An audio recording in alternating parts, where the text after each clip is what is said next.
Welcome, welcome. Oh, sweet mother of God, hold up. Okay, game is there. Um,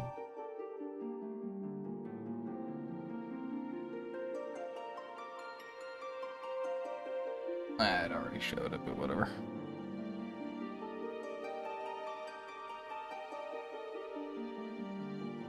Okay, so we are still waiting for the servers to come back up, but that should be in like 7 minutes.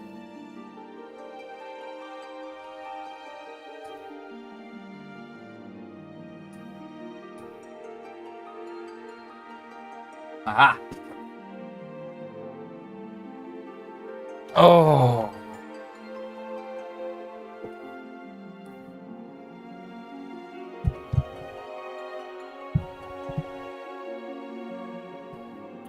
So excited for this! This is my very first launch, like expansion launch for the game.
Okay, everything's good. Sent out my going live tweet.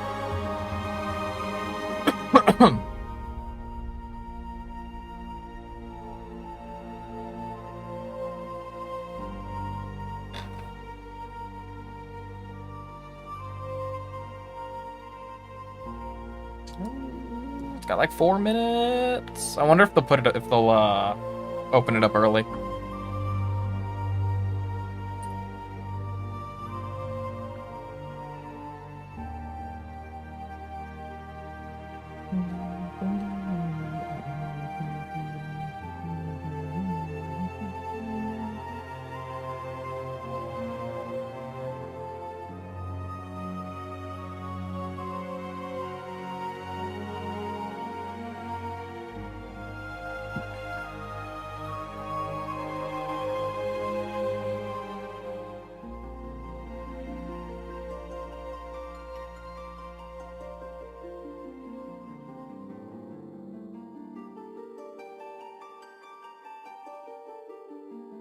Yeah, we've got plenty of drinks, and I Ugh.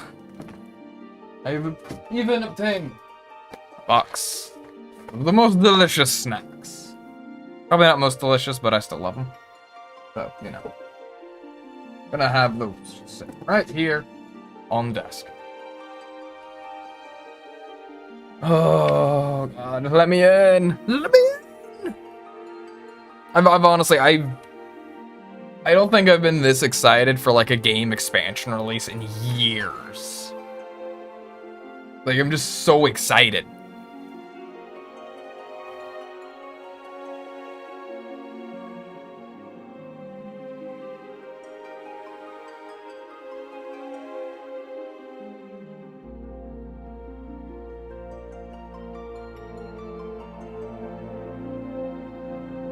The only thing that sucks is the slight cough I have.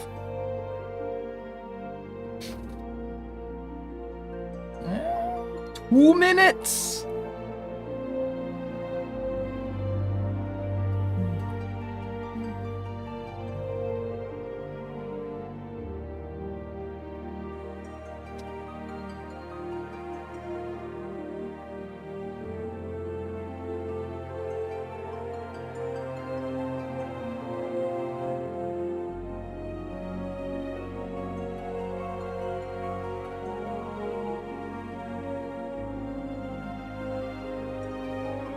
Oh, no news on anything on the Twitter side yet. I wonder if I'll have to restart the launcher.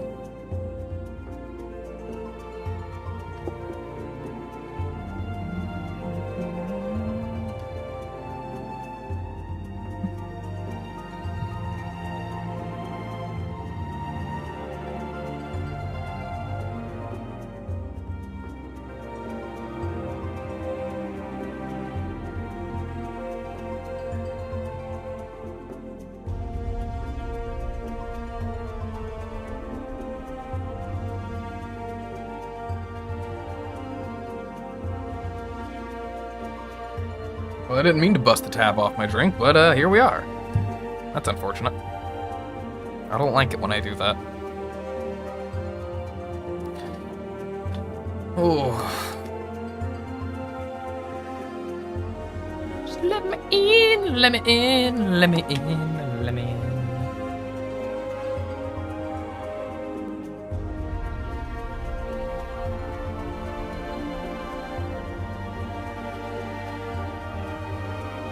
I will say, I'm loving that they added a dark mode, finally. I thought the dark mode's just like, yes, please.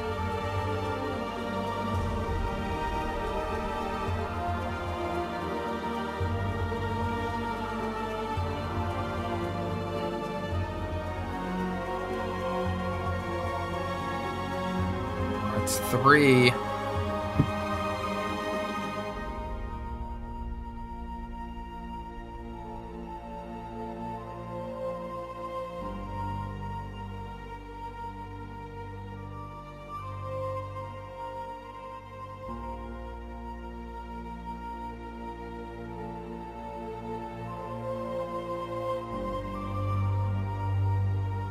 It doesn't look like it's up quite yet for anyone else.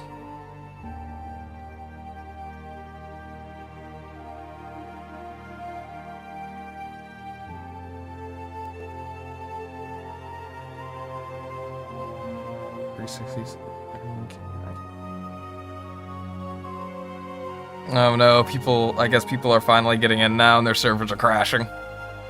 Hold on, one minute. Just gonna blank that out real quick. I'm gonna restart the launcher.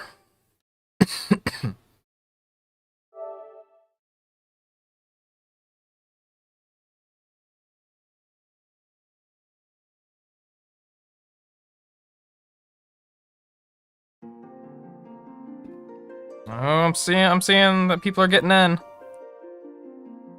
Oh, hopefully. Hopefully.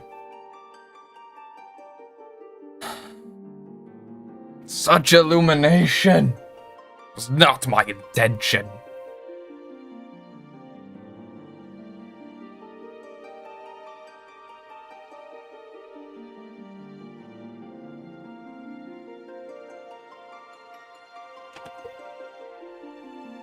Load! Please! Not sure it's now laggy. Oh, Lord. Yeah. Free snack.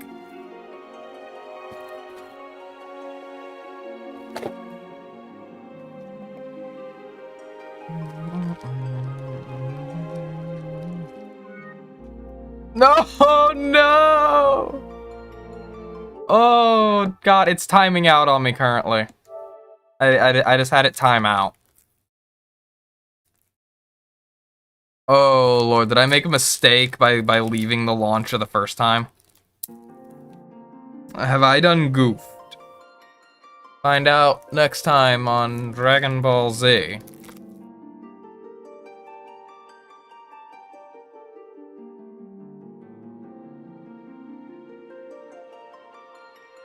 I got a mouse this time.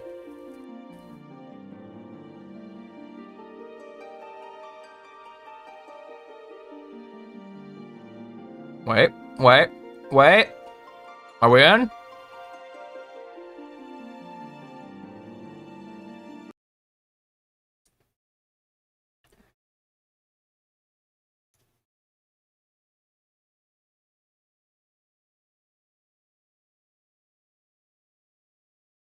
This is it? Ooh, boy.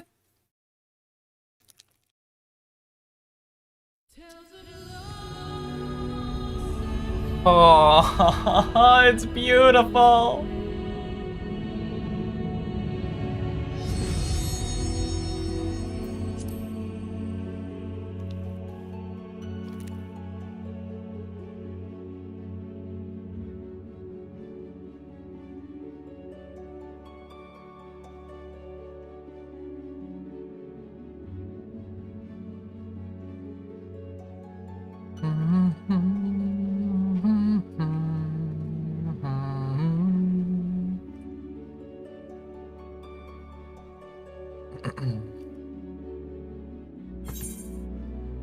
Oh no.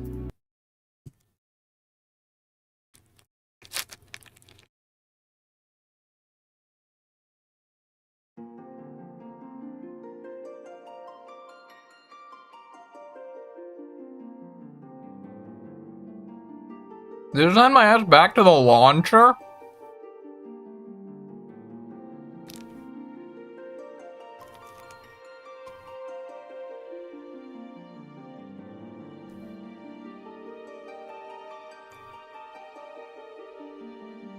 Oh Lord.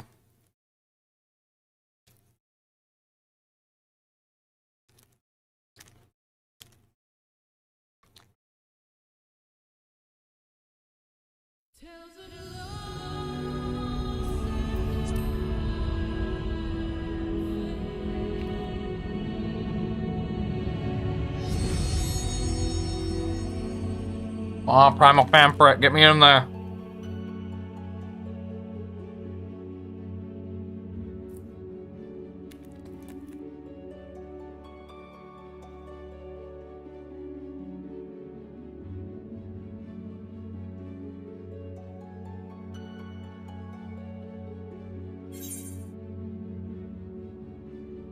Damn it.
Oh, come on!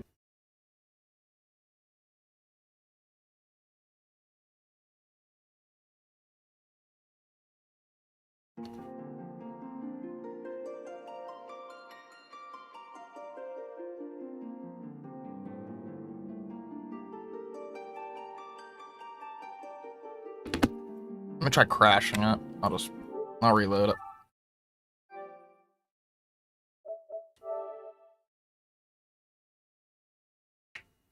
Something's gotta work, right?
Oh, this 2,000. Oh boy.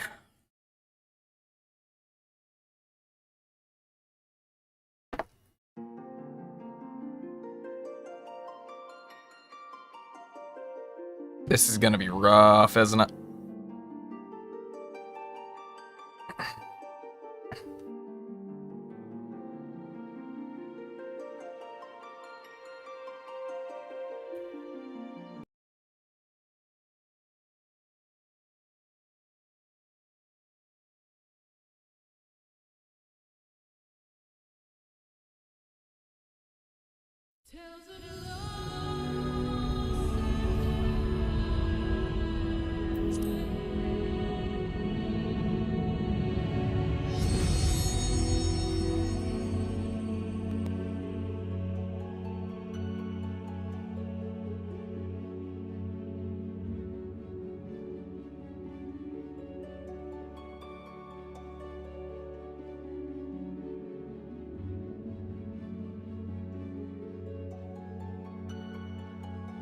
Yeah, it looks like a bunch of people are getting hit with the 2002 error.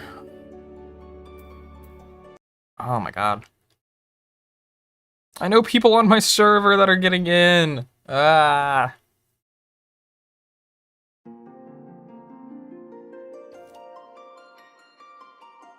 This will probably decide whether or not I actually just go straight into MSQ.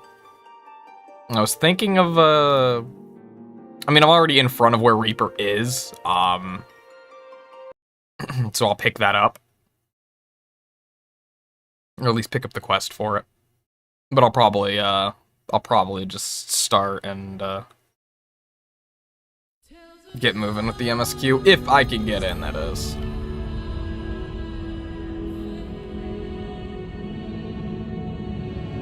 Here is to hoping. This is my very first launch experience, so I'm guessing this is about how it goes.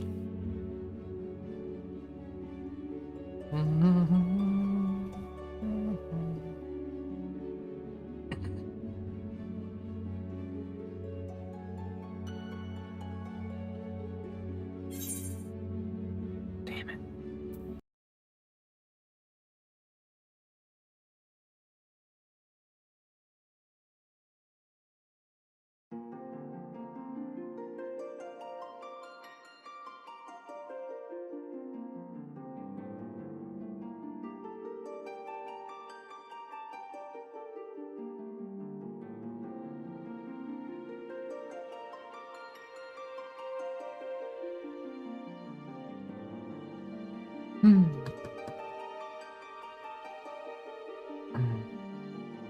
Oh, fun. People are apparently sending out bots.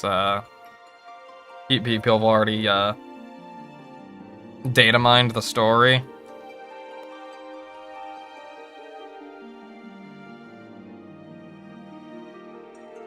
They're sending out bots, just DMing people what happens.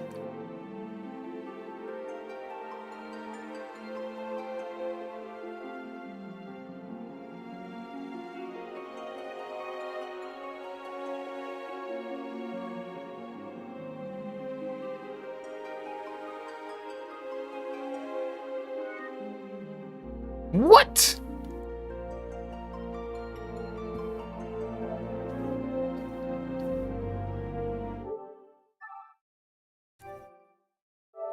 Haven't had that one in a minute.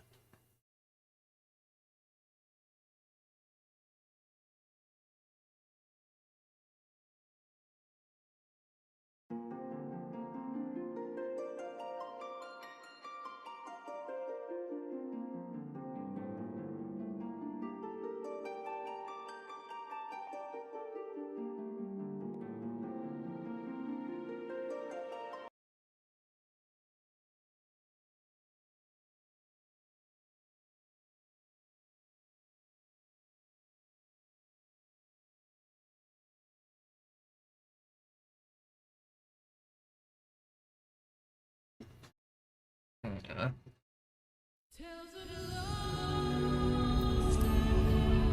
Sure, I'll eventually get in.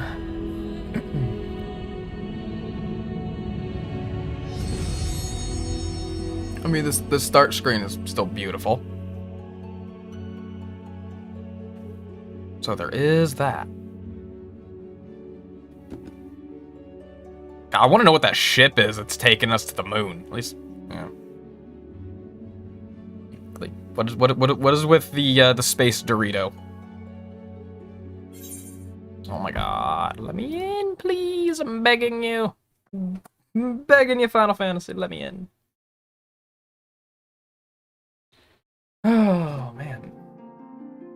I knew it'd be rough, but I didn't think it would feel this rough. Like, I figured I would, like, get into the queue and it would just be a really long queue. But getting into the queue doesn't seem to be happening either. I'm in a queue to get to the queue, and I keep getting kicked out of that queue. And I'm not having a good time.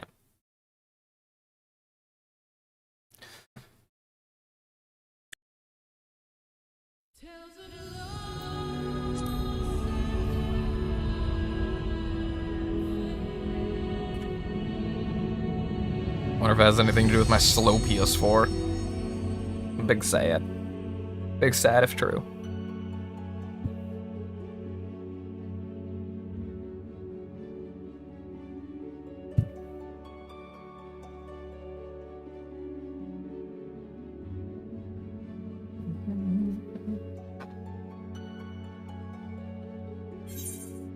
Oh my god.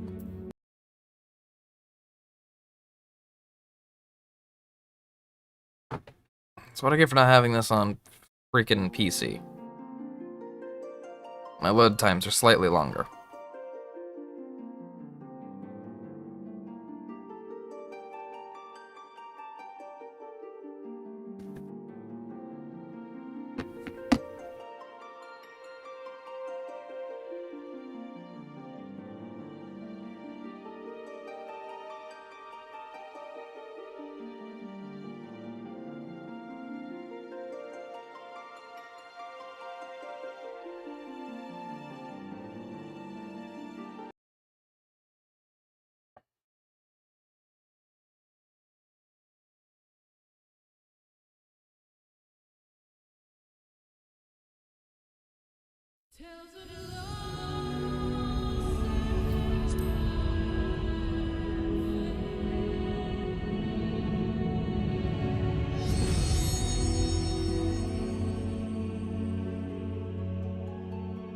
The login queue ultimate. Yeah, that's about right.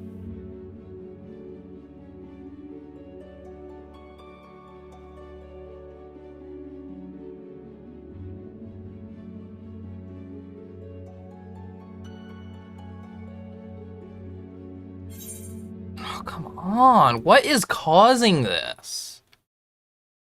Like, it's weird seeing people, like, I know, having no problems getting just into the queue. And they're not even having, you know, high numbers, because I believe they said, like, 17,000 players was tied to that number, error code. And these people are in, like, low hundreds on the login queue, so it's like, there can't be that many. Like, what am I getting brick-walled by?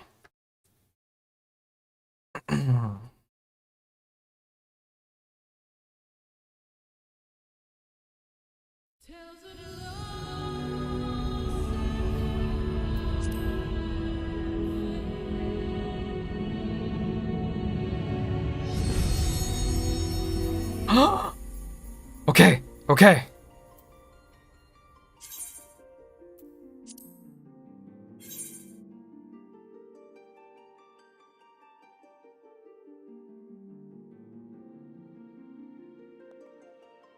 We're here. We are here. I don't even care that it's like it doesn't actually have my stuff loaded. It knows my character. Oh! We finally got into the queue at least. Oh, Lord.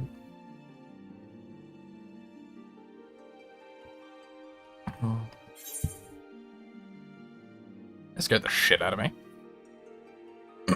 Why you bleep? Why you blink? It's not okay. I'm not ready for that.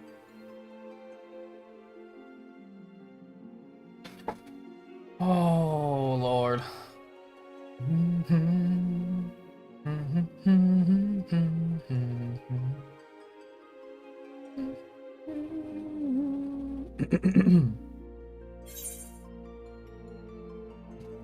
Okay, it's just counting my queue down. Let people in slowly, so we're gonna be here a minute. Take this moment to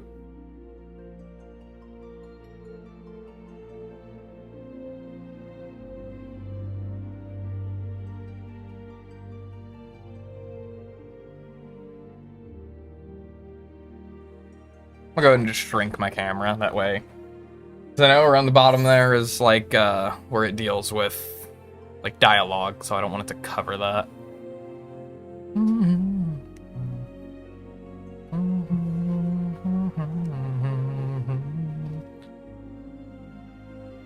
Oh boy. Oh, excuse me.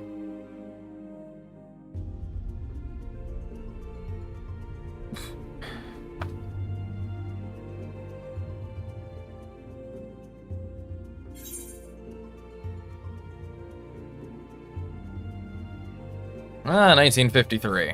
We're going back in time, boys. Back in time.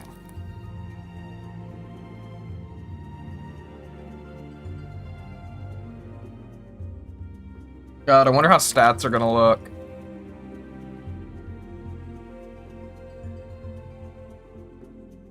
Also, I know for a fact I forgot to sell all of my belts before I got offline, so... Those are all gone now, and I got no money from it. Feels bad. Just hoping they didn't stat squish my my gil amount. Don't stat squish my monies, please. Please, Yoshi P. Oh man, so hyped, so freaking hyped.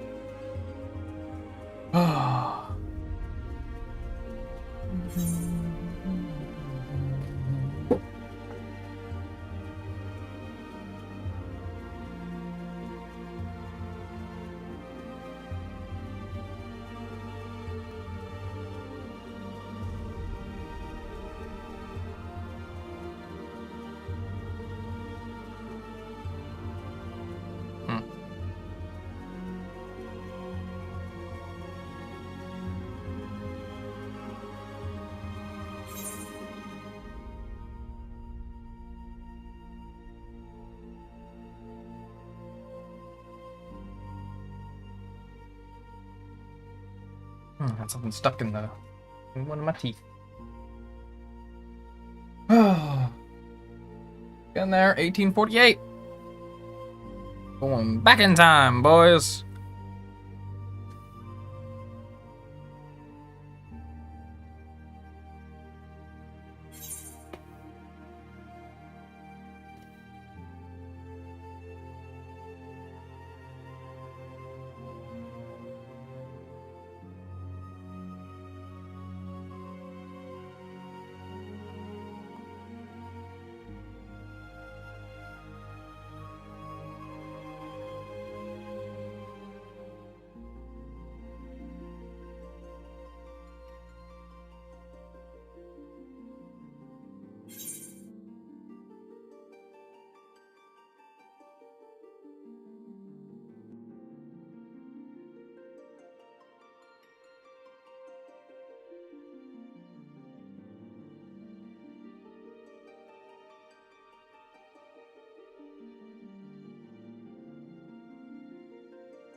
1525.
Oh, ooh, 1341.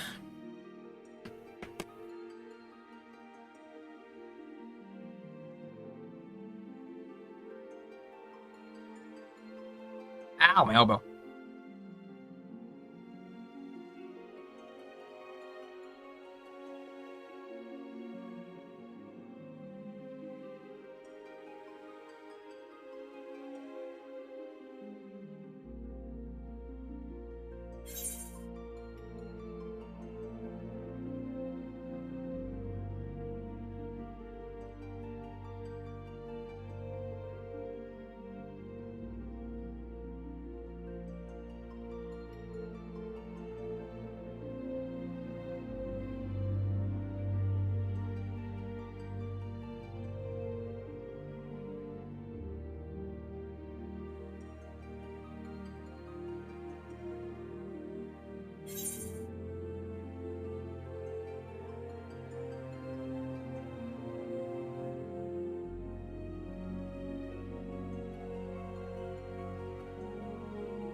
Oh, 1171! Let's fucking go.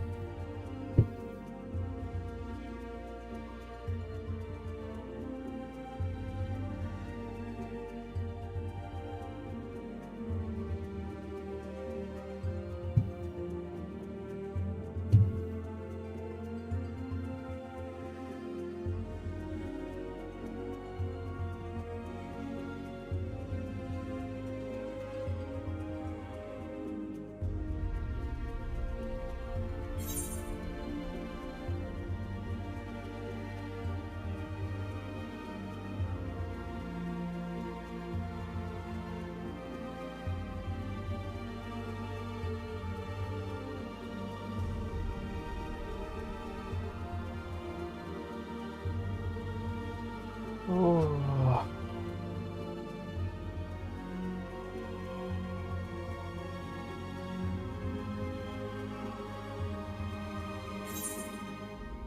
Ah, 1076.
That's not bad. We're only 45 minutes into the stream, and we're under 800 in queue.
Oh, 503!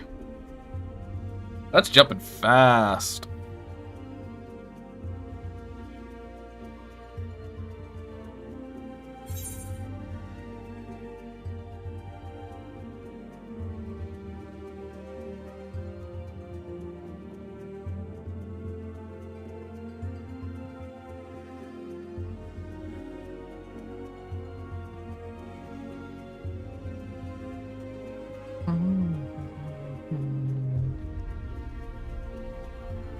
Oh.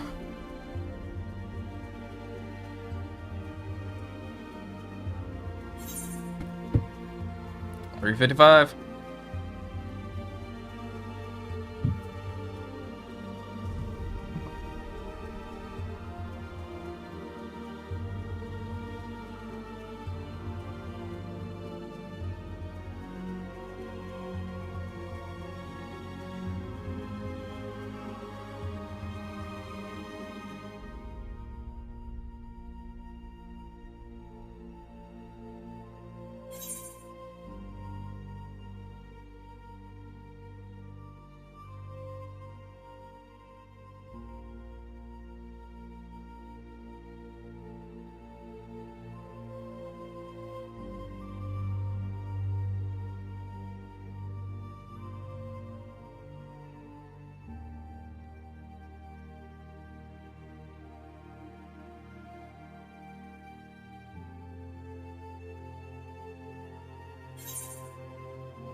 Ooh, 280.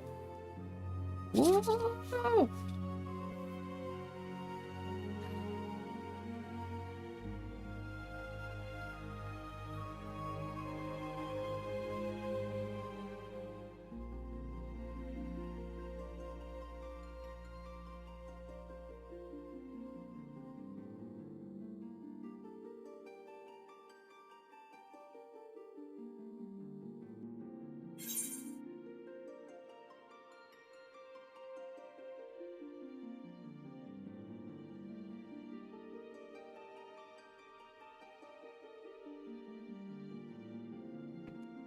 What the fuck?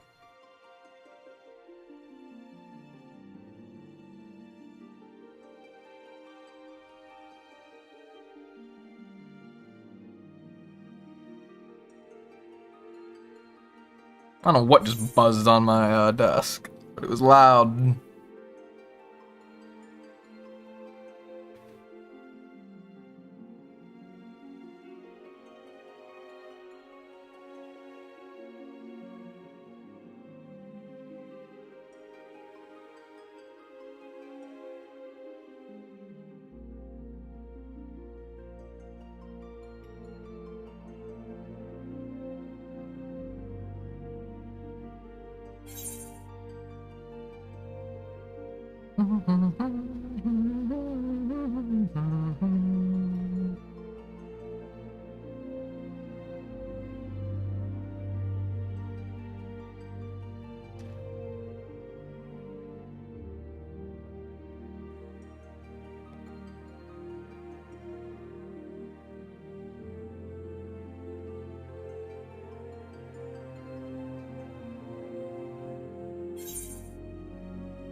$133.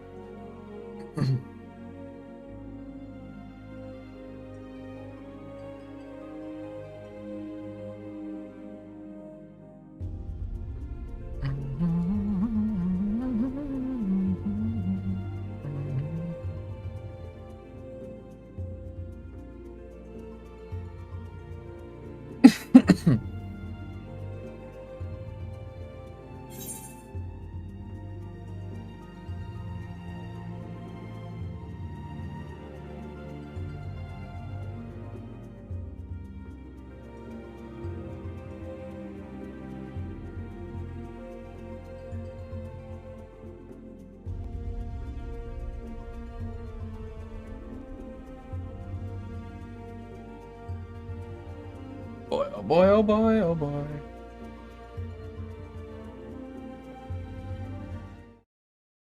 Huh? Ooh! Ooh!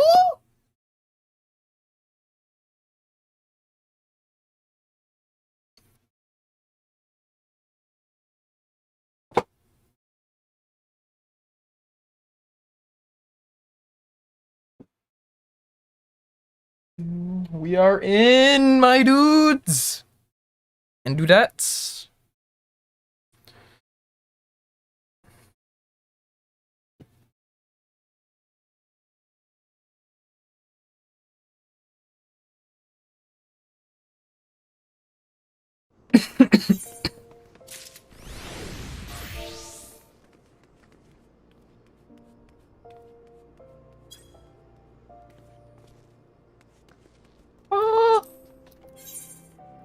Paladin oath gauge.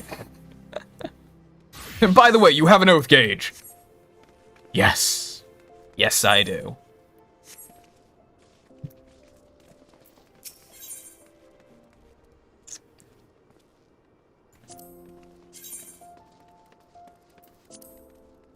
That is bloodborne as hell. Oh my god, that's bloodborne as hell. Oh, that's badass. The flustered attendant is in urgent need of someone with a knack of chasing off ruffians. Yes, we will accept. You there, you're the fighting sort, yes? And by the look of it, one of no mean skill. My employer is in desperate need of a woman of your talents, you see? He's been beset by threats from an unsavory group of thugs known as the Lemures. The leader demands my master part with some of his considerable wealth, or, well, I'll just tell you they call her the Reaper, and leave the rest to your imagination.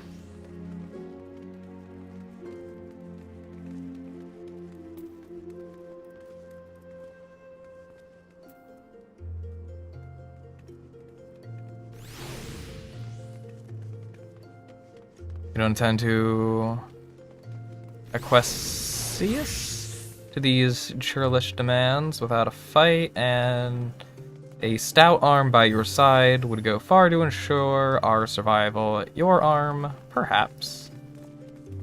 In case the opportunity to perform a good deed isn't incitement enough, please be reminded that my master possesses considerable wealth. If you would aid us, come with haste to Sapphire Avenue Exchange, where we make our stand against these brutes.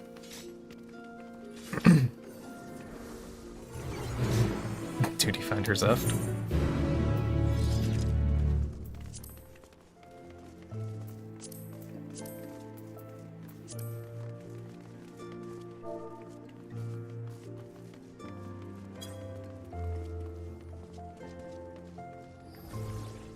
Oh. All right.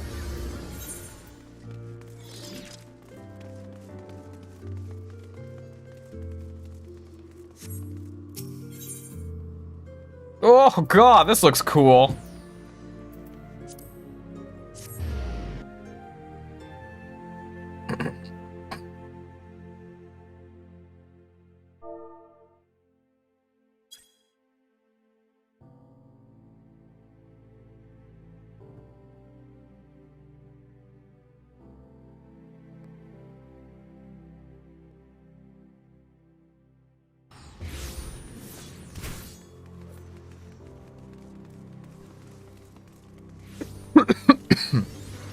This way.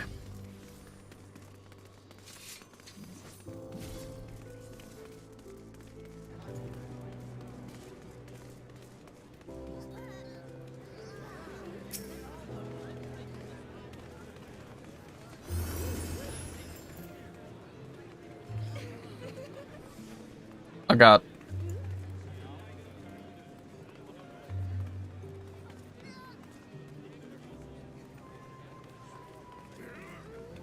Oh, wait, no, I see them. They're hella buried.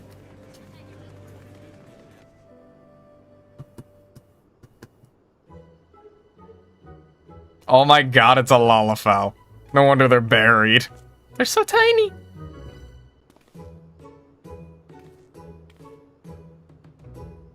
Ah, you. I know why you're here. If you mean to lay a finger on my coin purse, you'll have to pry it from my cold, lifeless... Master Gigilo. Leo, she's a friend. The adventurer has agreed to help. We'll show the Reaper what her empty intimidations are worth.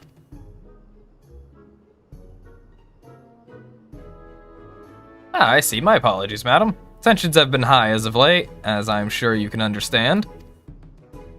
For reasons that elude me, these lemures have made my life a waking nightmare, sight unseen. They have demanded I begin paying them for the luxury of my own life. Rumors abound of their origins. Some say they are the detritus of some barbaric nation. They flaunt our laws and threaten their betters with impunity. They're led by a dead-eyed killer who draws her sight at the smallest slight. Refuse their payments of coin, and she takes her share of your lifeblood instead. Rubbish, I say. The Reaper is not but a toothless bandit.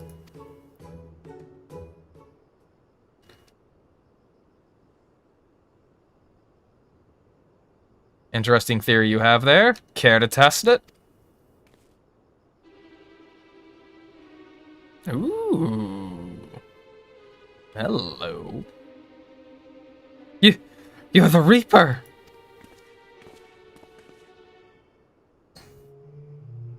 Oh, you're a perceptive one, ain't you? Suppose that's how you came to be in possession of so many shiny things? And what do we have here? Hiring more help while our ledgers remain unbalanced? You wouldn't be trying to wriggle your way out of paying us for a job well done, would you? Hold on.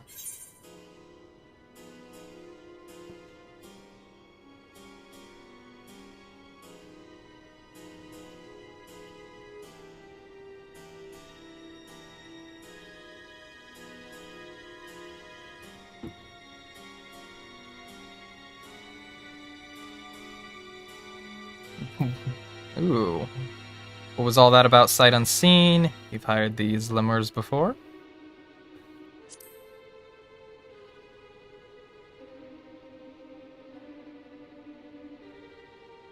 My, how do you keep the lies straight?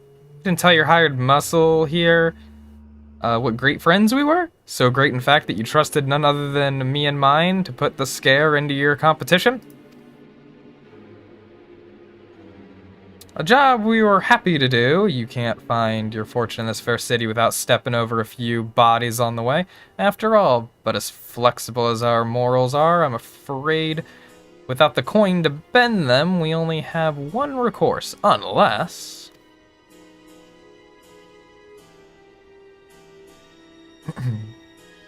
Yes, I up the paladin, the holy paladin.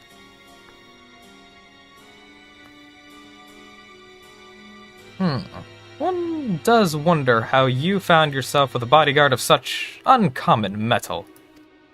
Aye, not an ounce of fear in that gaze, and not a mote of puffed-up arrogance either. The last, my dear, Gigi Leo, is the genuine article. She has what we in the mercenary trade call the killer instinct. Killer instinct.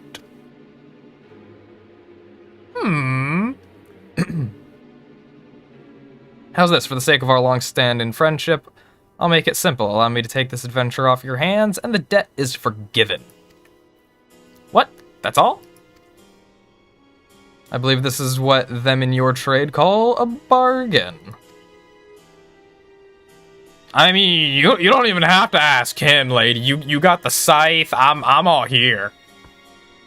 As for you, adventurer, it seems you've been made a free agent, but if you're still inclined to put those instincts of yours to use, come and visit our headquarters in Pearl Lane. The door's open. I mean, yeah.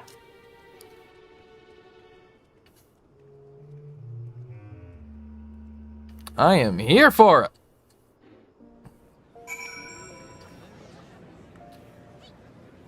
Okay.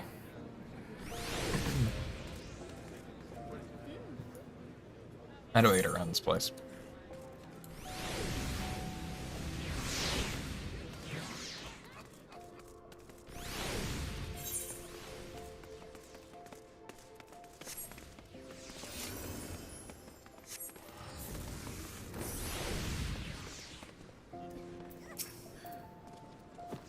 Boss told me you'd be along, coming in. Say, hold up. No, I want to do something real quick. Actions. Execute the heat of battle.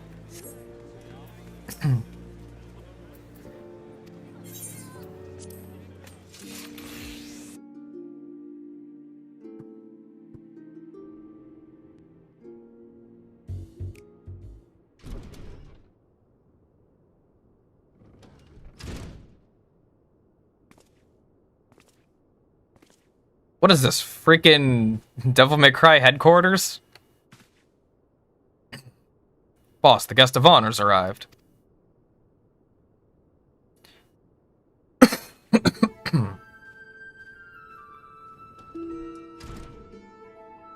You know, this is like straight up Dante vibes right here. This is great.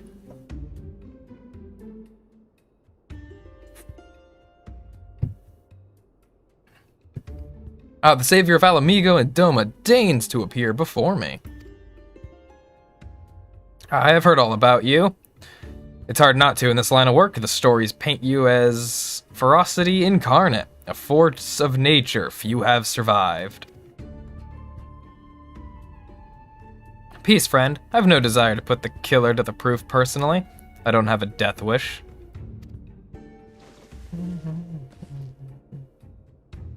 You can call me Drusilla.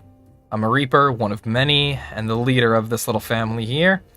As to why I invited you into our home, there's a job I'd like you to take care of for me.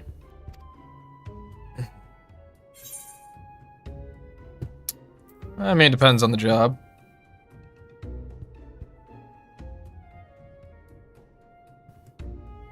Now don't you worry that virtuous heart of yours, I wouldn't ask you to do so much as bend the law. This job is purely for the benefit of your fellow man.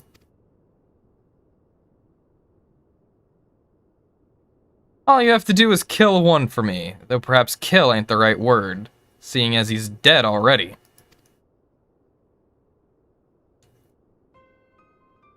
Don't look so surprised. I know you've seen the dead walk. This time you'd be up against a void scent, come here to unleash its singular brand of wickedness upon the world. It won't be an easy task. The evil driving this monster is black as the void and near as deep. Countless souls have succumbed to its hunger. Worthy prey for one inclined to heroics, don't you think? Can't face it as you are, though. Storied as your strength may be, I'll need to train you in techniques. Techniques that'll let you pierce the void and slaughter its kin.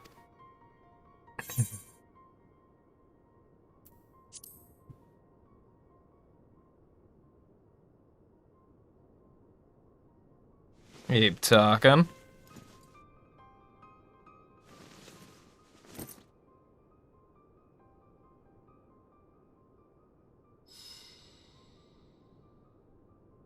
Don't see many Garleans in Ul'dah, do you? Let alone one as savage as this? Save your startled gasps. I'm not out of surprises yet. Hold your hand out to the crystal here. If you're made of the stuff I think you are, then you're in for a treat.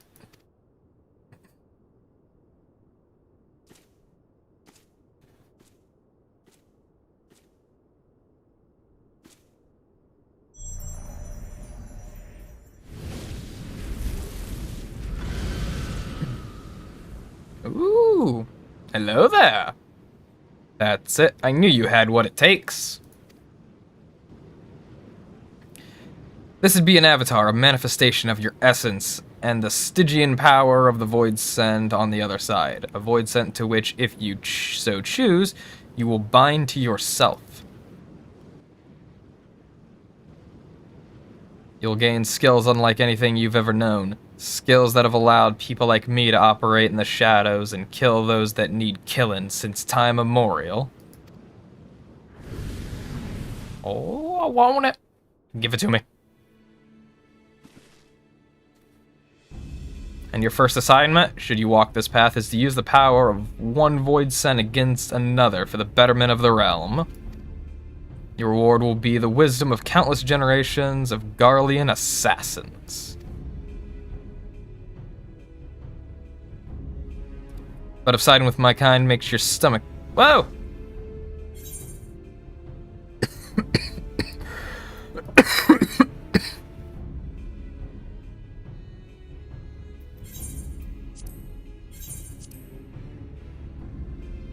However, if you've none of the aforementioned objections and you don't mind walking the knife's edge, fix life and death, then you'll have the tools to see your justice done, and done right every time.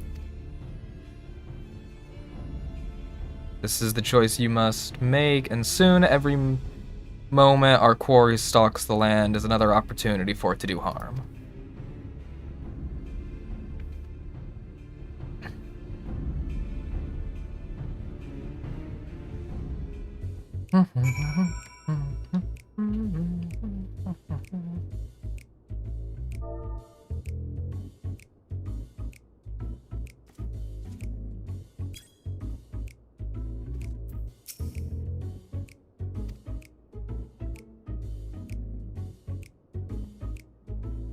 Being a turn away once you've chosen, mind you, you'll dance with death and return as its envoy, or you won't return at all, so what'll it be?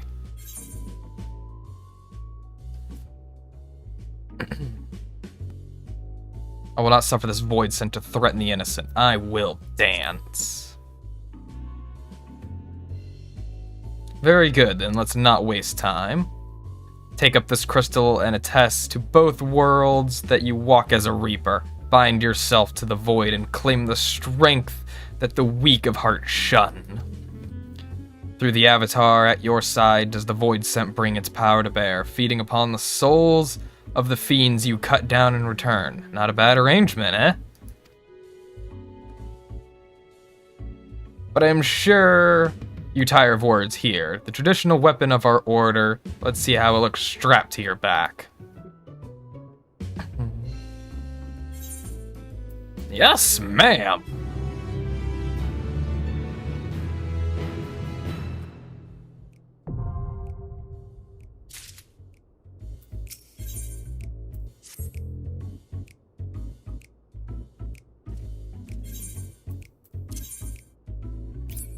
All right.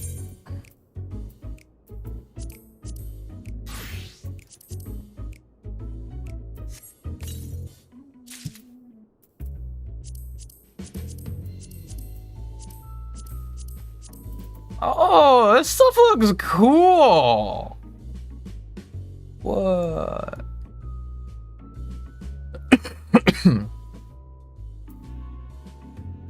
Okay, I am gonna put this out over here though.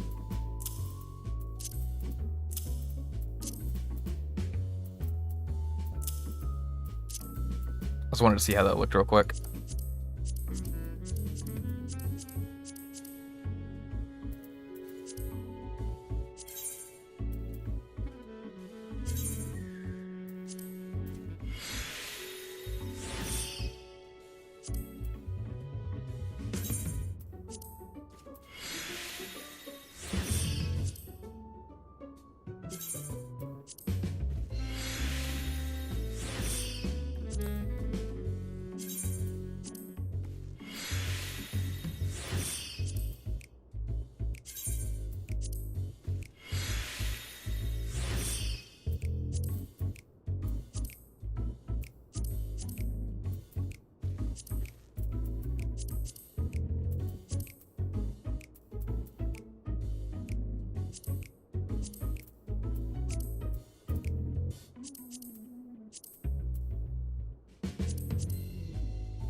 Ah, come on, move over.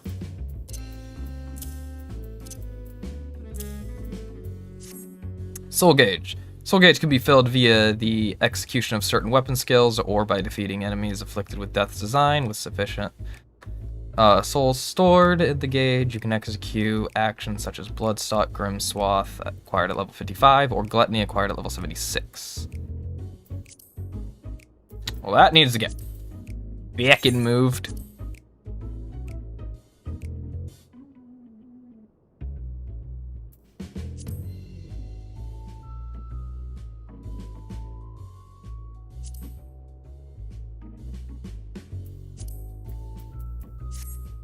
Something I've got to see. Oh, yes.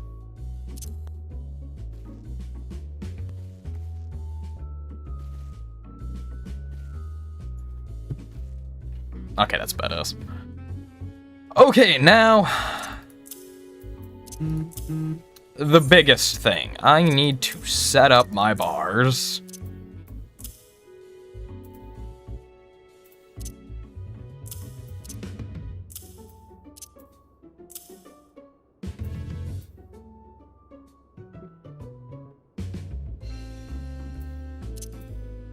I'm gonna put my buffs over here.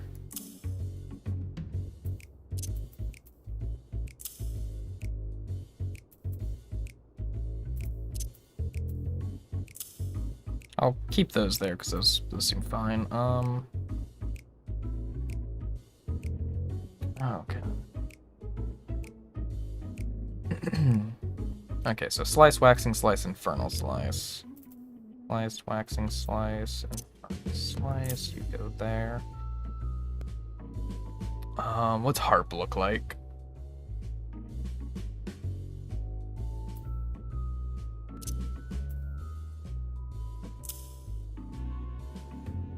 Okay, let's forward.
Okay, that's my harp skill.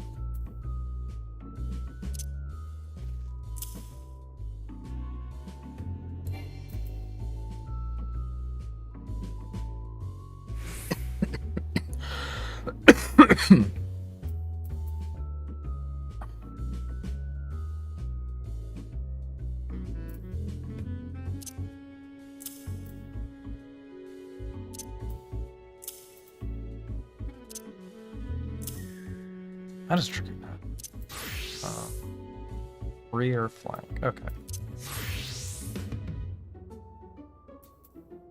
Those are right.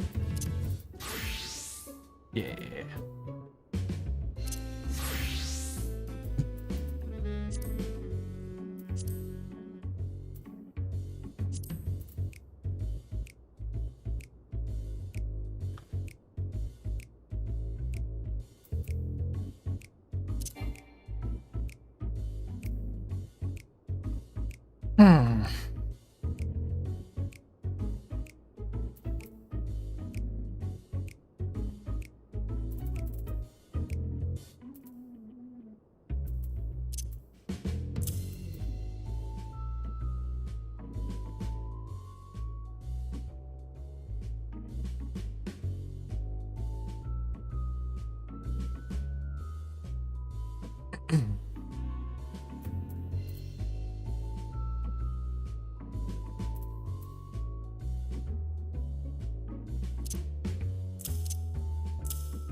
Yeah, those go there because those are similar to Dark Knight.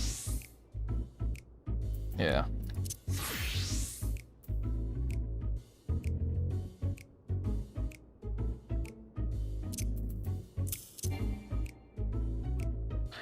Where do I want you?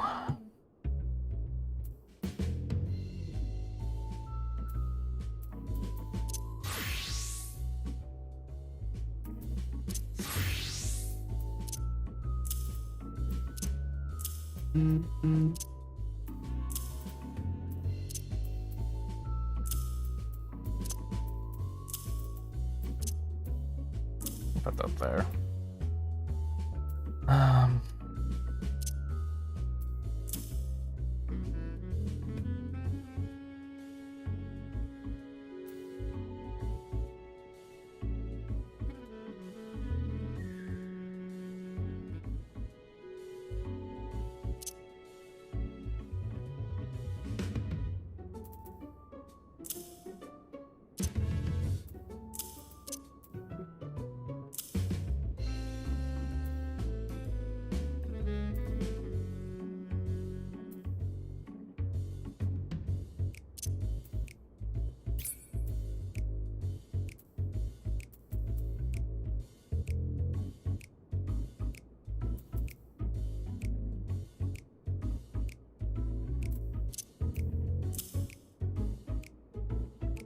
Okay, yeah.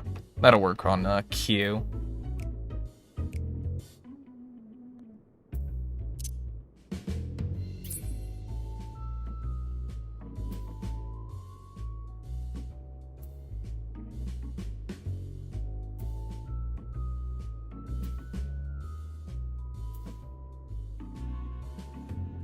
Okay, that'll be...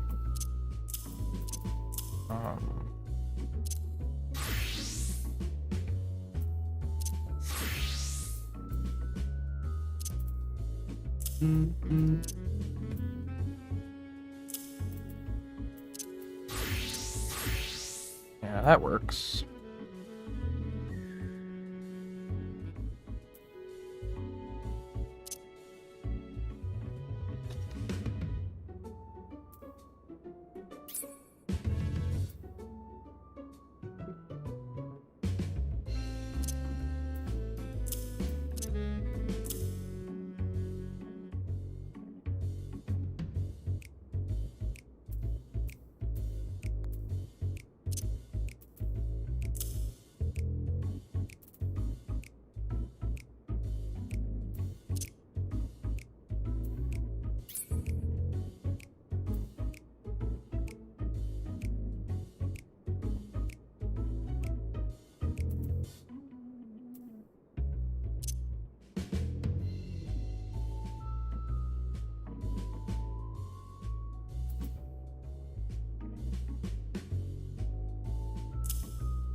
Yeah, I'll put that there. That works there.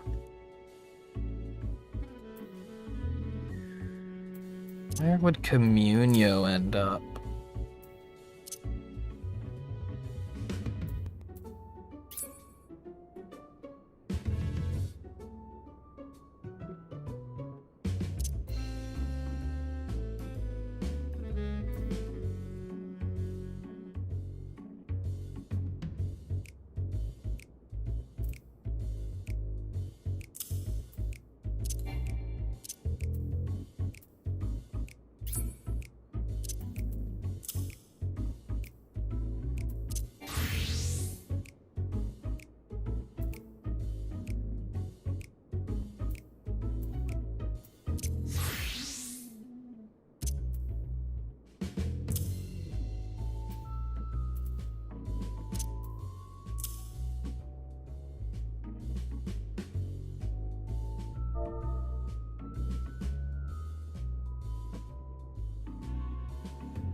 Oh, man.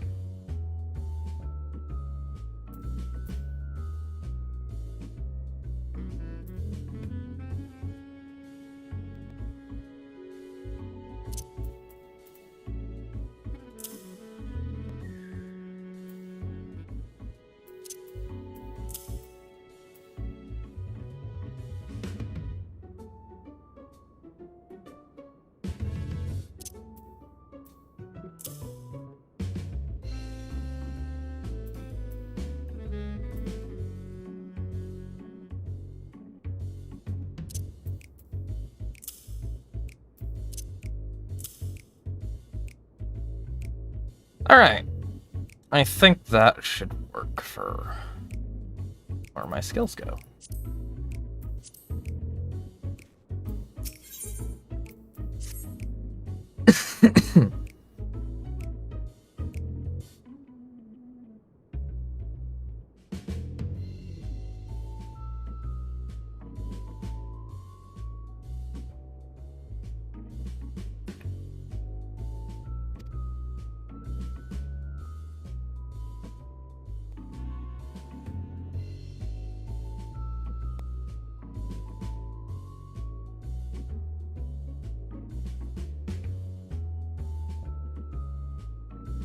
Zami, doesn't quite roll off the tongue, but so it is with Eorzean names.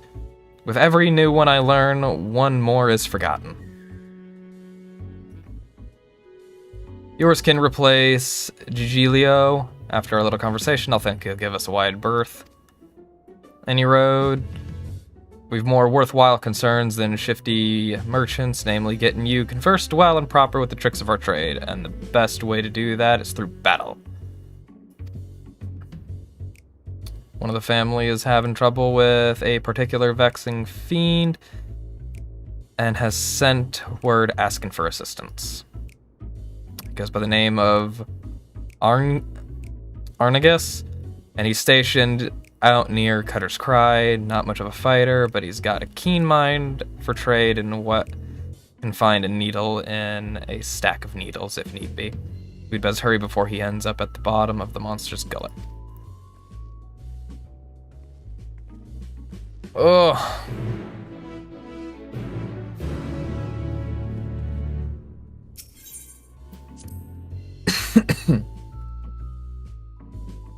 Blah.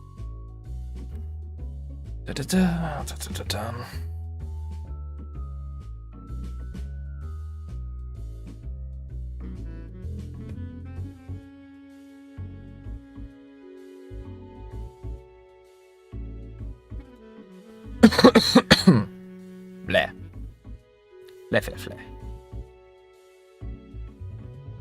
The steps of Thal's balls.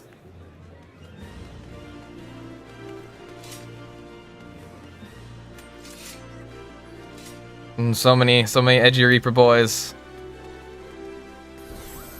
So many edgy Reapers.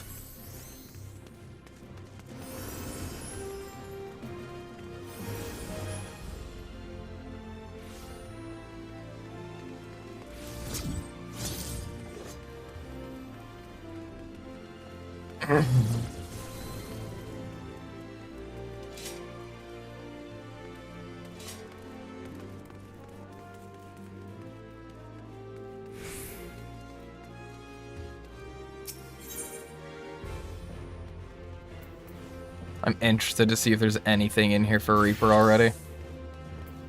People already selling. Or I guess the war site's the only thing in there. That's funny.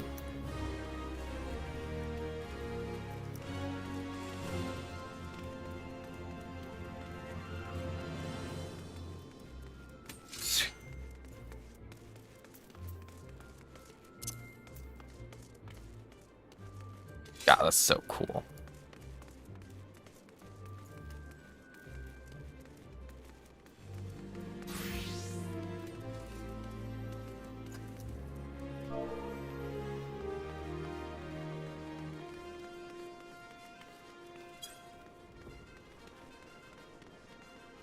Oh yeah, I've got somewhere I've got to go first. Idlishire! I gotta turn in a book!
Oh, okay.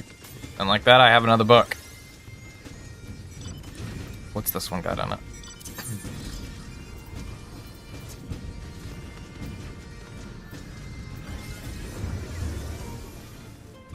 I wonder how fighting Ifrit's gonna be with this, or Shiva. I'm interested. I'm interested. I wanna do it.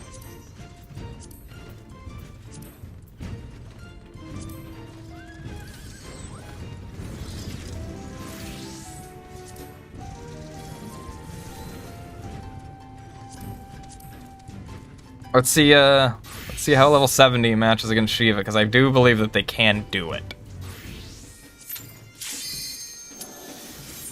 Oh god. I don't know how the stat squish effect's doing this. But we're doing it live.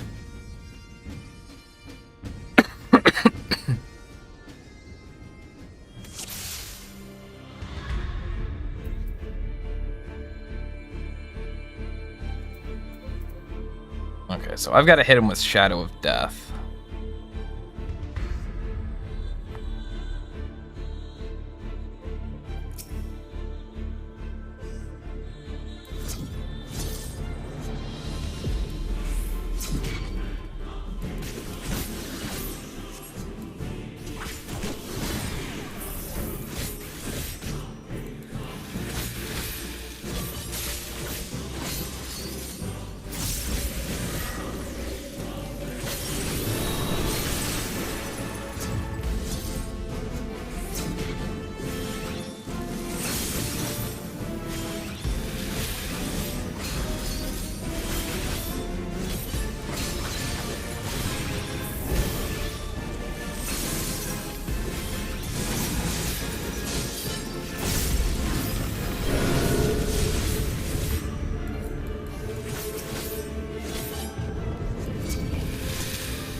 All right.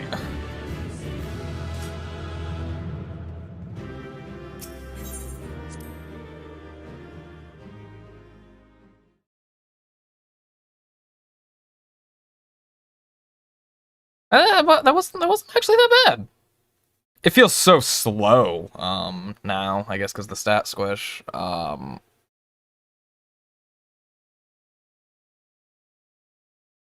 I guess I also wasn't keeping up my damage buff at all. So, I mean, 3 minutes. It's still a little bit longer.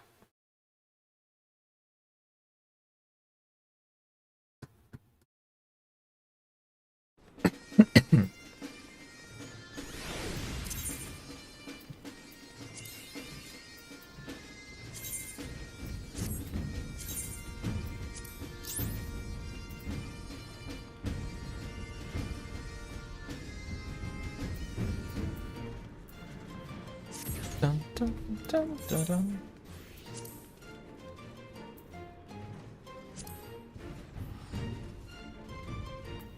Yeah, I want to see something. Not this way.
Well, that's kind of badass looking. Oh my god, it's a chainsaw scythe.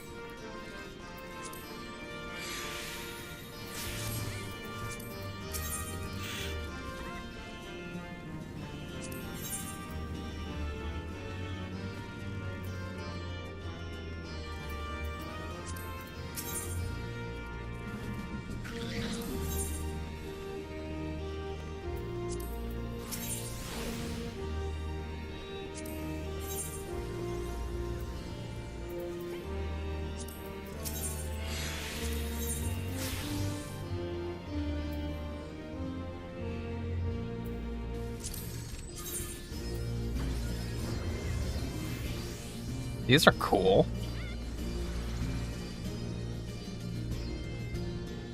Those are interesting.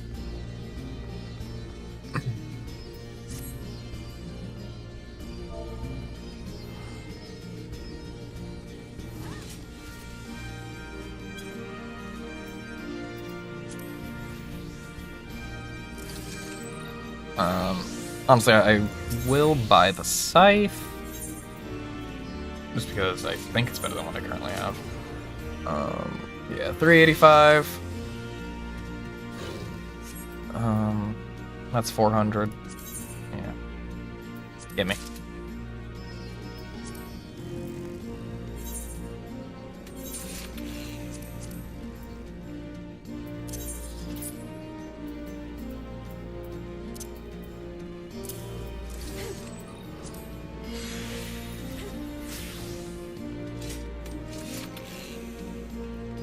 It does make a chainsaw noise. Oh my god, it does make a chainsaw noise. Oh, that's so cool. God. This thing's pretty badass.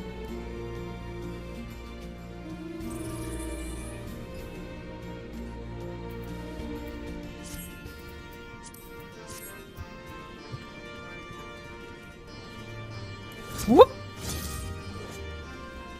Oh, that's so cool!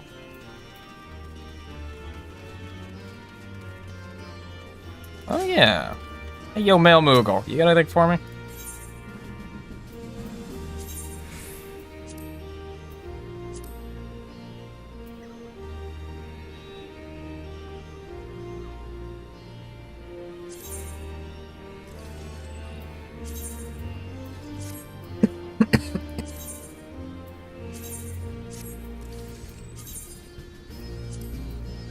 I know you got some rewards for me, good Moogle.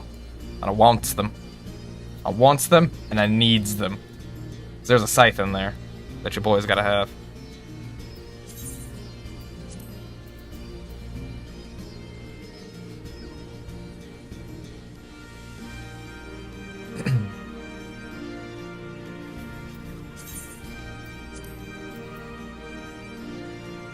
I just realized how small my health pool is.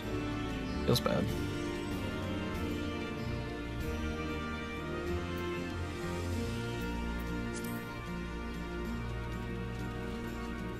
So, flank, rear. That one is what it is.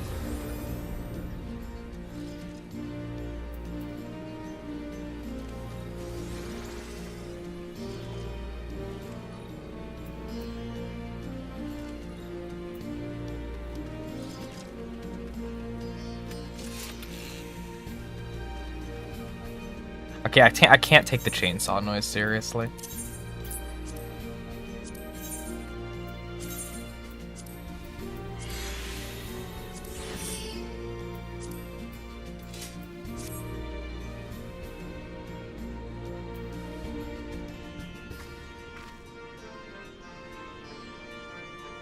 I look freaking awesome though.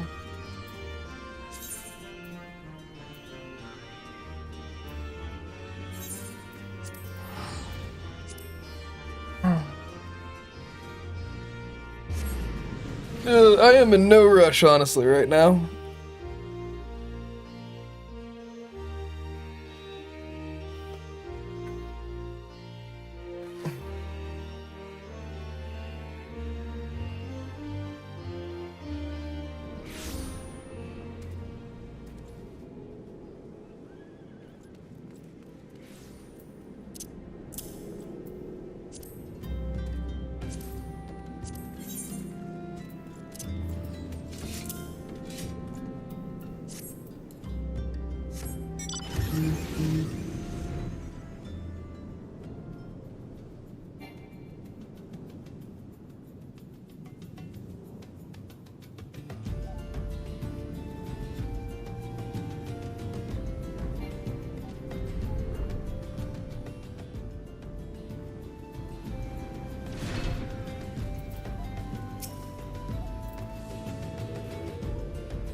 Boss, who's this? Are you sure we should be getting an outsider involved? Thank you for your discretion, Arnagus, but it ain't needed. She has a personal contract with me, so consider her a mercenary in service to the family. Whatever you'd say in front of me, you can say in front of her.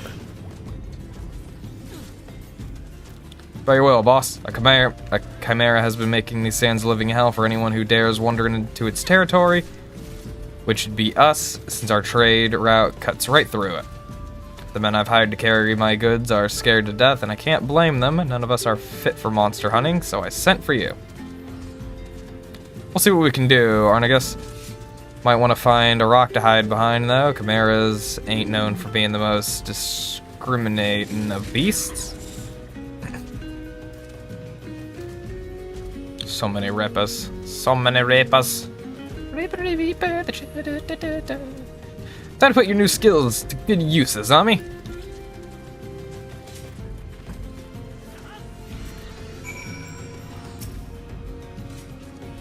Ready, are we?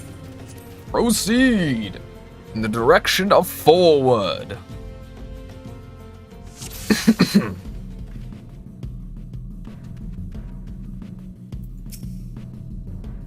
Let's get on with the hunt, eh? We'll need to draw out the chimera with Myrmidon meat. Now accustom yourself to the Reaper's tools, harvest the souls of the fallen, and call forth your avatar. Reapers can summon their avatars by filling the soul gauge. The soul gauge will fill when performing combos, starting with Slice or when using skills such as Soul Slice. The best Reapers fight in tandem with their avatars. Let's see how you do. Let's go!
That's super cool.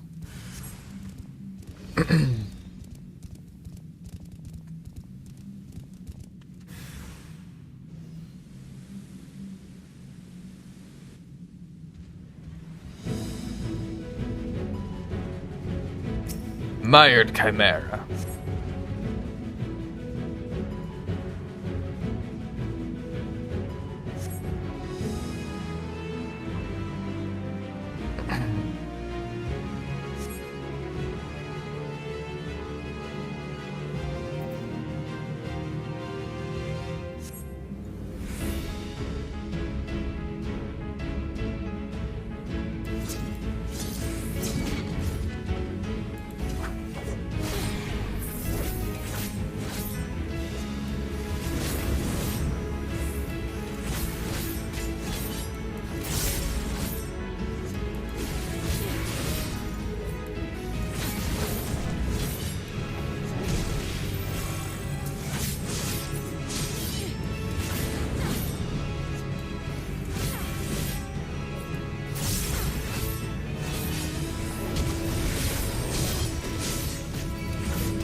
Ah, I did the wrong one there.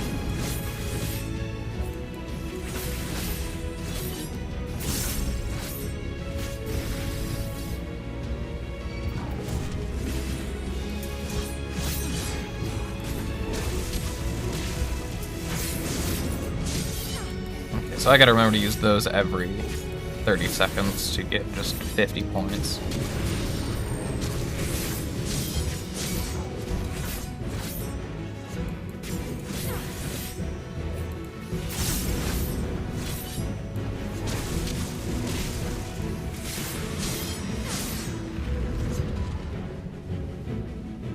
I'm starting to get the, starting to get it down.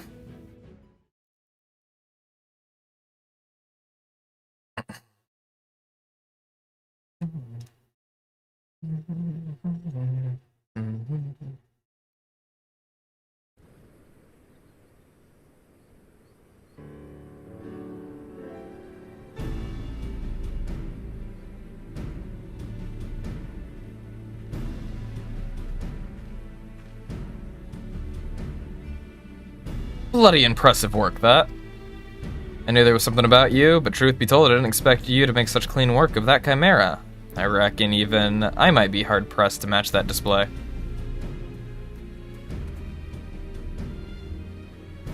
You know, tell it when you see it, boss. And with that, the ceruleum will flow once more.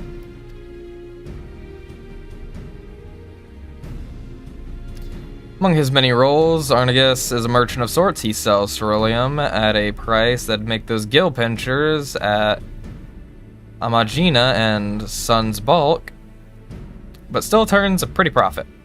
We can barely keep up with the demand, despite the occasional beast or two button into our affairs. All thanks to you, boss, and our countrymen up north, of course. Here's to getting back to business as usual.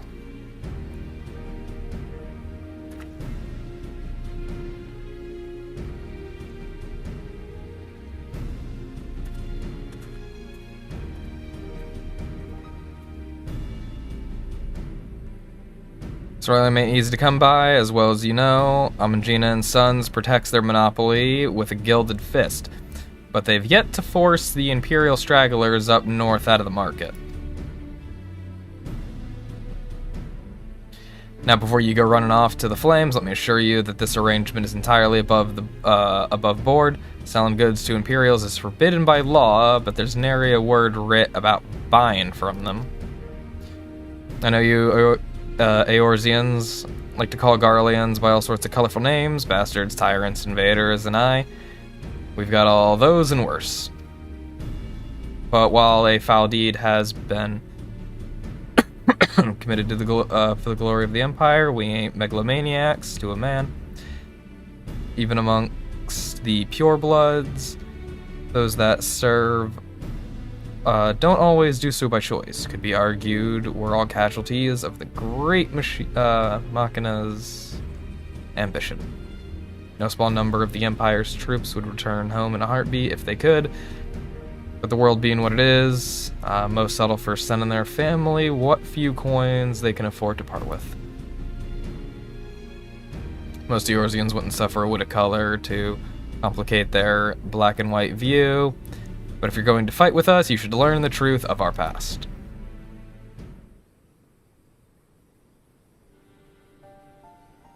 Long ago, long before the Empire, our forebears lived in Locus Amonas, down the southern Ilsabard. With temperate climes and fertile earth the land provided, many of us were but simple farmers harvesting abundant crops with the self-same scythes the reapers would eventually wield. But gifts are ever the object of envy. When not tilling the fields, our ancestors were forced to defend them. Every year they yielded a few more ilms, and some 800 years ago, now they were driven from Locus Amonas completely. Damn.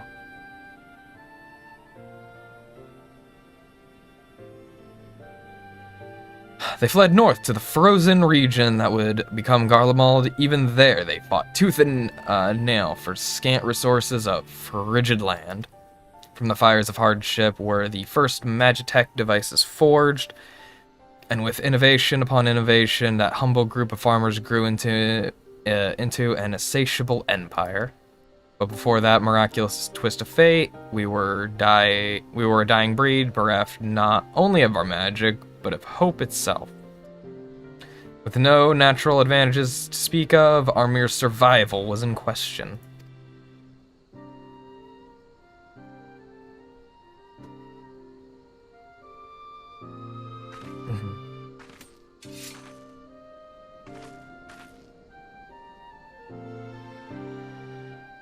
From From harsh necessity were the Reapers born. We turned our tools to weapons and struck a bargain with the Whispers in the dark. With the Void's power, we could strike at an army's beaten heart, slay their generals, and throw the rank and file into disarray. Our way is to end battles before the sparks catch, to sacrifice the one for the many, to keep avaricious hands away from family, friends, and lovers, and now this power belongs to you.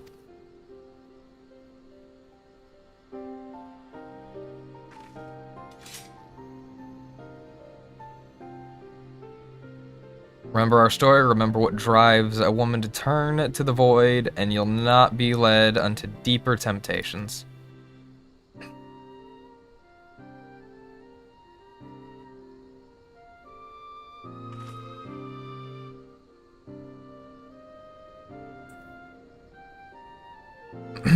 Our work here is done. I'll see you back at headquarters.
I'm good.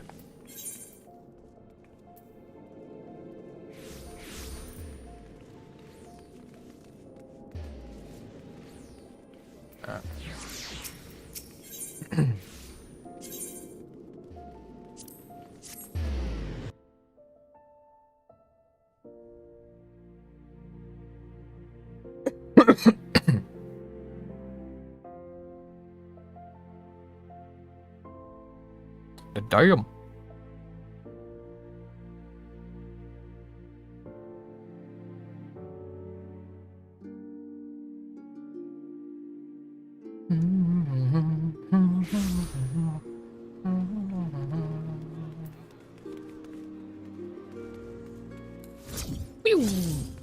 God, I love that.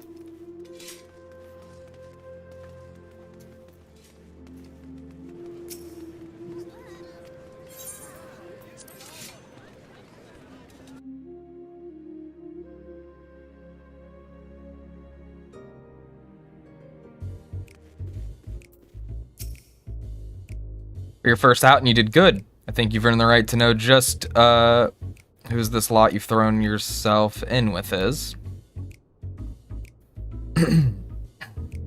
Might have gathered this yourself, but the Lemurs were formed to support those Garleans who are living in exile.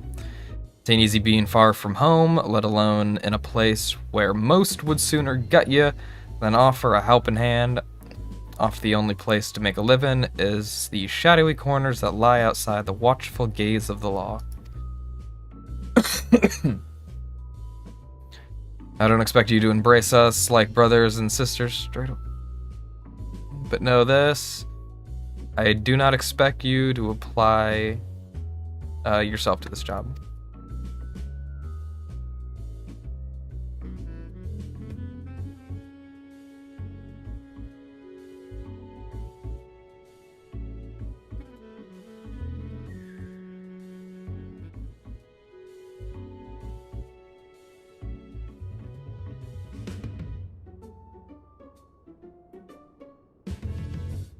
In the meantime, I'll be working with the family to ascertain the whereabouts of our prey. I expect that scythe to be like an extension of your own body when next we speak.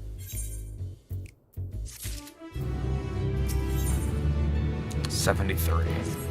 It's nice that they actually managed, like that they did give give you a little quest line to do.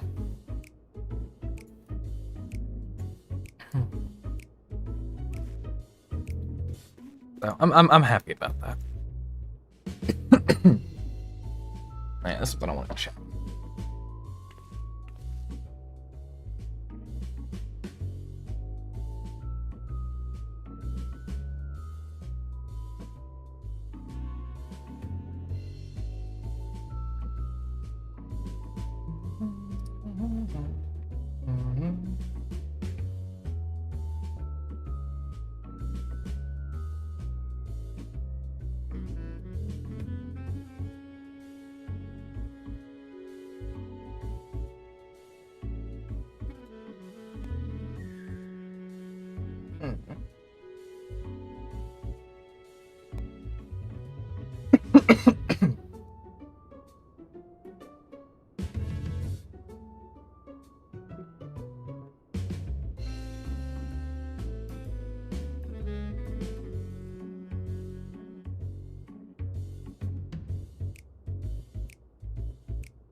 Oh my god.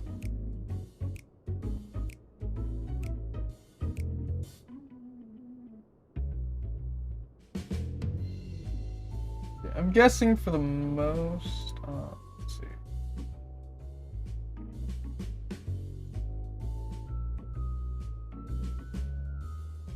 This? Oh, okay, here we go.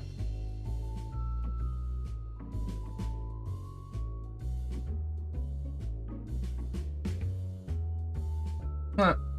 That's fine.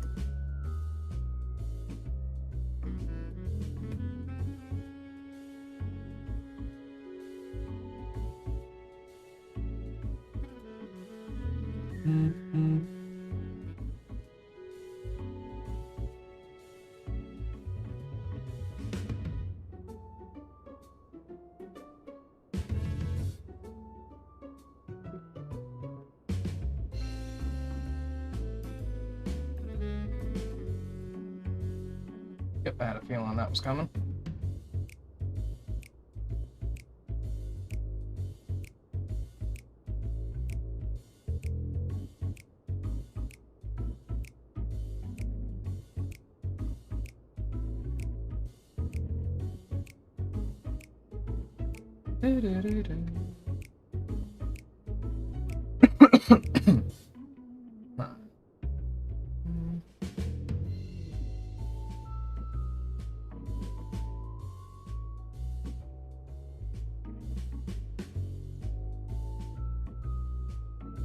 Oh, okay.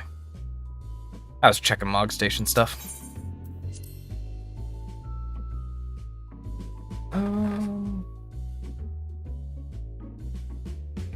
I do wish. I guess they still got some things under maintenance because I would like my collector's items to come in.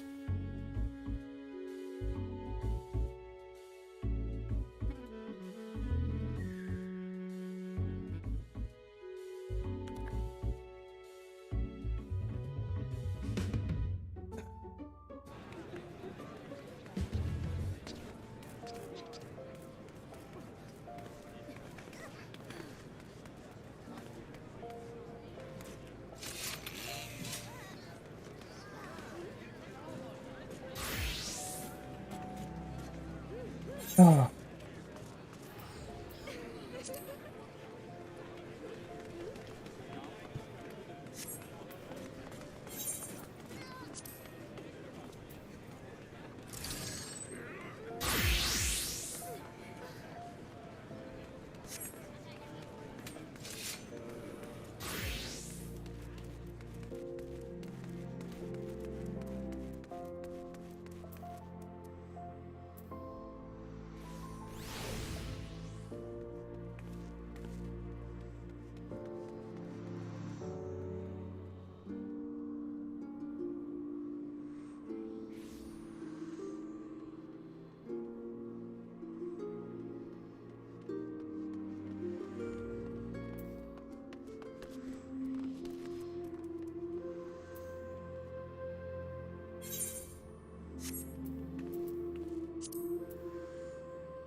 Alright, well, I've gotten Reaper.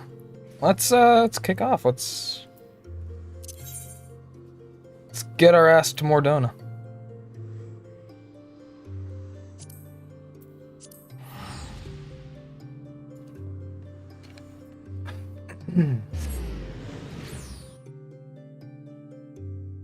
Oh, it's time to get started with the MSQ. I've delayed enough for 2 hours.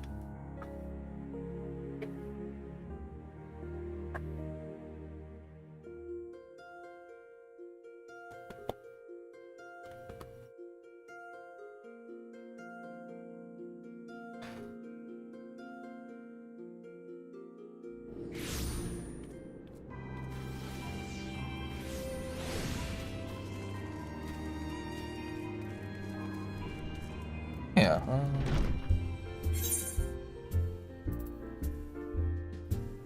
Nice. It's just called Shadowbringer now.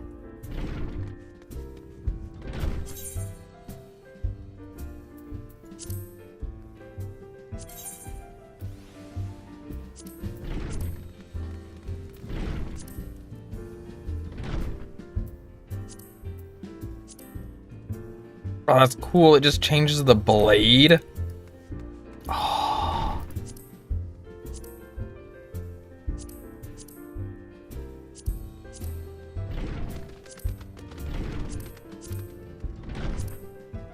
I like that a lot.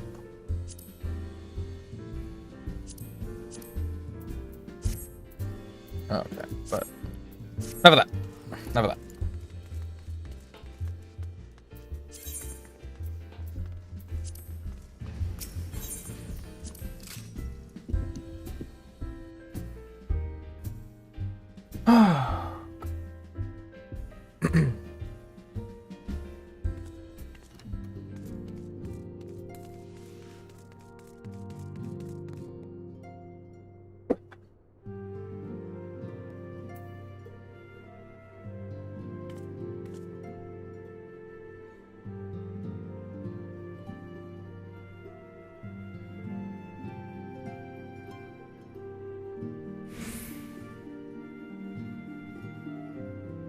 All right.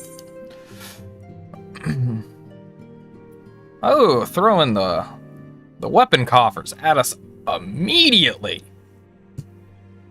Next ship to sail. Alphino is feeling the need to take stock. Azami, do you have some time to talk? I would like to gather everyone in Dawn's Respite and together assess the situation in which we find ourselves. Let's go. Let's go. I'm ready.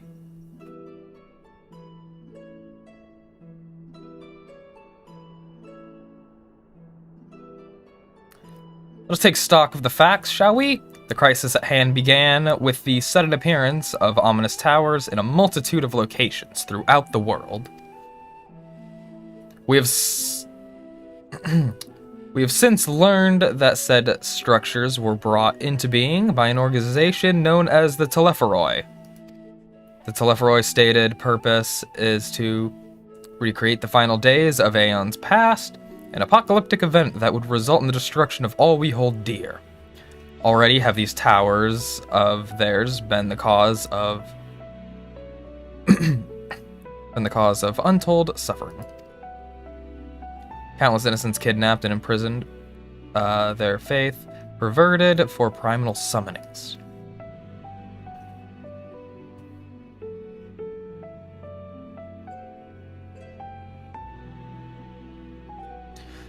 Okay, and unless we find a way to deal with the corruptive aura surrounding the spires, we can't even get close enough to rescue anyone.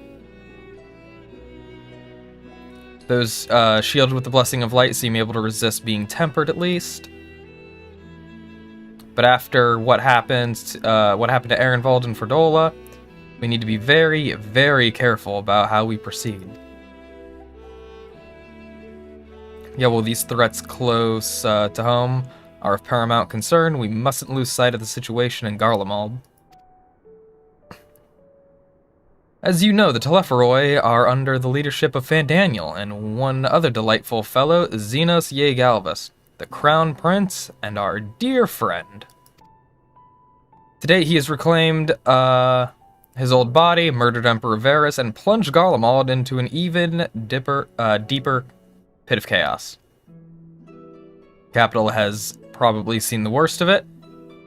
For a good while there, it saw the bloodiest fighting in the War of Succession, but that has since changed in troubling ways.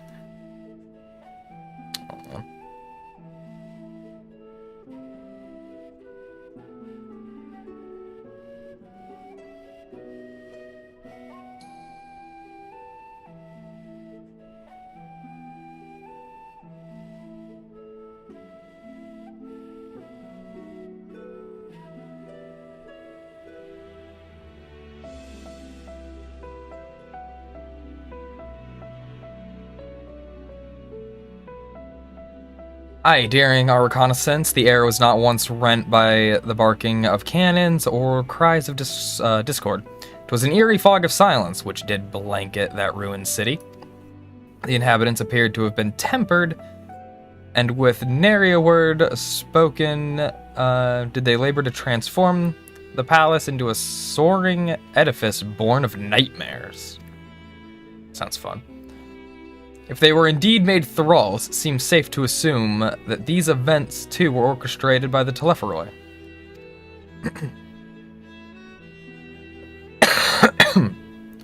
An army of primals is awful enough, but in light of recent developments, I fear it is only the prelude to an even greater catastrophe. We need to devise a means to counter this threat, and quickly, before our allies are overwhelmed.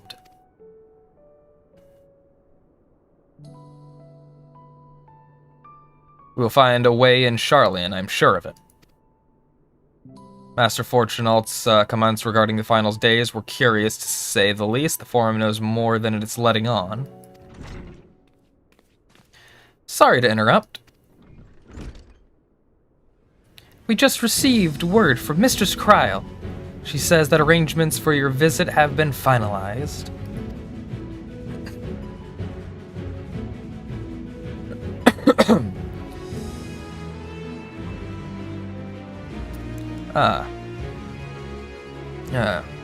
You're to head to Limsa Lominsa and board the next ship bound for Sharlayan. And on arrival, present yourselves as associates of the students of Baldessian.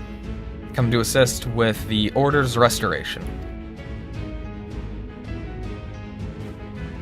Well, yeah, that ought to get us through. Your arrangements may be settled, but what of your thoughts? They must race at the prospect of returning home after so long.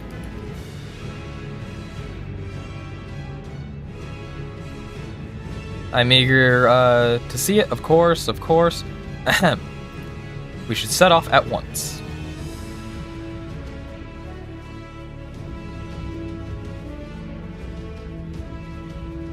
Then I'll accompany you to the docks. You'll need at least one person there to wave and cry and wish you a safe journey. Aww, Tataru.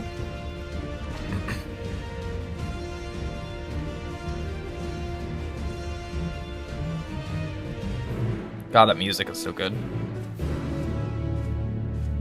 I love all the new little musics.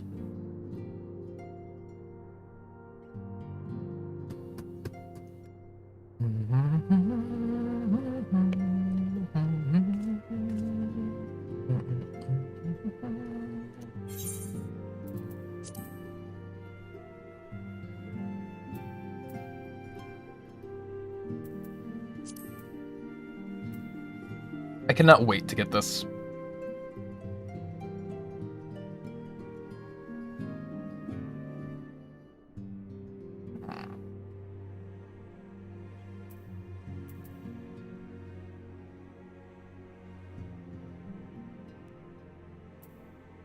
So it looks like if I'm going Blade of Valor, I just want to ignore Goring Blade because they can't stack.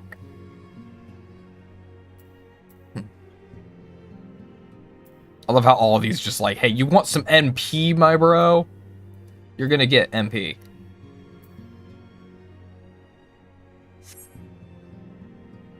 Alright, well, let's go.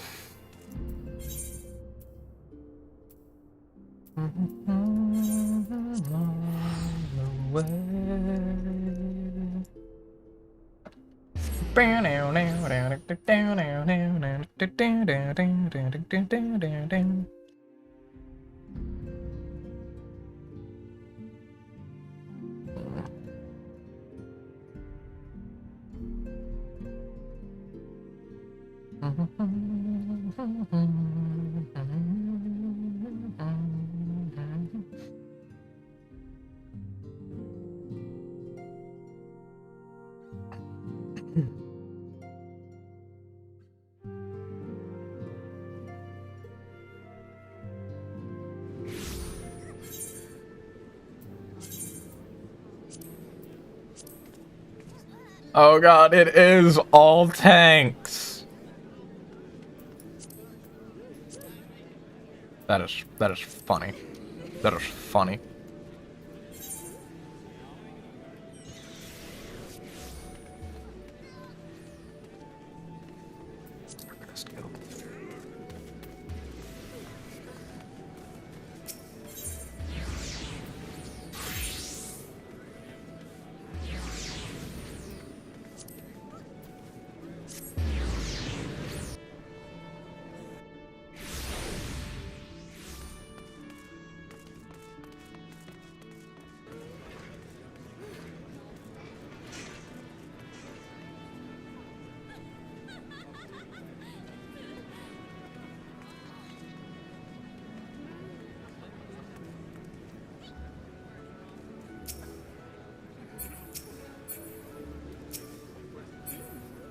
There's Eorzea.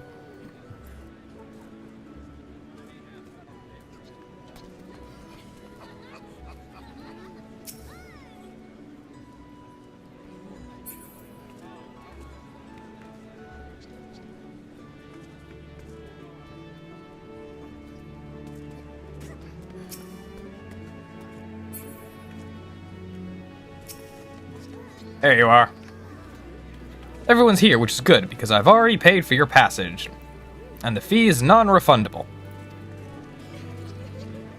The ship for Sharlayan should be pulling into port soon, so please follow and have all your luggage close at hand.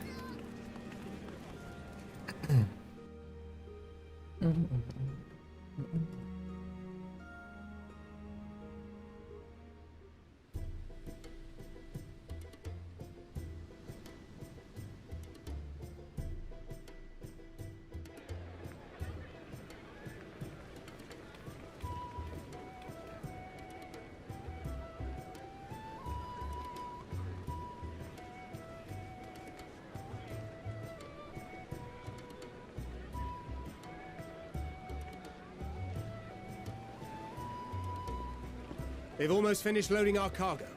We should be ready to depart right on schedule, or so I'm told. Excellent. 'Tis nice to have a smooth beginning to one's journey, at the very least. It's funny.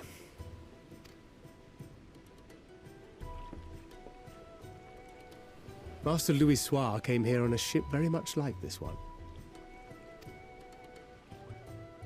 And now, years later, the street urchin he befriended that day is bound for his mentor's homeland. With his mentor's grandchildren, no less. Aye. 'Tis upon reflection that every twist of time's river and fate's whims are brought into sharp relief. Thou hast matured much in the intervening years. Wert thou not caught attempting to relieve Master Louis Soir of his purse scant moments after he made landfall upon this dock? Oh my.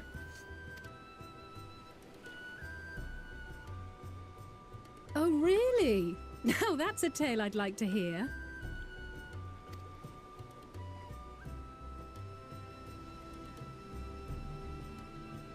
Will this be your first visit to Sharlayan, Sir Estinian?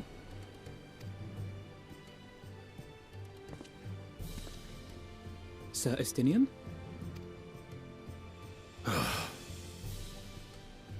we strangers newly met? Why this stiff formality? I, Merely meant it as a professional courtesy, since we are now colleagues in an official sense. I'd rather you dispense with the sirs, especially in private company. Or I'll be forced to respond in kind, little Lord Alphino. Ooh! Get him, Estinian. Get him. Point, Estinian. Painfully well.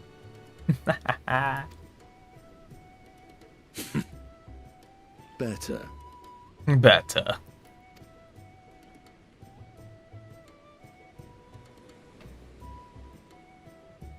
Aww. Tataru looks so sad. All right, Tataru. You seem positively distraught. Distraught? Me? Don't be silly. I think it's lovely that they get to see their homeland. It's just... we're trying to thwart the schemes of an army hellbent on destroying the world. And, once again, I have to stay behind and worry that this is the last time I'll get to see my friends. Aww. We'll come back, Tataru, we promise.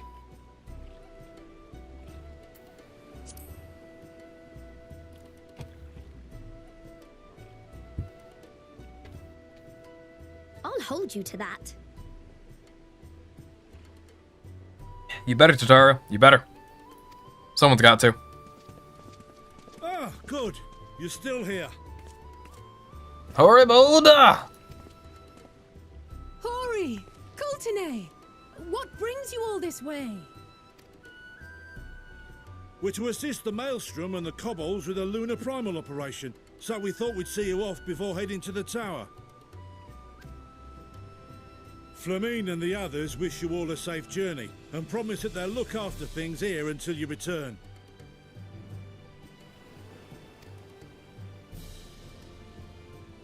We will too, of course. Aye. We, your fellow Scions of the Seventh Dawn, will do our part to ensure the end of the world won't happen on our watch.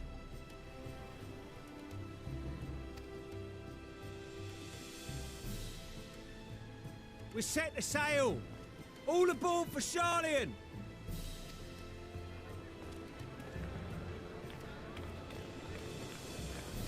That looks like it's time to go. And then... What's up, Joker? It's time. Then we must delay no longer. We will contact you the moment we learn aught of value. Wish us luck.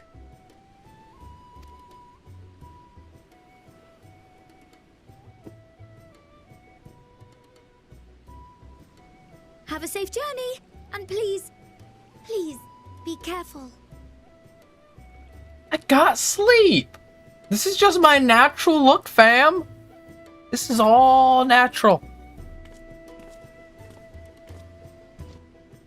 No, like, I got as much sleep as my body could physically allow me to. Like, I was way too excited. I mean, maybe I am. You never know. And so you venture forth unto the unknown. A fate beyond the horizon that cannot be divined. I just also super focus when I'm like reading dialogue. And in flux. In uncertain times, naught but the simplest words of wisdom will suffice.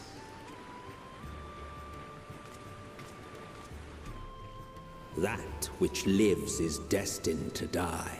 Love leads to loss. Every beginning has an end.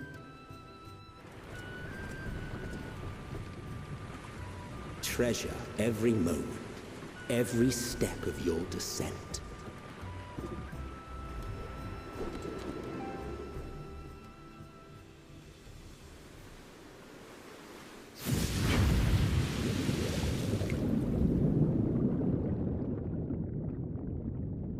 And there, in the depths where souls and stars rest, find your truth.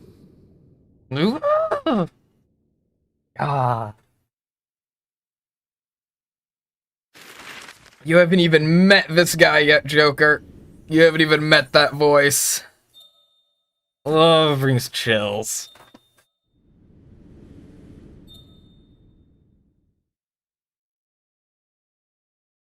Brings fucking chills. Ah. That could also be the AC. I don't know. Little bit of column A, little bit of column B.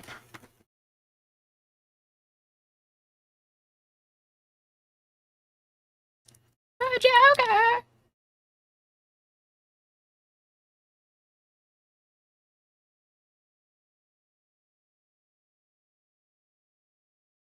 Joker, what did you show this man?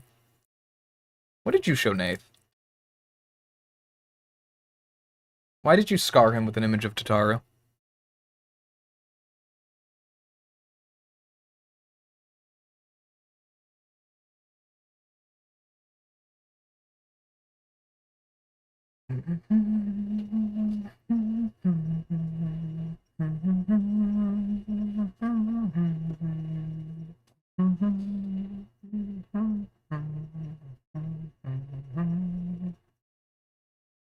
Come on, load! It needs it.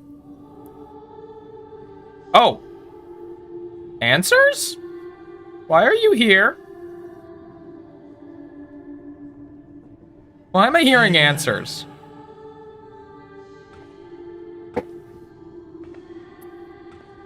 Feel. Huh. Think. Are we about to die?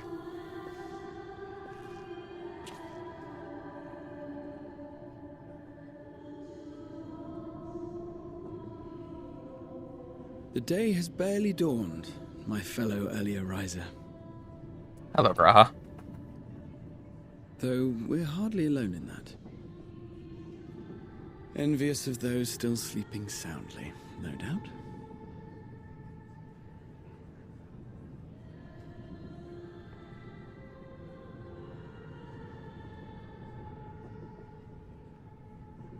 Called out to you, you say?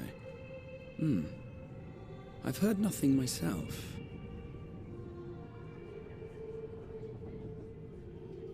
In any case, I dare say the sea air will do you good.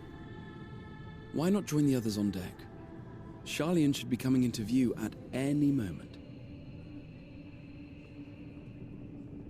What is with the ominous answers in the background? Why is Hydaelyn calling out to me now all of a sudden? What is going on? Things feel foreboding.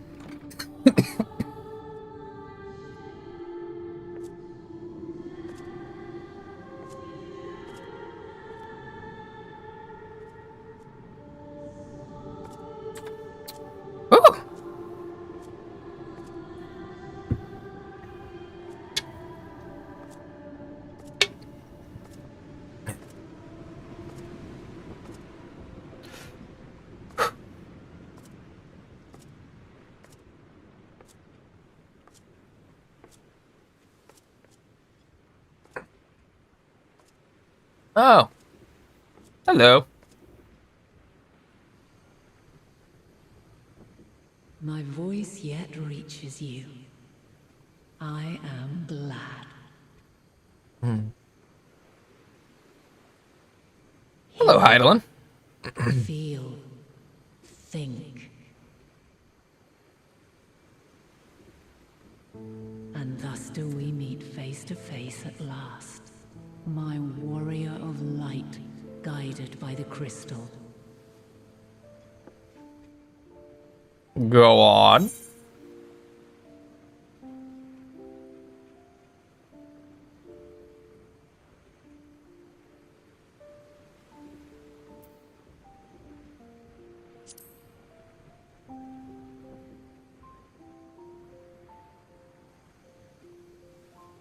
After your sojourn in the First, I believe you have your answer.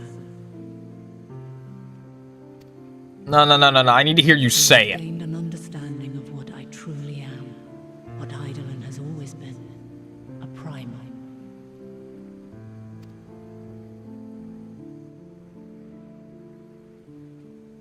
Zodiac was created to forestall the apocalypse which threatened the ancient world, and I was brought forth to bind him. Yet 7 times now, Those who would orchestrate a return to that bygone era have rejoined a shard to the god I had sundered. The greater his strength grows, the swifter does mine own diminish. The power to draw your mind into the rift betwixt is no longer mine to wield. Oh, I can't visit the crystal. I can't visit the Mother Crystal anymore. From the sounds of it. That's, sounds problematic. Yet though it taxes me sorely, I dare not leave these words unsaid.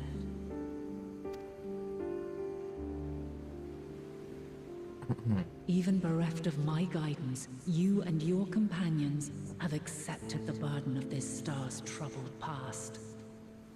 A conjunction has begun to form, an intertwining of your time and mine.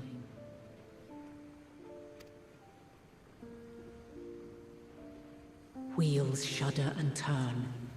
Conflict looms. Monumental. Which will decide the fate of this world and all life upon it.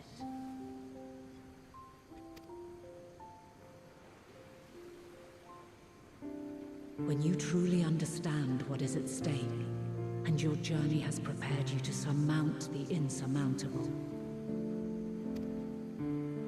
then shall I honor the promise made in another time, another age. Wait, what? What do you mean by that? Cast your peepers to the fore, folks. Sharlayan's just over yonder. I will not keep you further. Your traveler's heart must yearn to behold this unfamiliar land. We shall meet again, and soon.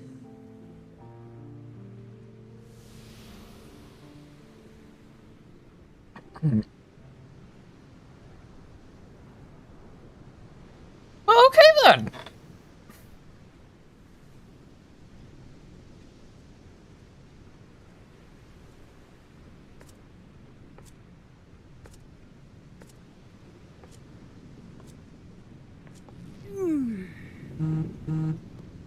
You look well rested, Alice. Oh, what a fine morning.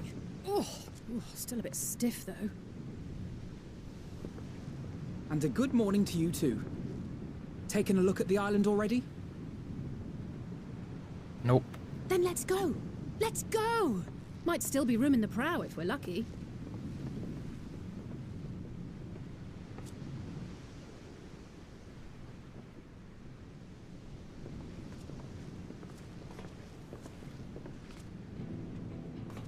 Ah, the sleepers have arisen.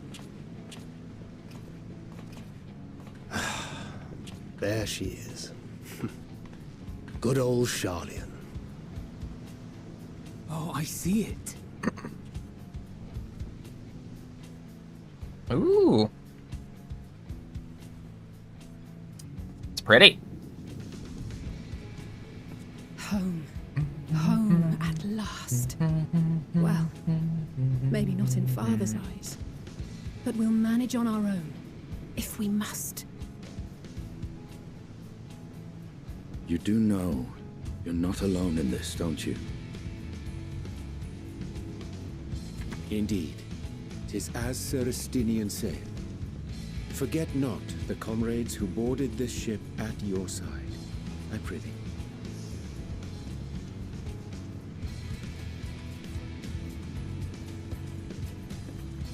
Thank you, my friends. We are ever grateful for your steadfast support. Upon arrival, we will be disembarking into the heart of Sharlayan proper.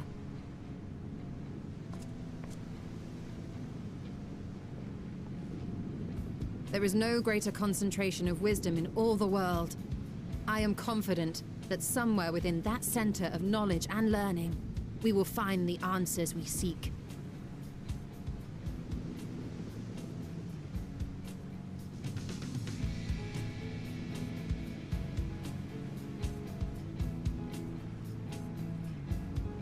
God, I love this music. This music's so good.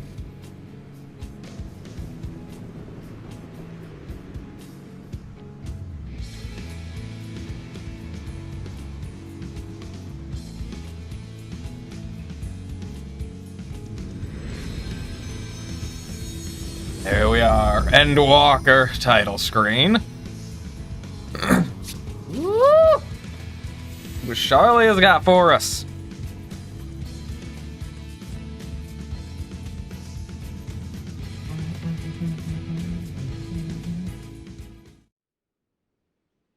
Sharlayan, the solitary island nation of the northern seas. Hello there. Where under the watchful gaze of Thaliak, patron deity of scholars, academics hoard all manner of knowledge and secrets. This place is huge. Once, they deigned to accept foreign students into a distant colony maintained in the Dravanian hinterlands. How swiftly they abandoned it once the first Garlean boot set hostile foot on Ala Mhigo's soil. So averse to the prosecution of war, these men of wisdom, your would-be allies.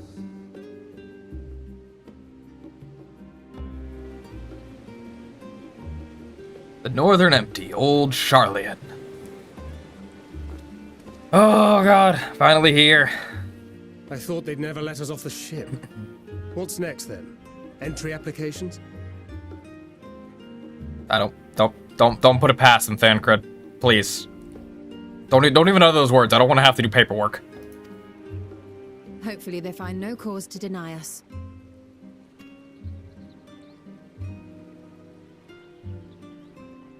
Hasn't Sharlayan all but severed relations with foreign powers?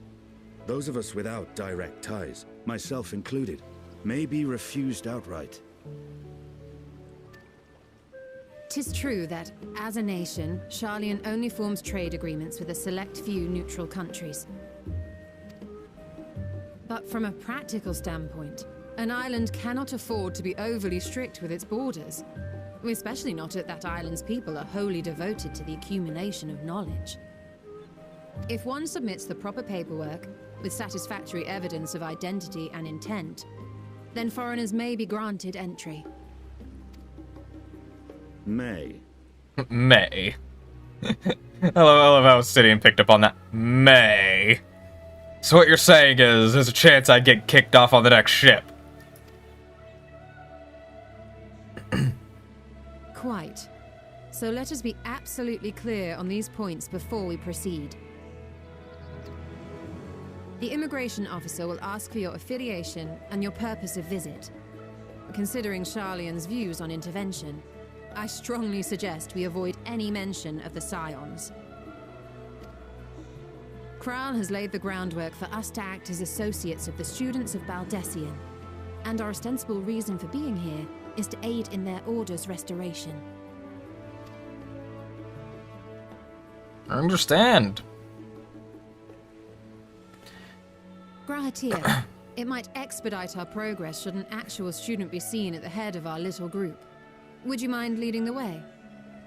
Oh yeah, Graha gets to strut his stuff. Of course.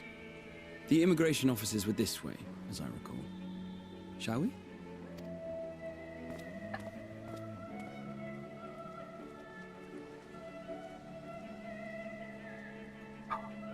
This place is beautiful. Greetings. We've just arrived and are eager to make our... Why am I not surprised there's a Lalafell in charge? Why am I not surprised? Just Lalafell in charge right out the gate. You in or out? Certainly. I see by your mark you are an Archon. I am. Grahatir of the Students of Baldesion at your service. I was assigned to an Eorzean survey team, but have returned to assist with the reformation of my order. My associates here will provide additional support.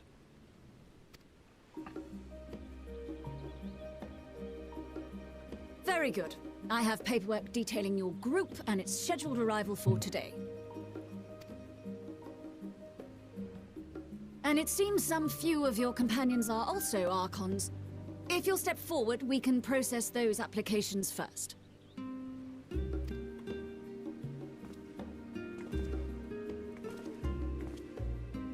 Ishtola rule.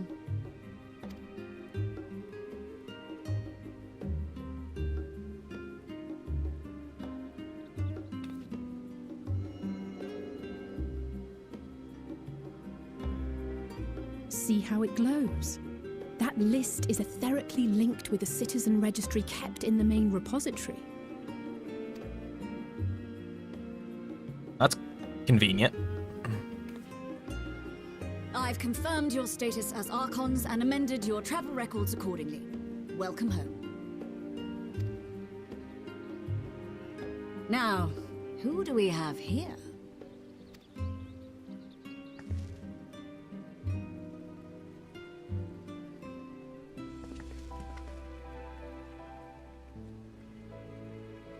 Alphino Leveilleur. And Alizé Leveilleur.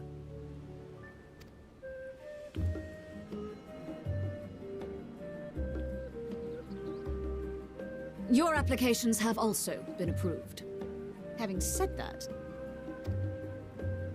the streets are abuzz with talk of how House Leveilleur's lord disowned his young progeny. Oh, word travels.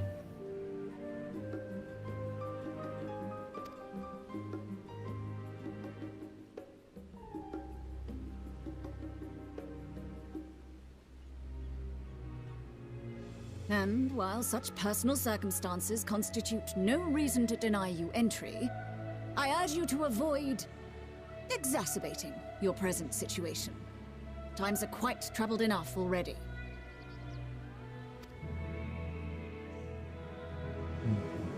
We shall keep that in mind.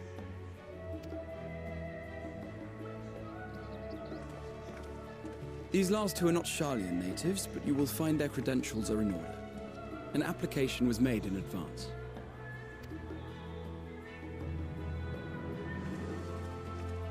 Stidion!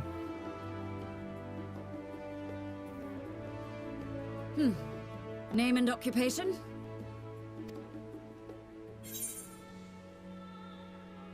Champion of Eorzea.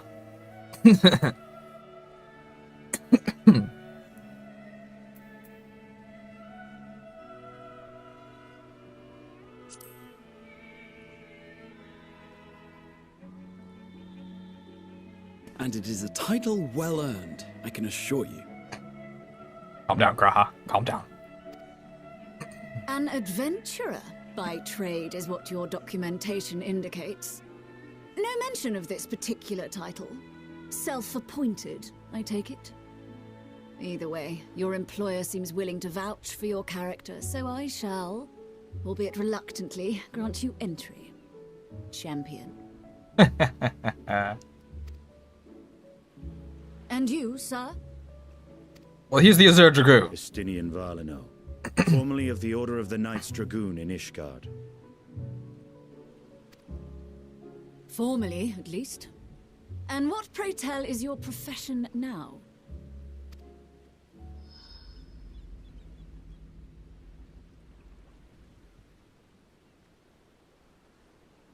Oh god, he doesn't have a profession anymore.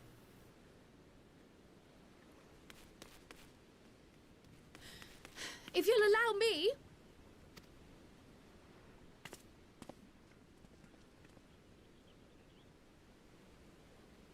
Hey, Cryle. My associate is a mercenary, hired for his strength at arms. Surely you are aware of the dangers we often face on our forays into the wilderness.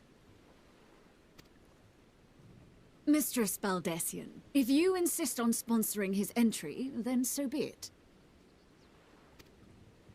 But while I appreciate that desperate times call for desperate measures, I find your choice of company concerning. Be advised that even a single misstep may have severe repercussions for your organization. I have every confidence in my chosen company, dear and trusted comrades that they are. But I thank you for your concern.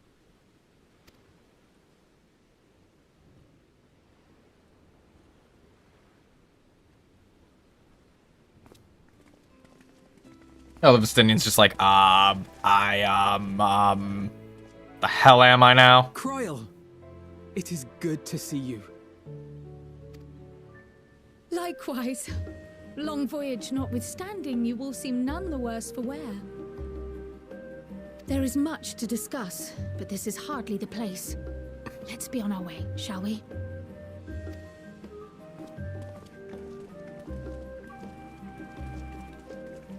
Oh!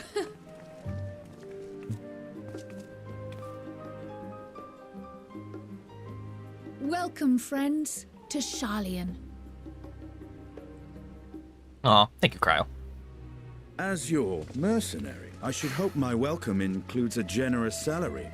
Well, I had to say something, Sir Taciturn. I mean, he's got a point. We getting paid? I would love to get paid. I'm glad I spotted your ship coming into port. The officers are born bureaucrats and sticklers for detail. In any case, you may relax and take a moment to get your land legs back.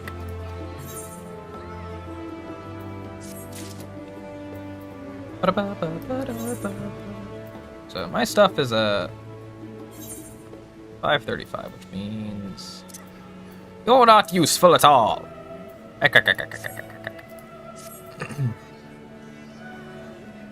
Oh no. Oh no.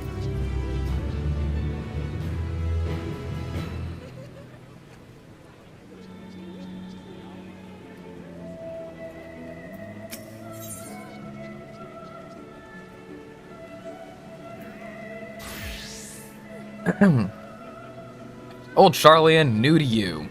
Kryl sweeps the science with a speculative look.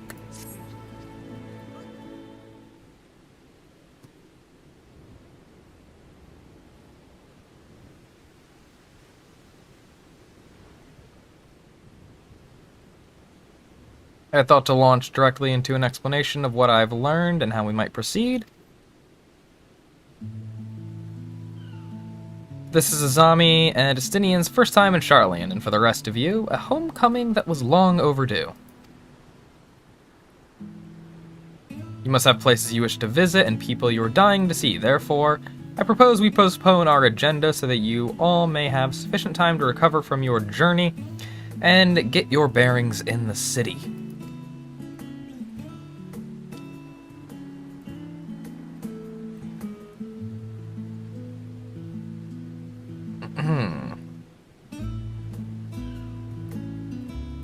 Alright. Once you've settled in, we can reconvene at the Baldessian Annex. How does that sound? This is a fine suggestion. We may not be welcome at the Levior estate as such, but I should like to nose around the neighborhood all the same.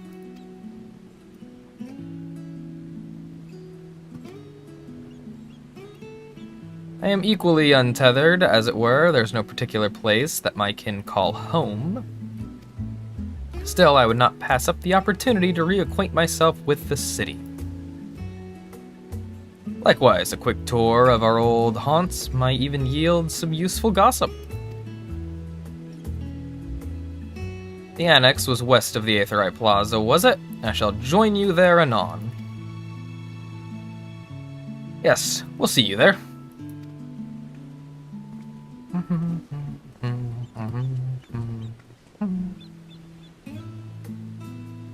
I too have places I would be remiss in not venturing visiting forthwith. By thy leave. Then there were four. What of you, Estinian? My services as a guide are yours for the asking. That won't be necessary. Until we reconvene, I prefer to wander as the wind takes me. But I could... Oh. Maybe next time, Cryo. Well, Raha, would you like to join us then? You've been gone for quite a while, and this would be the perfect way to refresh those dusty old memories of yours. Oh, of course, if you will have me. Come, Azami. Sharlayan awaits.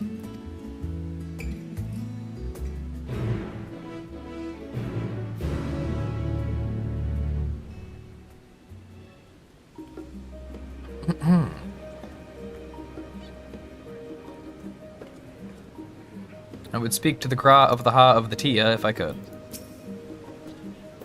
After you, my friend, I am more than content to follow your lead. Keep him at your side in order to proceed with quest objectives. You can leave Graha Tia behind by entering a different area using the Aethernet or by putting too much distance between you.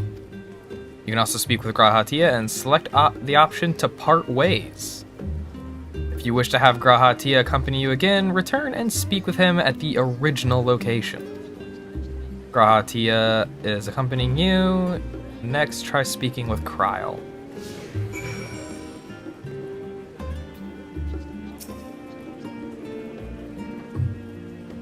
All set, then let us be on our way. Our first stop, amusingly enough, will be The Last Stand. It's a cafe on the west side of the harbor. Kryl is now accompanying you. Lead your two companions to The Last Stand and speak with Kryl at the designated location. While you are accompanied, you may encounter conversation points along the way which offer additional topics of discussion. Enter the glowing area and speak with your quest companions to initiate these bonus conversations. Enjoy exploring your surroundings together. Oh, that's cool. That's cool.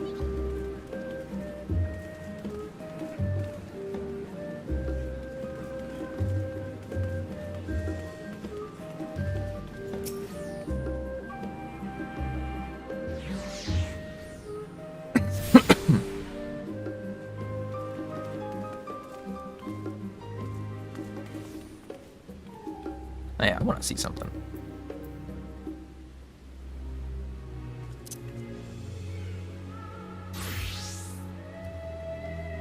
All your stuff is still,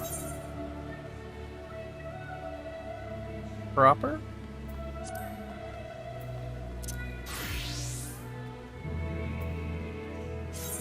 Your stuff has changed, though.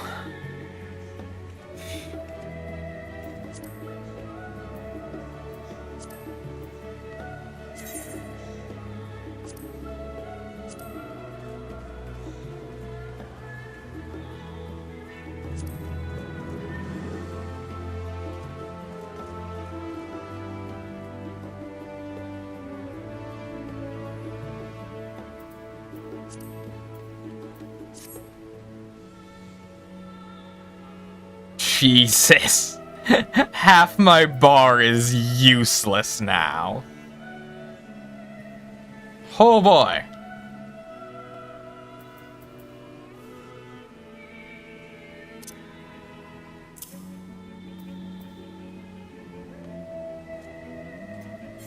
Wow. Holy crap.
Carbuncle!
Oh, it just becomes that. Oh.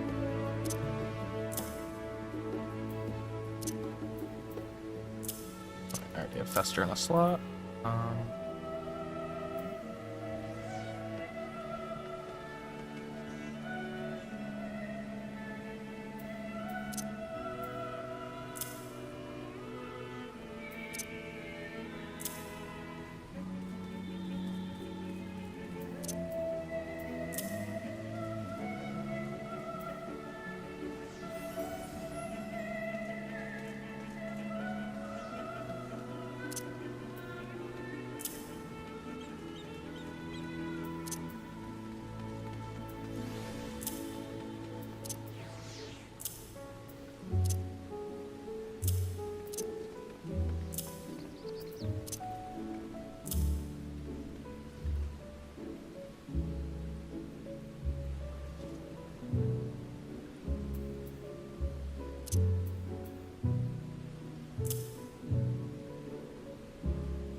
Okay. Well, that's this class setup.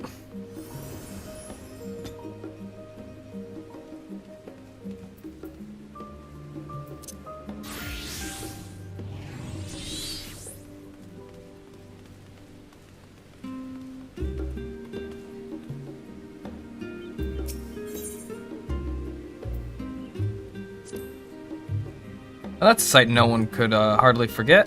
The great statue of Thaliak. As a student of Baldessian, I was usually quartered on the Isle of Val, but I would gaze upon the scholar's wise features every time I returned by ship to the city. It was quite the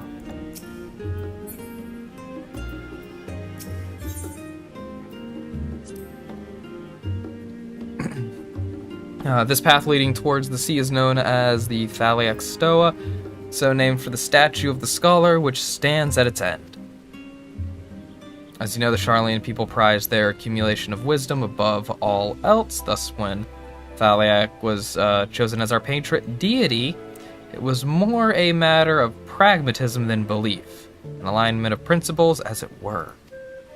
We may have honored him with a rather impressive sculpture, yes, but our faith is not so restrictive as that of, say, the Ishgardians. Individual Sharlayans can and do worship the divinities of their choosing. Interesting.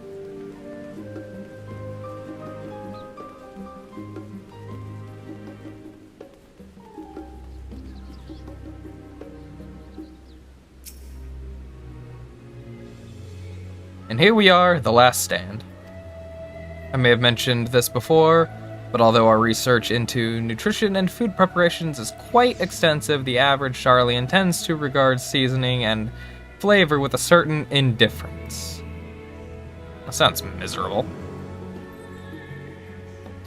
How can I put this? The food is, it's bland. As encapsulated by our infamous Archon loaf, the prevailing sentiment towards cuisine is dietary value first, and taste a distant second. There was one pupil at the studium, however, who could stomach the school's insipid meals no longer, so he quit his lessons and poured all his savings into building a proper eatery. So the last stand came to be. It is, as the name implies, the sole, decadated outpost of fine dining in Sharlayan, the one and only bastion of the culinary arts in an isle of otherwise mediocre fare. Hey, Joker's on.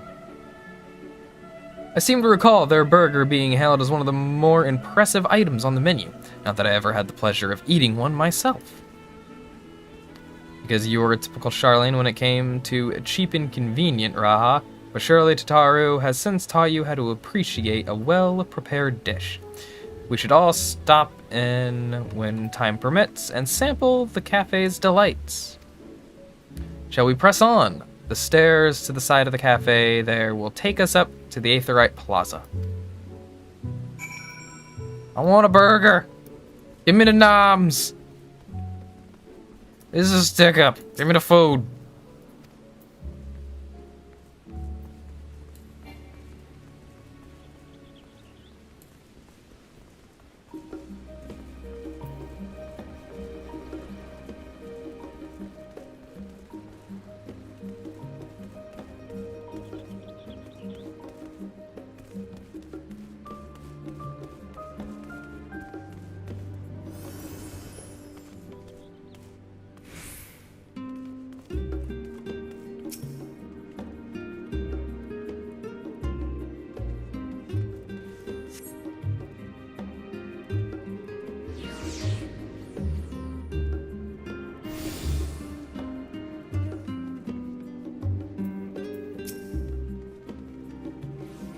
Unusual shape, isn't it?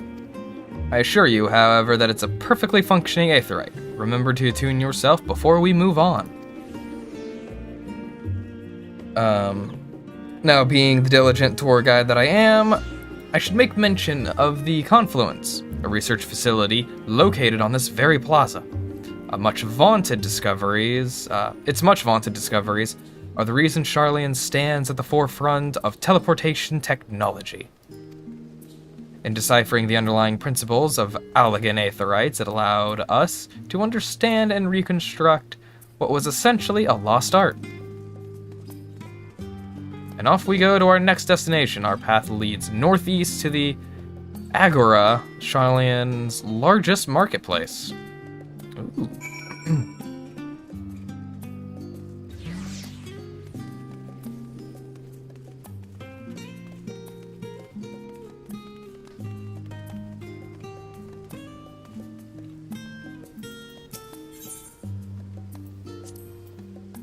Do you mind if I browse the shelves for a moment? There might be some hidden gems I've yet to read. Only a moment. How optimistic. Feel free to browse all you like, but we won't wait around for you. Perhaps I'll return here later then.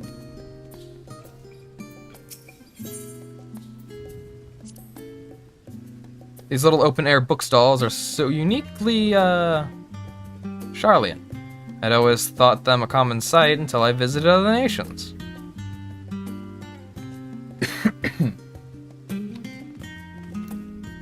It's okay, Graha. I'm pretty sure you'll find some more interesting books somewhere else. Full plate armor.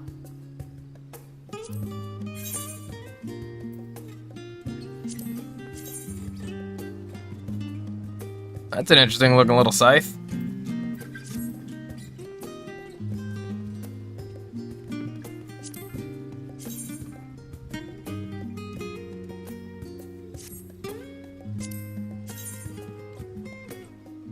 That's a cool little sword.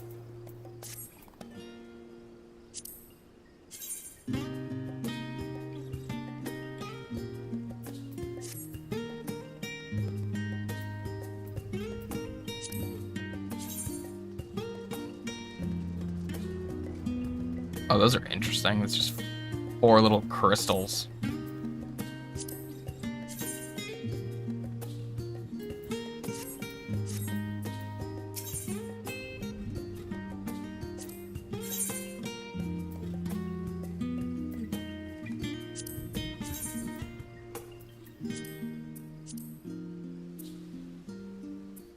Not a bad little chess piece.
Welcome to the Agora, where you can find wares made in Sharlayan, as well as a wide selection of imported goods.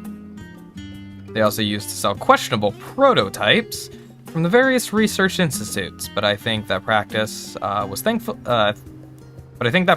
thankfully died out for the most part. Otherwise, I can think of no better place to stock up for your next big adventure. Am I overselling it? Ahem. On a more serious note, the next stop on our tour is one which has particular relevance to our ultimate purpose here. We must head back to the Aetheryte Plaza, follow the path north, and climb the stairs up to that imposing building at the very top.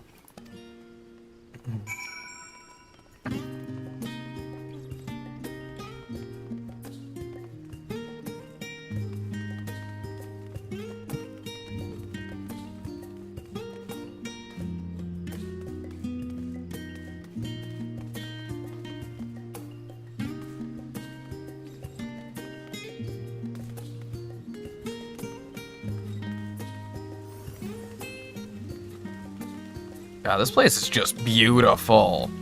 And I like the music. Like, I could chill here for hours. Don't tempt me. I just might.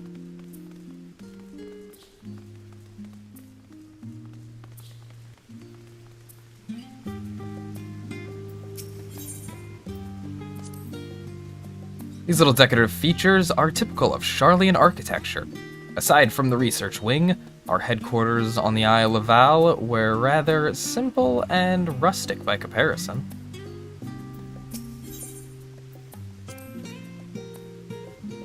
This is the Nymphaeum, an area dedicated to the blessings of water. For Sharlayans, water represents more than a life-sustaining liquid. It is a reminder of the Great Flood, which precipitated precipitated the birth of our nation, as well as a symbol of the knowledge which flows from Thaliak's divine Ewer.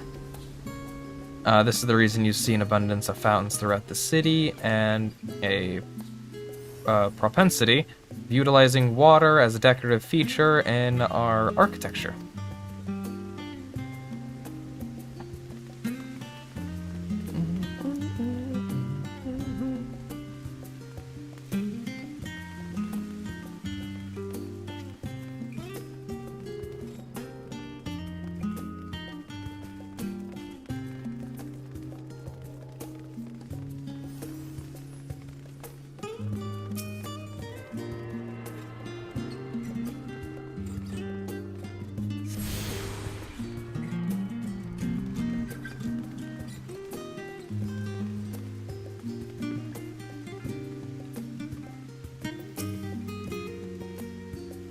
This grand structure before you is the Rostra.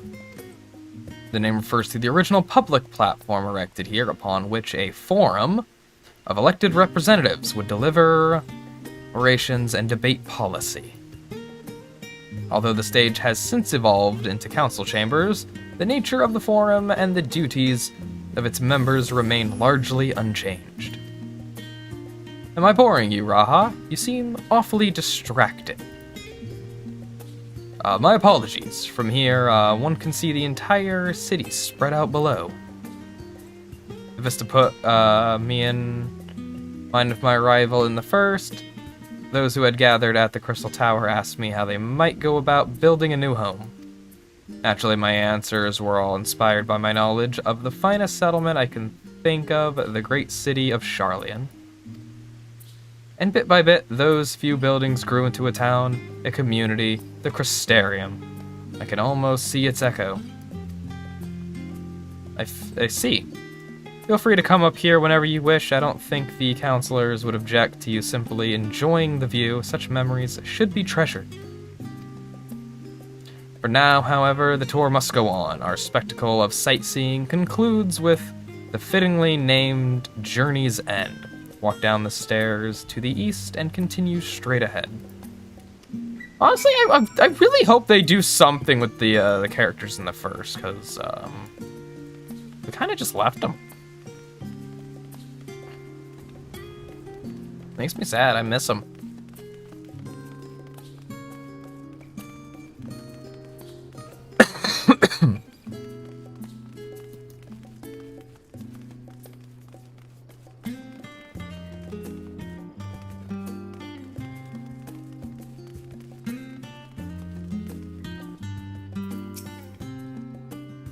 We've arrived at Journey's End.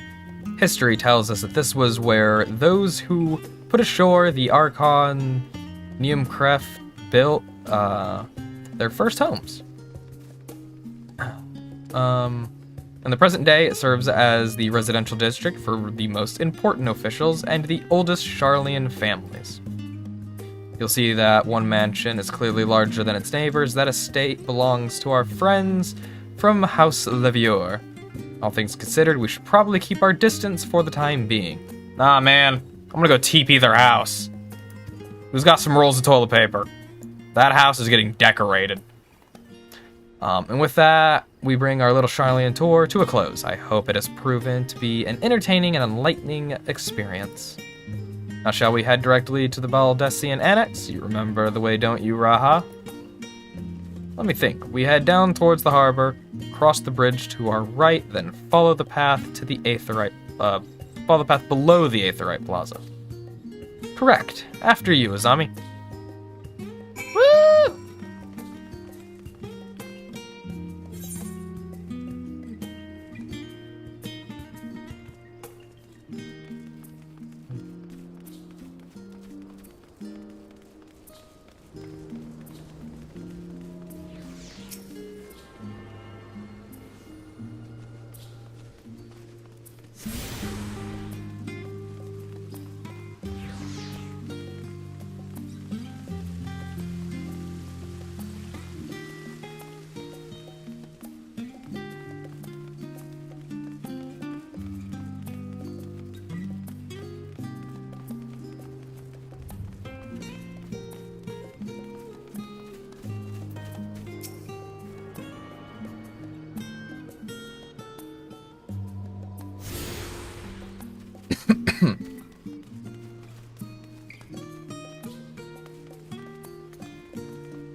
Right, we cross this bridge here, as I recall. Stick to the path and be careful not to end up back in the Aetheryte Plaza.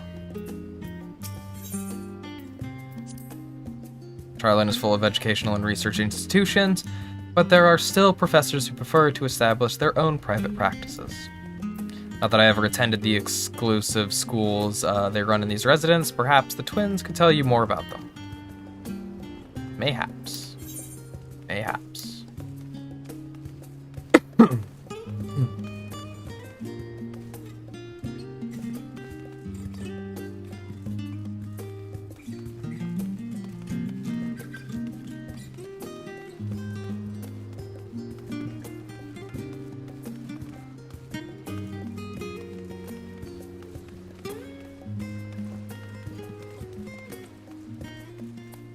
I tuned that one.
As the joyous look on... As the joyous look on Raha's face has undoubtedly informed you, this is the Baldessian Annex. If you continue up the hill, you'll arrive on the doorstep of Phenomenon.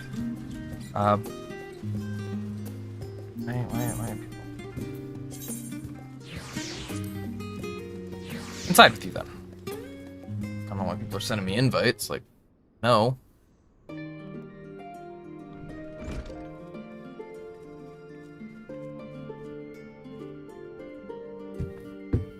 I'm back and I brought Azami and Raha with me.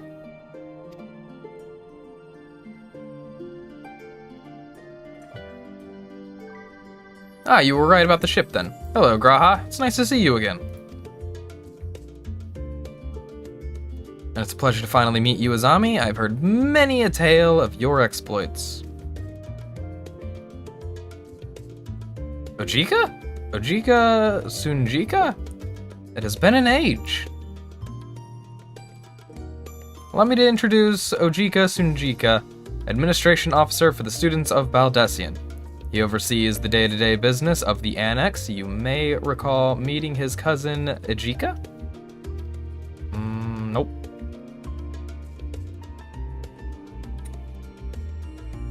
Ah. Oh yes, Eureka. I've read the initial reports. Quite a shock to hear what's become of the Isle. Do, take care if you have the opportunity to rejoin the expedition. This place is like a second home for the students.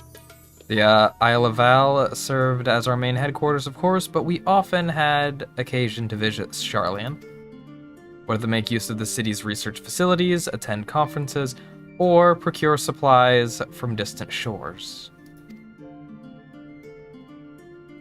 And the annex here was built to provide lodgings for our members while we engage in such activities. Ever since our former headquarters along with the isle itself vanished, the annex has served as our base of operations. And yet it feels so empty, with so many lost to us. Our organization is a shell of its former self. The day will come when we see the students rise again. But first, we must ensure that the Telepharoi fall.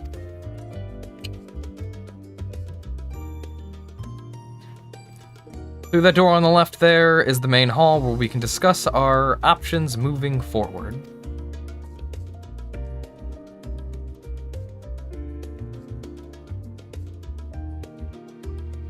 Yeah, once everyone arrives, that is. You probably have time to rest before our discussion begins in earnest.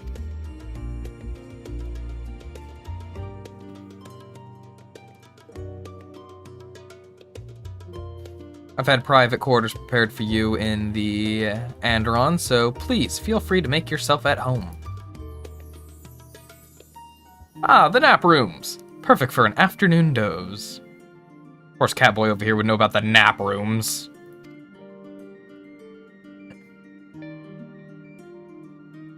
Oh, I didn't mean to give you the wrong impression. The chambers are quite well appointed, far more so than some cheap roadside inn, you may be assured. So simply that we were often so busy with research or exhausted from journeys abroad that we would slip into the Andron just to steal a few winks. And thus they became known amongst the students as nap rooms. Even if many such naps might last well into the following morning. Say the word and I'll be happy to show you to your chamber. Hopefully the others won't be too long in coming. I'll wait for you all in the main hall.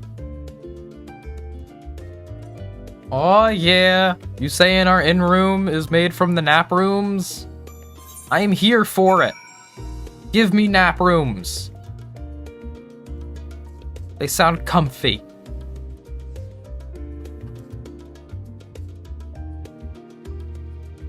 I need a nap room.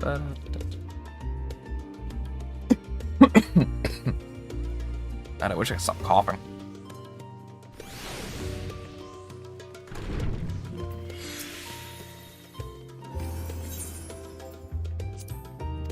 Yeah, show me what the inn room looks like here. Oh! Man, that's nice. You got everything in here. Oh boy.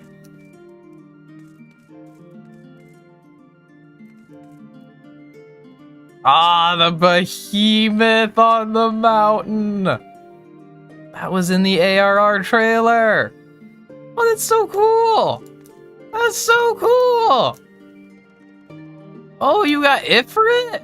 What? Ah, that's badass. Did they increase this at all? Nope, 400. All right, got it.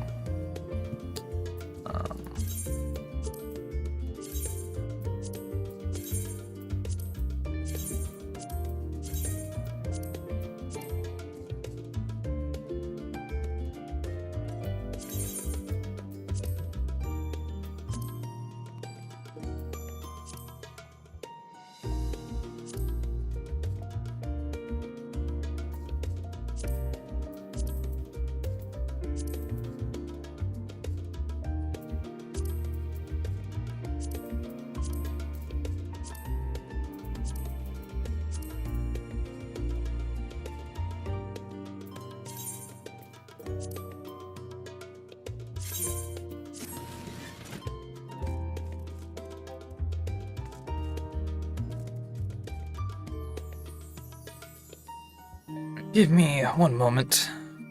Go to the bathroom real quick. I'll be right back.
Alright, let's continue.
I think this is the last aetheryte I need.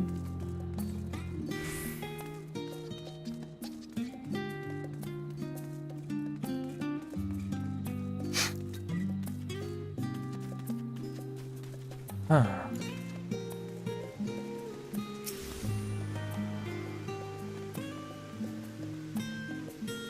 I already see the bunnies running around. You have tuned yourself to all the aetheryte shards in old Sharlayan.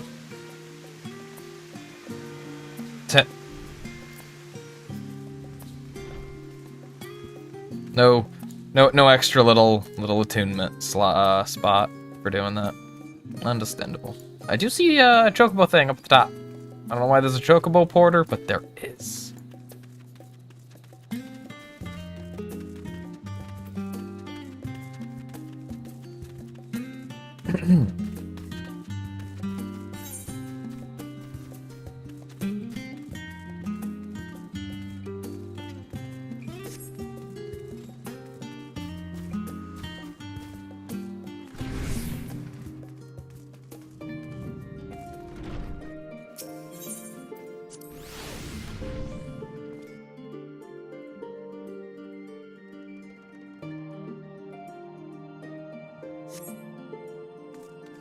Oh, we got a whole-on map.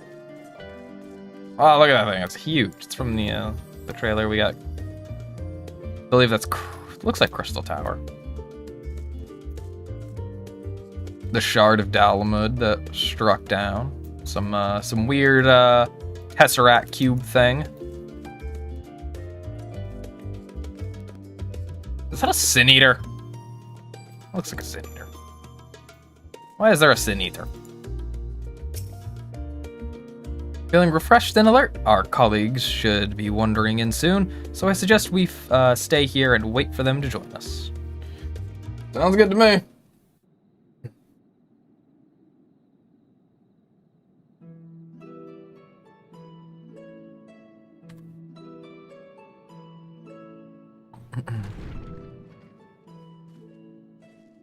Pray forgive me. I was delayed. You are forgiven. It's fine, Urianger. We're all here now. Let's get down to business then, shall we?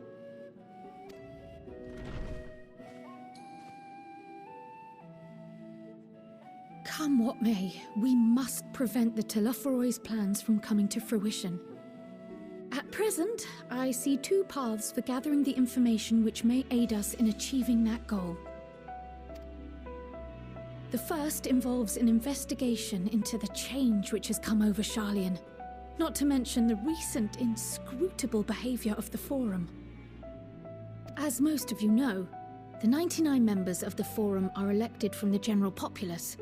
This alone guarantees a plethora of opinion with regards to foreign policy. The bibliotheques, for example, are a group of conservatives which would have Sharlayan focus on recording history, while remaining entirely uninvolved in the making of it. And at the other extreme, we have advocates for proactive diplomacy and direct intervention. My grandfather Galef was one such member, as was Archon Louisois.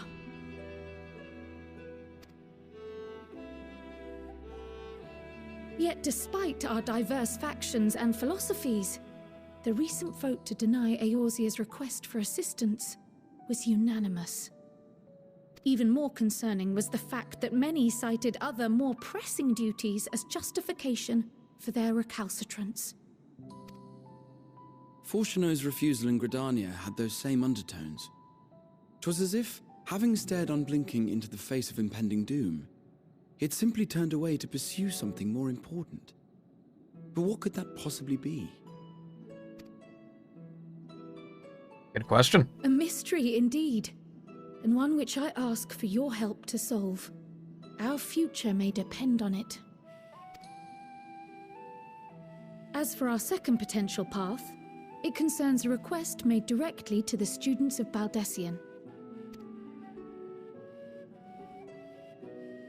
Our organization was founded primarily to study strange and unexplained phenomena the world over. Mysterious relics and ruins, arcane disturbances, and so forth. Compared to our more isolationist Sharlayan colleagues, we have strong connections overseas, namely with scholars and academics who share our passion for the unknown.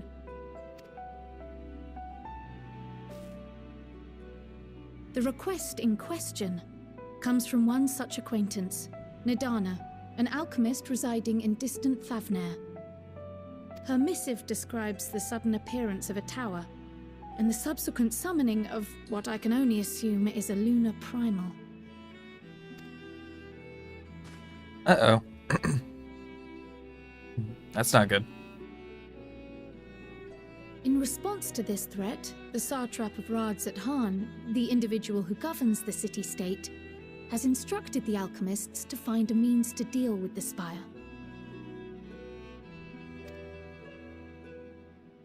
The artisans of that land are heirs to an ancient tradition, one rather unlike that of their Ul'dah counterparts. It is possible, nay, probable, that they have gleaned truths unattainable by Eorzea or her Far Eastern allies. They do, in fact, appear to have a strategy in mind, though it will require further research. To that end, they have requested an introduction to a capable warrior shielded by the blessing of light. Assuming we divide our forces to pursue both of Kral's lines of inquiry, then having you join the group heading to Thavnair would seem the obvious choice. But the investigation in Sharlayan is of vital importance as well. Equal, I think, to the Thavnairian one, given that the fate of the world may hinge on the results of both.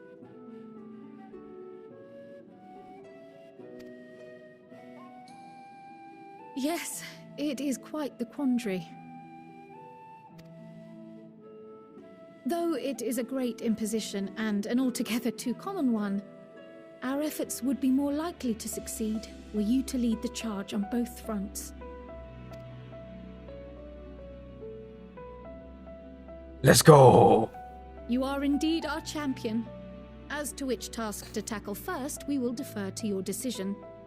Let us next decide how everyone else might best be assigned.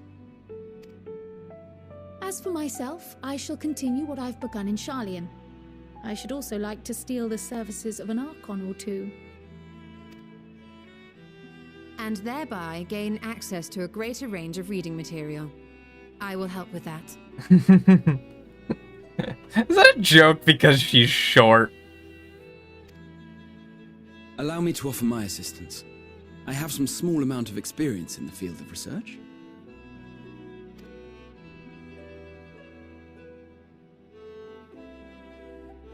Alize and I would also like to help, if you would have us. Anything to understand even a fraction of what our father and the Forum might be thinking. Of course, the more the merrier. Right. The rest of us will make the journey to Thavnair.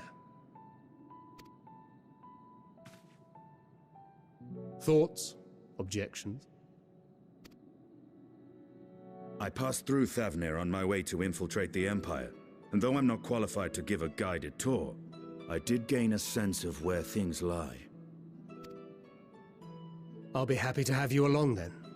So for this group, it will be you, me, and Urianger.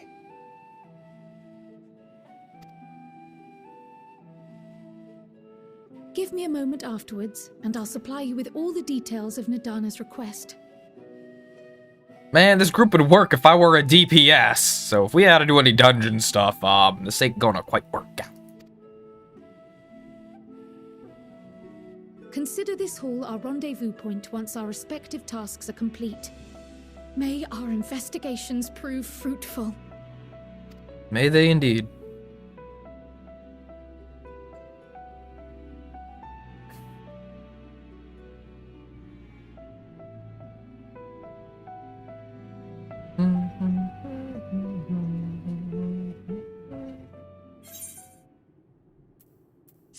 Complete.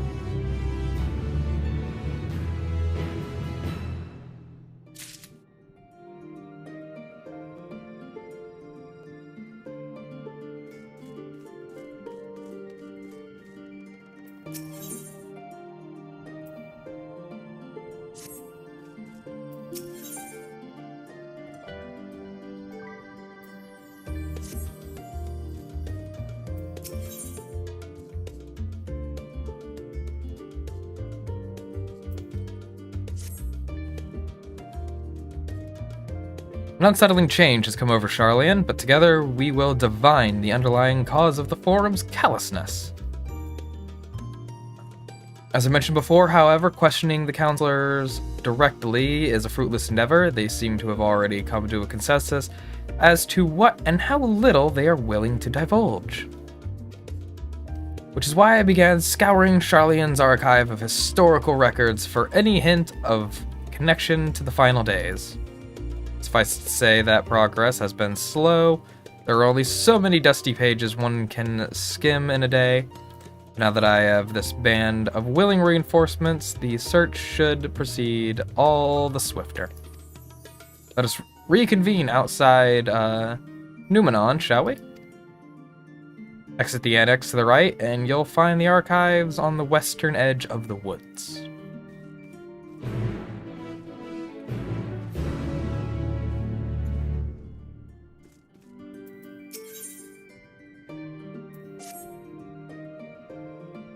Gotta help her out with that and go to Thavnir? How am I supposed to be in two places at once? I have Kryos instructions in hand. If you are ready to set out, then so are we. Having been to Thavnir before, I can travel by Aetheryte, but what of the rest of you? Another sea voyage would waste time we do not have. Kryos of the same mind has already secured the aid of the good folk of the Confluence. We'll take ourselves there. The Confluence, thou sayest? I'm afraid so, my friend.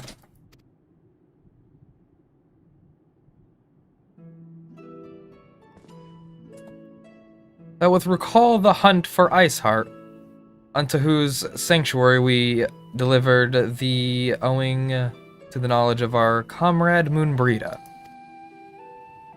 Moonbreda was an authority on aetherology, a field of study she did embark upon in pursuit of her parents' example.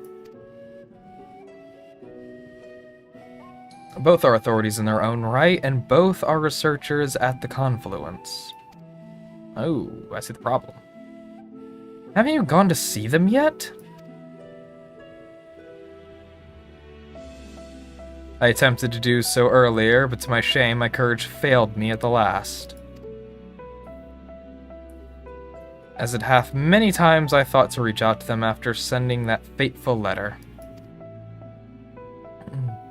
Neither time nor introspection have revealed unto me the words I should speak, and thus I have kept my silence. Whether you come with us or no is your choice and yours alone. If it's too difficult, we'll manage. Thou art kind to say so, but I have no intention of forsaking our cause. I shall go to the Confluence, and I shall face that which hath long been overdue. If it's settled, then let us be off. When we arrive, we should look for a researcher named Kaite.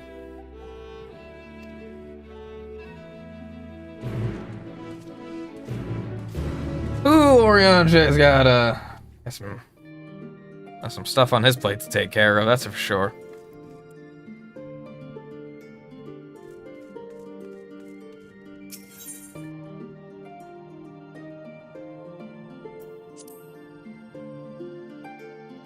I guess we'll tackle the book stuff here. I don't see any reason why not.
Okay.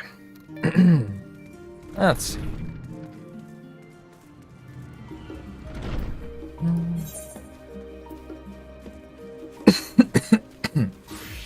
I guess I can just run there.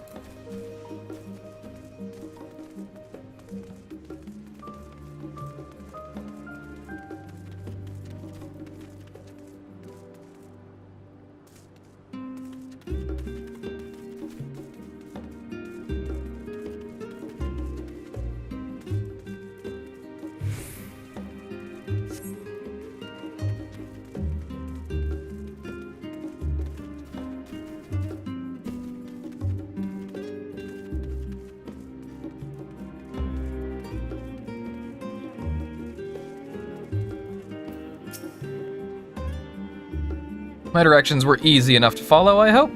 In any case, you stand now before the doors of the Numenon, Sharlayan's grandest collection of books and tomes. This building is actually only an entrance, and one of many at that, for the archives of Numenon extend deep beneath the surface, like the roots of a tree. The vast halls of the Great Google Library pale in comparison to the Numenon's endless maze of subterranean chambers. Any citizens of Sharlayan is free to enter and pursue its shelves, well, most of its shelves.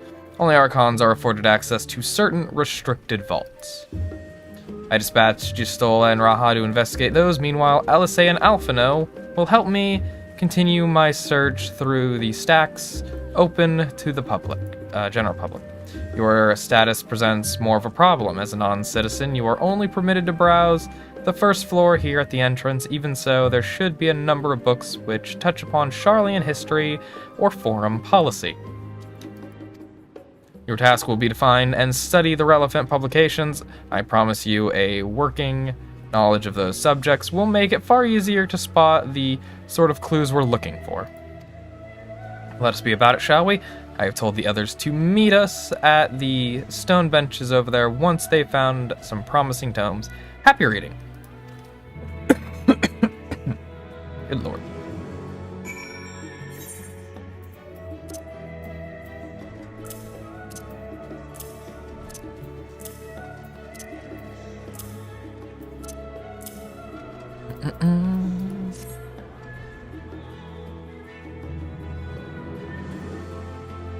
Oy vey. Oh, this place is massive. I don't know how much I trust, something that could easily become a hole in the floor if the magics wanted to give out.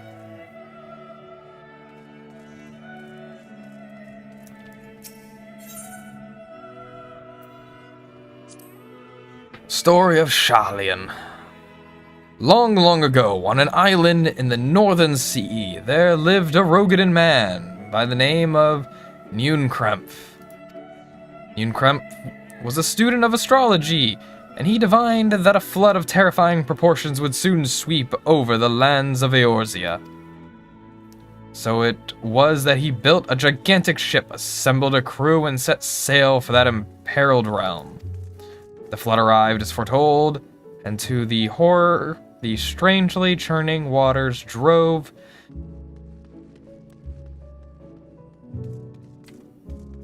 drove the people toward the ocean. It was there, however, that Nunkremp's crew hauled them aboard his ark, but the danger had not passed. A towering wave approached, threatening to smash the vessel to pieces. With only moments to spare, Nunkremp wove a mighty spell of teleportation and shifted the entire ship to safety atop Abalatha's spine. Refugees from the surrounding regions huddled there alongside them, but it was not long before disputes over the dwindling supply of food led to violence and bloodshed. Saddened by the sight, Nunkremp gathered to him his crew and his grateful passengers and abandoned the ark to those reddened peaks. They journeyed to the coast, where they built a new ship intent on returning to the northern seas. They landed on the beach of an island and settled upon that very spot. That settlement prospered and grew, and in time it became the city of Sharlayan we live in to this day. Nice.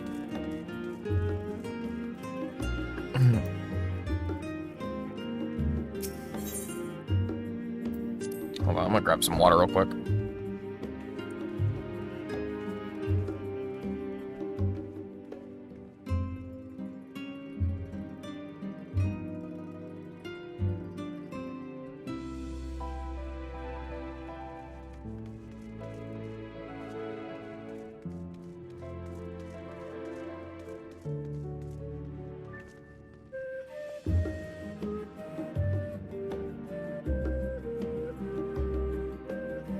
Oh god.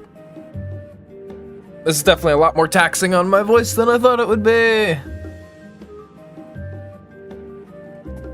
Which really, really sucks. Okay.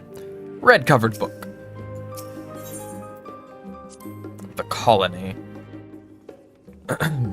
Many years ago, on the banks of Thaliak, in the Dravanian hinterlands, a Sharlayan colony once thrived. The settlement was originally established as a mere outpost to study the ethereal sea in the year 1311 of the 6th Astral Era. Scholars dispatched to Eorzea found the facilities wanting, and their demands encouraged a gradual expansion in structures and services. As rumors spread of a growing community of academics, the area was further inundated with Eorzean students hoping to share in the renowned wisdom of the Sharlayans. 50 years later, the Forum passed a motion to recognize what had become a flourishing town as an official Sharlayan colony. Eorzean residents took up calling the colony itself Sharlayan, which led to no small amount of confusion when discussion turned to the subject of the motherland. In response, some Sharlayan inhabitants, if pressed for a name, would simply refer to it as the Emporium.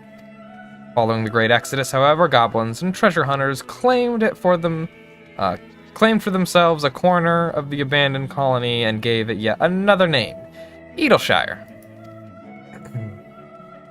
Following chapters go on to introduce the most prominent features of Edelshire. This book does not appear to contain additional information on the Forum or cover the history of Sharlayan motherland in greater detail.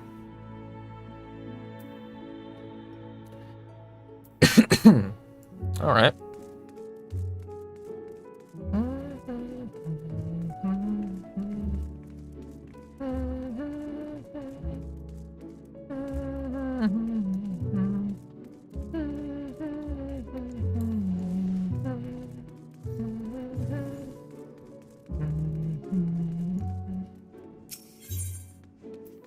Stewards of Wisdom. During the chaos of the 6th Umbral Calamity, Archon Yumkrep, founder of Sharlayan, bore witness to the madness and savagery of men brought to the brink of despair. Upon raising a settlement on an island in the northern Empty, he instructed his people thus: renounce the ways of war and pursue enlightenment through knowledge and reason. The Sharlayans took to heart the word of their savior, and thenceforth served as stewards of wisdom. Upon a foundation of accumulated learning, they built a homeland unlike any other, a nation born from strength of minds rather than strength of arms. With knowledge of economics came shrewd trading. With knowledge of agriculture came bountiful crops. Engineering brought wells and sewers, ending squabbles over water. Wealth and expertise could be bartered for wealth and coin, and the more their wisdom spread throughout the world, the more mankind as a whole would thrive.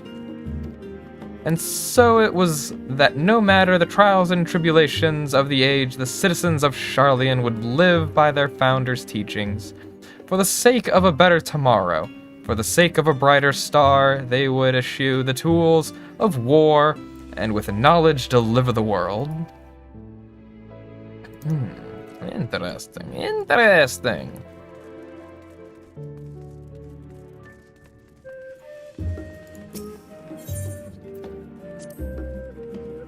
Well-worn manual. My beloved seekers of knowledge, have you ever put learning before your... Oh, what do I feel like? Neglected and feed the rest of your body as it should. I, too, once engaged in such foolish practices, but one night, engrossed in philosophical study, I had an epiphany. For all the world's mysteries that drive us to reckless abandon, we have so very few years of life in which to achieve our goals. Thus, I do share with you this mantra: I am forever 20 summers young. The number itself is unimportant. You could be 19 or 23 or 40, whatever age you are when you discover this manual, let that be the age you aspire to remain. Though mindful, healthy living, will you extend the time available to spend upon your chosen research, another day, another moon, another summer, to grasp the great truths you pursue. In the pages that follow, we will explore the secrets of maintaining one's physical condition from a biological, aetherical, and arcane viewpoint. Focus on the wrong subject, search for works which contain details on the forum, or mention history of Sharlayan. Yeah, I figured. Probably where everybody's currently sitting. Blue covered book. An introduction to the heavens. Have you ever gazed at the skies above and contemplated the mysteries contained therein? I speak not of shifting cloud patterns, but of the vastness beyond, of the sun and the twinkling tapestry of the night. Some think the dome above us to be a finite space, yet amongst the leading thinkers of our age, one scholar's depiction of a boundless sea of stars has firmly taken root. Alas, the heavenly sea remains an unreachable, unknowable destination. There are few indeed who can explain in satisfactory detail why our own star is believed to revolve around the sun.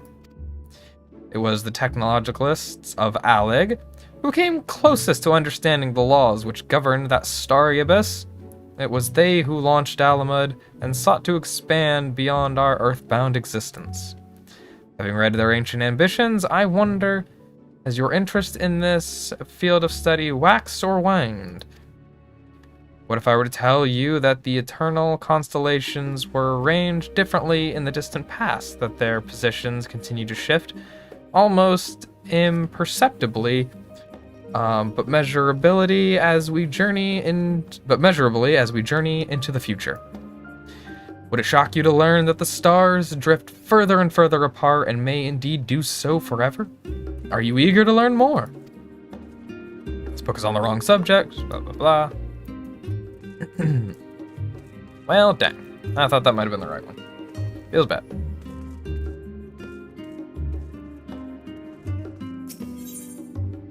Voice of a growing city.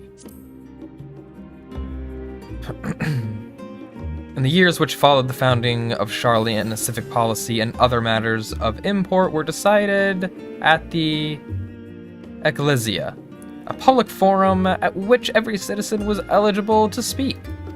As the city's population grew, however, this format became increasingly impractical. The larger number of participants gave rise to ever longer debates, resulting in significant delays of vital resolutions. Various measures were introduced in an attempt to curtail protracted discussions, but in the year 201 of the 6th Astral Era, it was ultimately decreed that Sharlayan would transition to a new form of governance.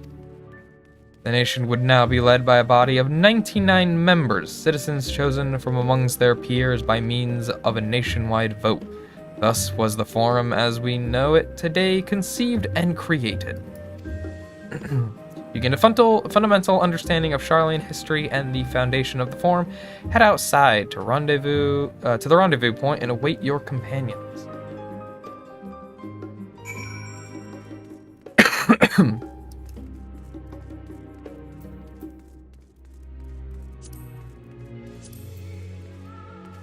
I wonder.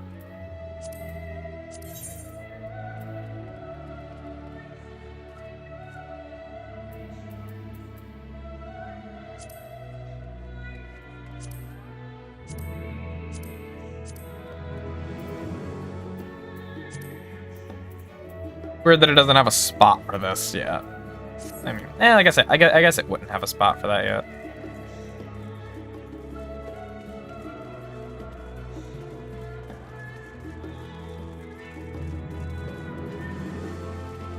Okay.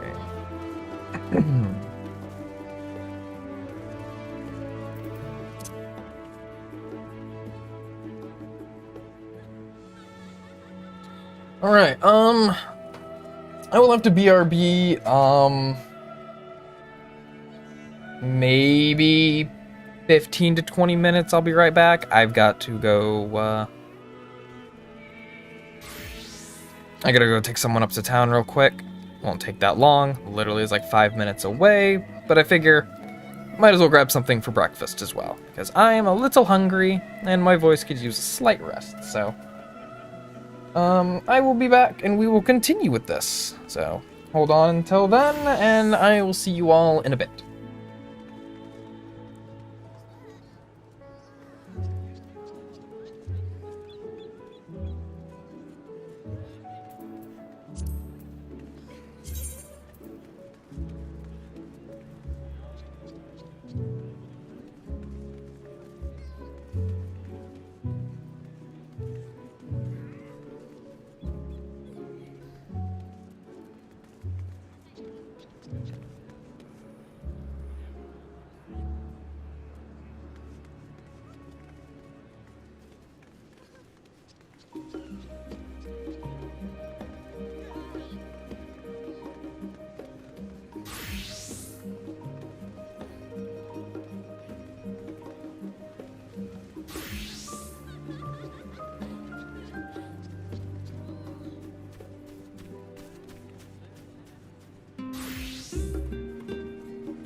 Okay, we are back. That took a little longer than I thought it would.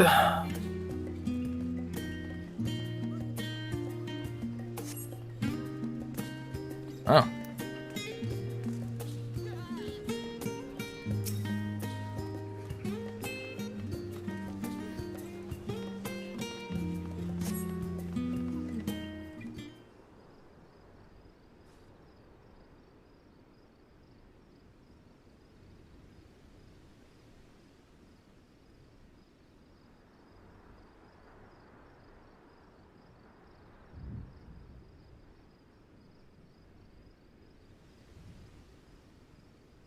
Ah, sorry, were you waiting long? Not too terribly.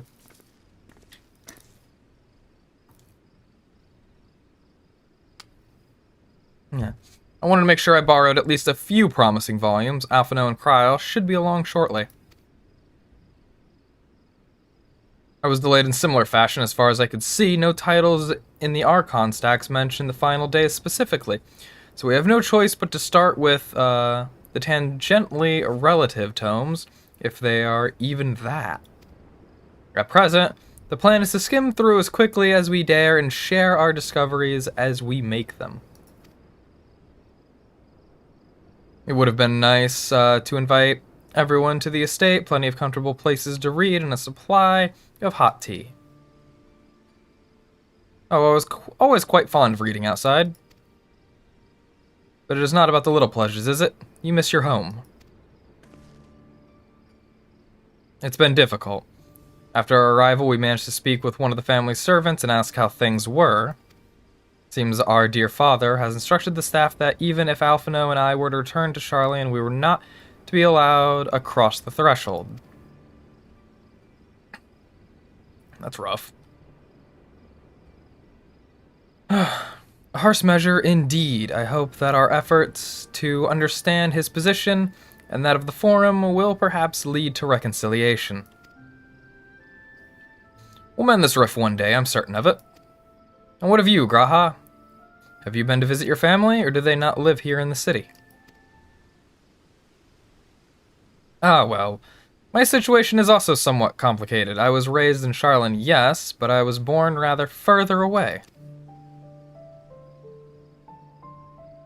In the southern reaches of Ilzabard. In fact, for generations, my people have dwelt in Corvos, a coastal region opposite the island of Thavnair.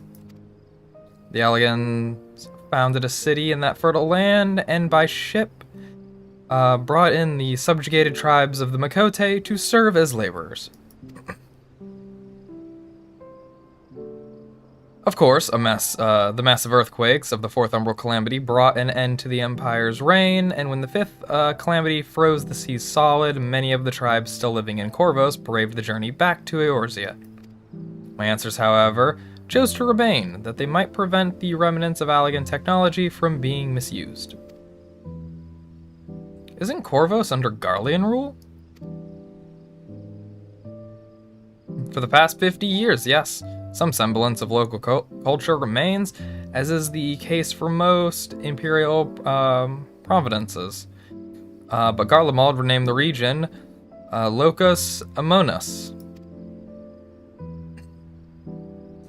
When I was a boy, a nearby town came under the jurisdiction of an illustrious imperial family, the nobles of House Darnus. Wait a minute. Wasn't Darnus the Sorrows of Werlit guy? House Darnus demonstrated a singular interest in Allagan civilization, and so my tribe was forced to consider a plan of action. For some time already, voices had been raised in favor of abandoning our ancient customs. After all, the Allagan eye no longer passed to our eldest children as reliably as it once had. Fear of discovery eventually tipped the scales, and the decision was made to bury our ties with the knowledge and traditions of Allag. As the last child born with the Allagan eye, I was given over to the custody of friends and the students of Baldessian, who had me registered as a Sharlayan citizen. I never even considered. Forgive me. It was an unkind question. Even Thancred was taken in by Archon Louis Sois, was he not? Stories of adopted waifs and rescued orphans are more common among Sharlayans than you might think. Yet regardless of our origins, we all provided with an equal opportunity to learn, and with sufficient perspicacity? Yeah, perspicacity, I believe. We outsiders can even earn the vaunted title of Archon. This is exactly why I have such love for this country and why I wish it to remain a nation of which its citizens can be proud. Hear, hear. Another good reason to get to the bottom of the Forum's stubbornness, aside from the trifling matter of our impending doom. Excuse us while we try to make some headway into these books, Azami. More company should be arriving any moment now.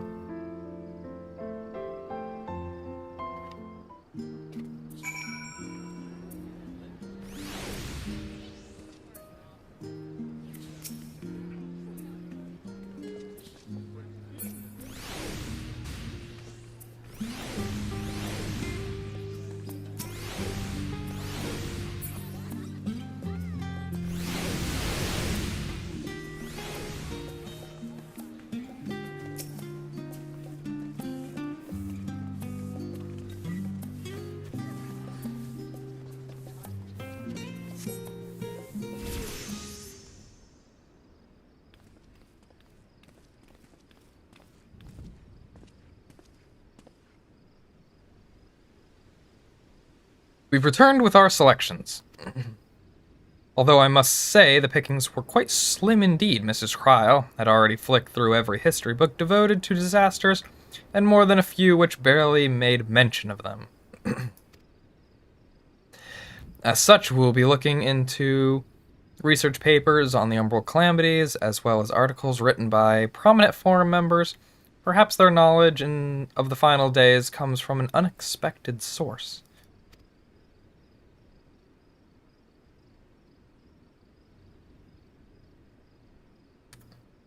Ugh. Speaking of which, I might ask you a few questions related to the final days.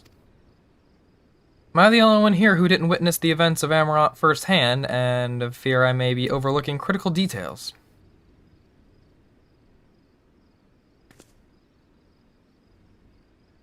My thanks. Now, where to begin?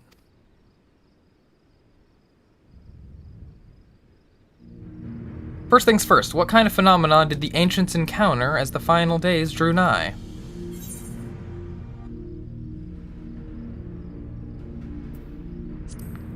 Complete destabilization of creation magics. Yes, the unfolding catastrophe wrought havoc on all manner of life. The chaos extended to the ancients themselves, causing their powers of creation to spiral out of control. Fear and despair manifested in terrible, tangible fashion. Meteors raining from the sky, fire erupting from the ground, indescribable abominations prowling the streets. That more or less aligns with my understanding. If only the arts of creation had survived until the present day, we might have had something substantial to analyze. To the best of our knowledge, however, those techniques were not preserved or passed on. Y'shtola surmises that the closest known magic is that of summoning rituals promulgated by the Ascians. Was there aught out of note which heralded the approach of the final days?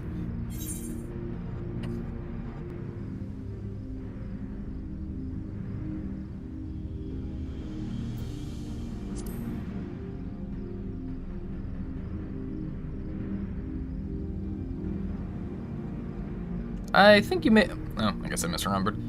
As I recall, it was more of a gradual spread. The Amaranian spoke of a keening sound that rose from the land itself just before a region was visited by catastrophe. We never did hear this sound ourselves, of course, thrust as we were into the midst of the madness. The ground was crying out, you say. To be considered the harbinger of doom must have been quite distinctive and probably quite loud. I'll have to speak with one of Numenon's mammoths and ask after any books which make mention of such a sound. Last but not least, would you describe how the ancients sought to quell this unprecedented calamity? What definitive action did they take? They summoned Zodiark.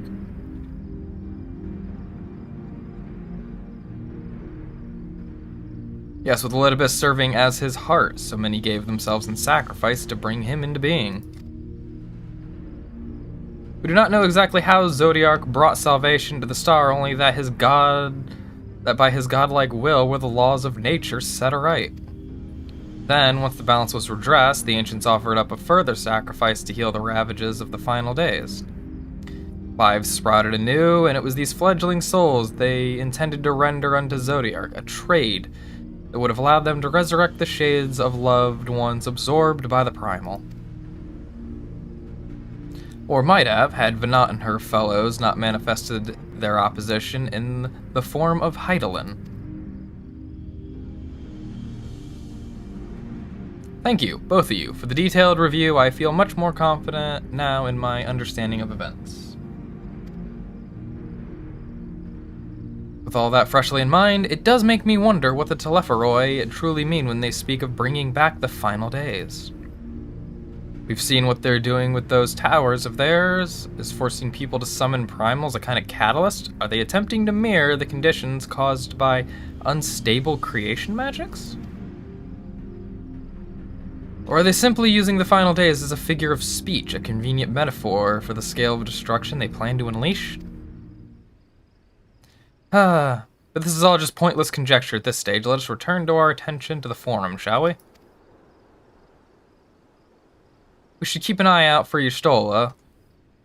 But 'tis time we began studying these research papers. Am I gonna have to wait again? Yes. Yes, I will.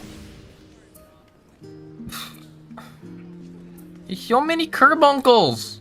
Look at them all.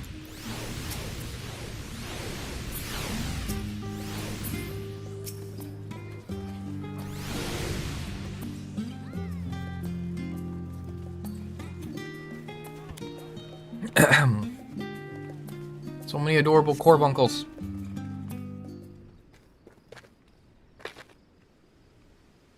Sorry about that, that was a little loud.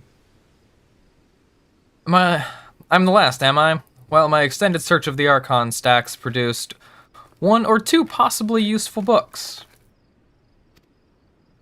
But I wouldn't get your hopes up. If you recall, Urian J learned of the source's reflections from the Garen oracles. For its potential to cause panic and confusion, that tome was deemed apocrypha and sealed away in the Great Google Library. It is even less likely that knowledge of the unsundered world, not to mention the horrors of the final days, would be left sitting on a shelf for any curious scholar to find.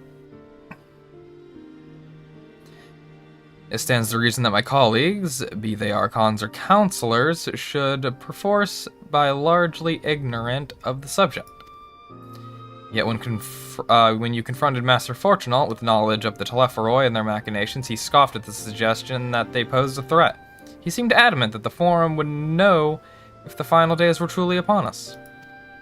Which only supports the conclusion that whatever privileged wisdom is guiding the Forum's behavior, it is being kept secret from the rest of the nation.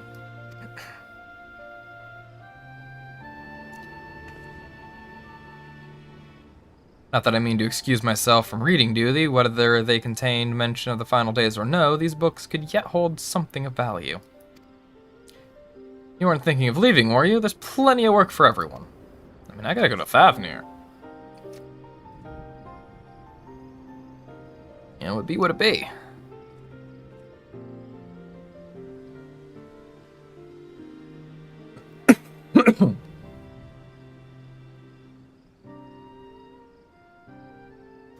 You labor for what feels like an age as Y'shtola researches assistant.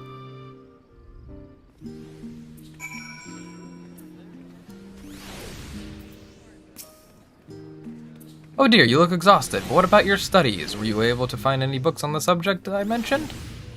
I found 3. And the day was well spent. Should you wish to read them again, a mammoth at the reference desk will point you in the right direction. For the moment, though, I suggest you take a well-deserved rest. We might be occupied with our research for quite some time.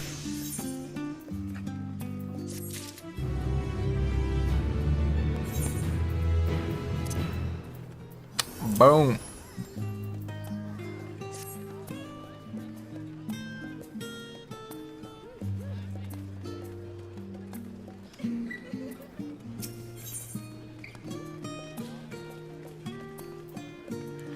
Give me a second. I'm gonna eat a little bit of my food.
Alright.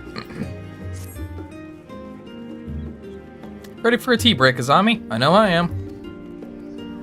Honestly, my neck and shoulders are going to calcify if I don't stretch my legs and walk around a bit. You know the last stand down in the harbor, don't you? Come meet me outside, meet me near the outside tables, and I'll treat you to their coffee. It's quite good.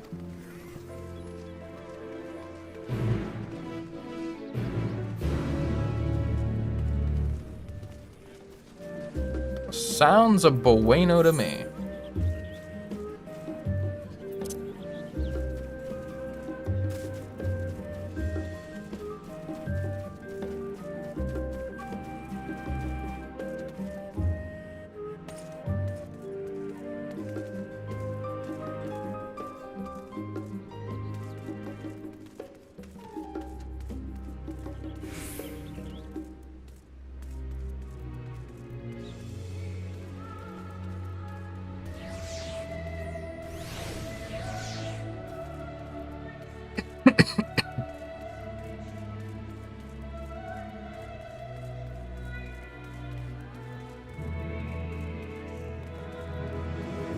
Yeah, that's something I need to visit. See if the Moogle has brought my shit yet.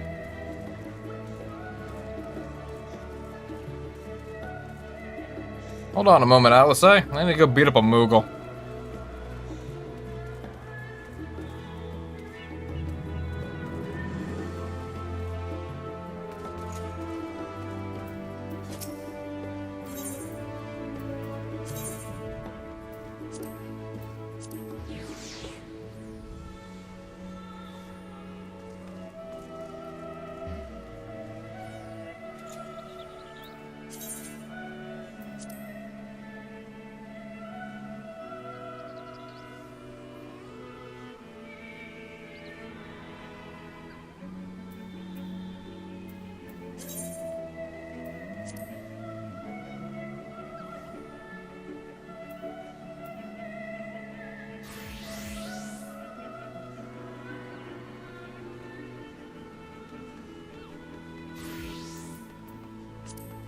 I guess it's gonna be a minute.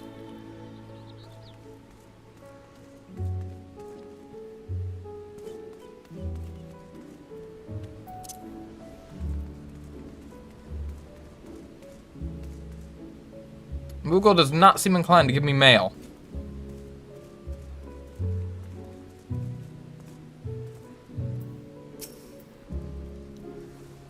As busy as ever, I see. I've heard Sharlayan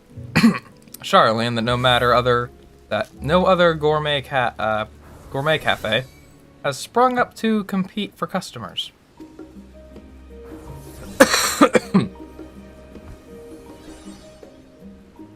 Actually, this crowd gives me an idea. Before we place an order, why don't we ask a few questions and gauge the mood of the city? I'm interested to hear what the average citizen has to say about the telepharoi. We might even learn something new. Worth a try, don't you think?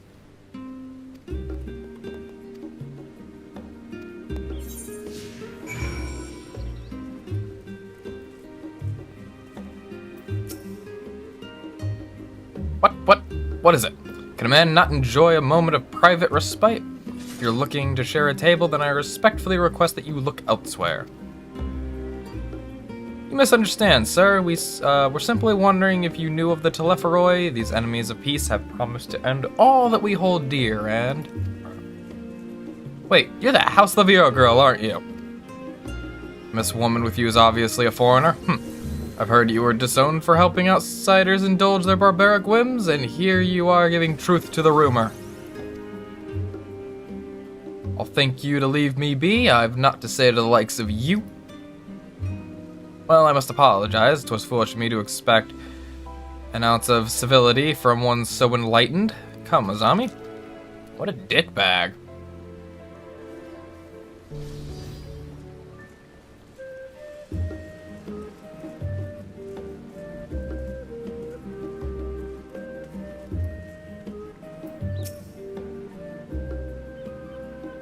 Yes, I don't believe I've had the pleasure. Pray excuse the interruption, but we were hoping you might share your thoughts on the telepharoi and their unconscionable plans. My goodness, if it isn't the young Miss Levior. My apologies, but I work in the offices of the Forum, and if word reached Master Fortunault that I was helping you... I see, we're sorry to have bothered you.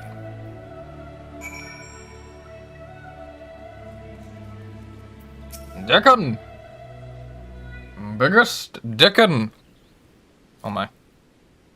Welcome, madame. What can I offer you today? Wait, is that Mistress Alice I see there? My word, how long has it been? Far too long. Meet Dickon, the owner of The Last Stand. I used to frequent his cafe on occasion, in between lessons at the studium. That seems like an age ago now. I remember hearing that you and Master Alphino had set sail for Eorzea, but then you never came back. Lately, there's been gossip about your father disowning the pair of you. Everything alright at home? Nope. It's complicated, and I hadn't expected complete strangers to be so familiar with our situation quite so quickly. Everyone has an opinion, it seems. Well, it is House Levior. No matter how discreet Master Fortunault may have been, news of your family's doing never stays secret for long. Things being what they are, what brings you back to the city now of all times? We have questions and only Sharlayan has the answers. Tell me, Master Dickon, have you heard anything about an apocalypse called the Final Days? What, like the end of the world? Nothing like that, I'm afraid. And that's what you're here to find? Information on this apocalypse? Yes, whatever we can learn. Unfortunately, your patrons appear to be unwilling to speak with me. I wish there was more I could do to help.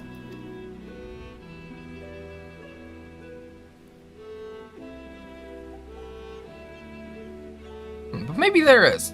You're a visitor to Sharlayan, aren't you? Yep. Then few will know your face. You should be able to we should be able to pass you off as a server with none the wiser. We just finished preparing a few orders, strike up some friendly conversations while you're setting down food, and you might just get the answer you're looking for.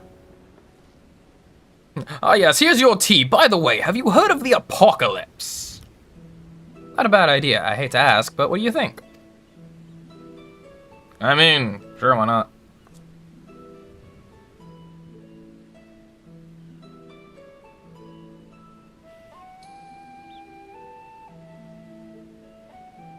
That's the spirit.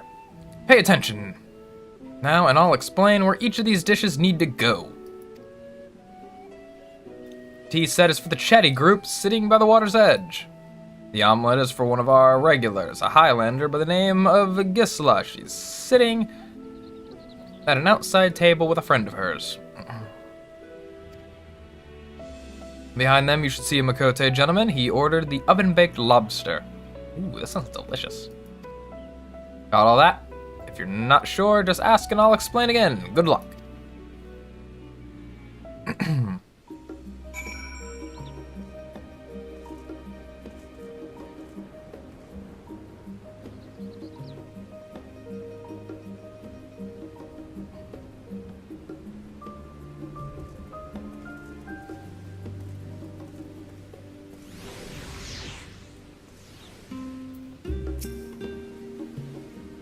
The Gazette featured a piece about a so-called champion of Eorzea. They say this barbaric hero has prevailed in a multitude of battles, like some avatar of perfected violence. And it's almost uncanny how close you match the given description. What an odd coincidence. Oh no.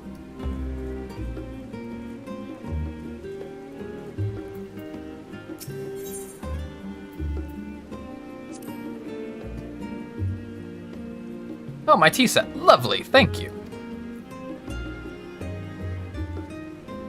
The Telefa who? I'm sorry, I've never heard of them or their final days. My friends and I are somewhat uninformed when it comes to current events. Now, if you wanted to hear about the ritual arcane practices of the 6th Astral Era, common or esoteric, then I'd be happy to talk your ear off. Nope.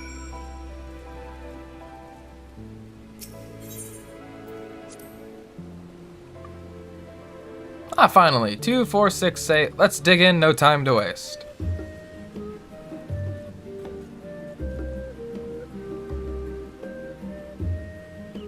What, the Telefroy? Ah yes, I remember seeing the name in the latest Gazette. That and some grand claim about the end of days. Same old senseless warmongering. When will these fools grow tired of spilling each other's blood? Best stay out of it. The Forum made the right choice, and I fully support our decision to remain neutral.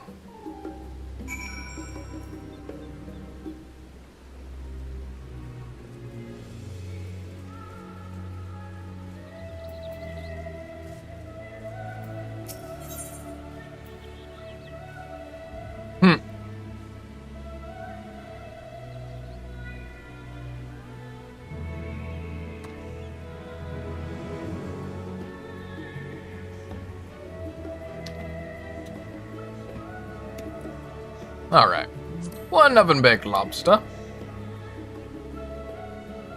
At last, the oven-baked lobster is mine. You have no idea how long I've scrimped and saved and suffered to afford this heavenly dish.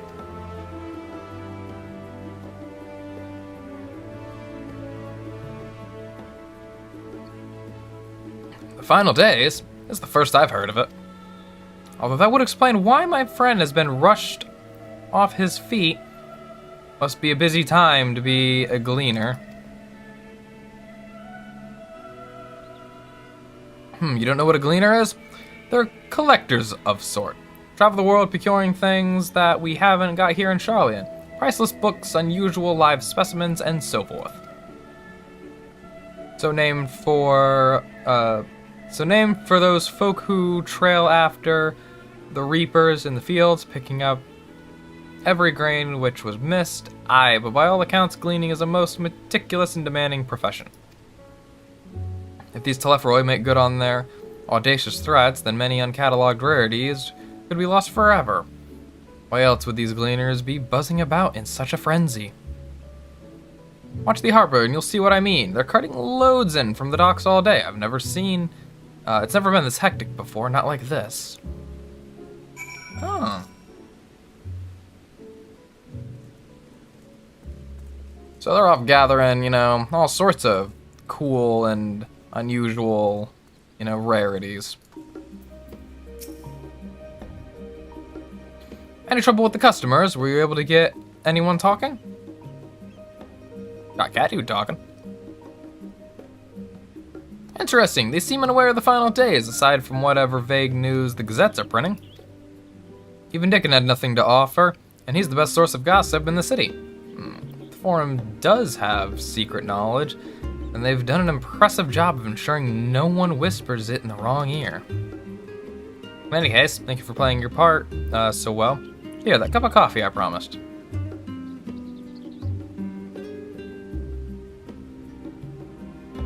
But let's enjoy our drink somewhere else, shall we? Maybe behind the peristyle, away from the gossips and their wagging tongues.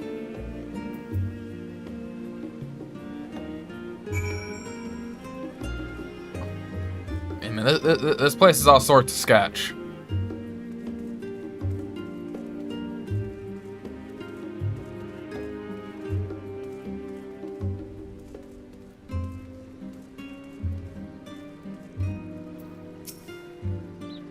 Yes, this should do nicely. Out of the wind, out of sight.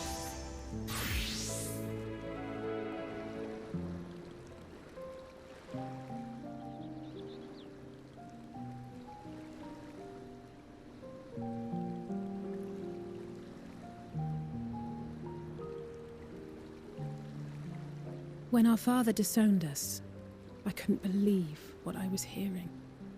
It wasn't until much later that his words began to sink in, that I began to feel the weight of what it meant. Do you remember when the decision was made to come to Sharlayan? Grahas said that the Forum was determined to keep us in the dark, and that Father's venomous performance was part of that strategy, to keep us at arm's length. Perhaps it was. Father argued with Grandfather on many occasions, but never with such dismissive contempt. And when he demanded what justifies the sacrifices we make in war, I honestly didn't know what to say. Neither did Alpha know, I know, but never for one moment did I believe we had made the wrong choice. So all I could do was fume silently. It was only afterwards that I realized how childish I had been, how being stubborn and self-righteous must run in the family. If I could have just mustered a civil response, then things might have turned out differently.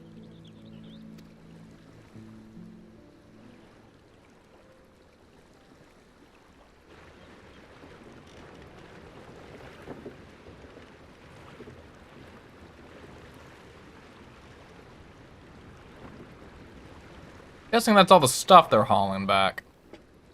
They must be ferrying goods to Labyrinthos.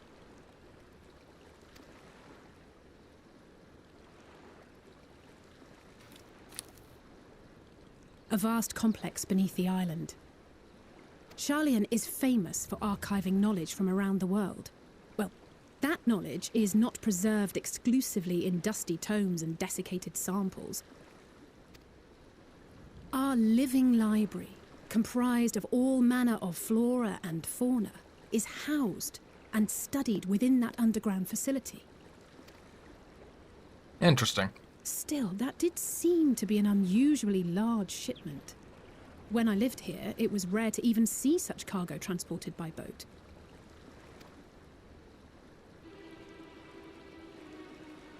Wait! Didn't you hear something in the last stand about the gleaners coming and going more than usual? Well, I think they're the ones we saw manning those boats. And gleaners answer to the Forum. If the appearance of the Telophoroi prompted this sudden burst of activity, then Labyrinthos may hold a clue as to what the Forum is planning. So we've got to sneak our way in and snatch up any secrets possible.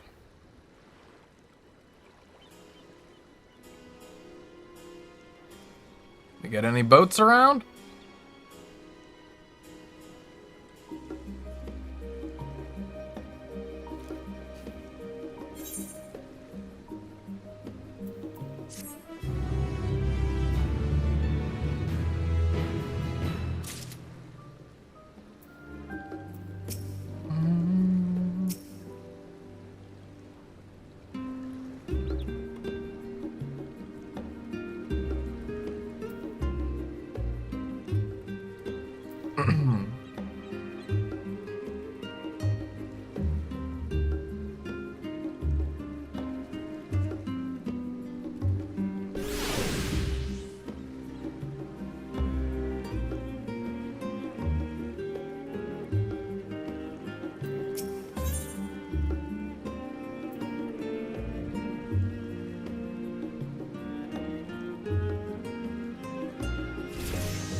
Alright.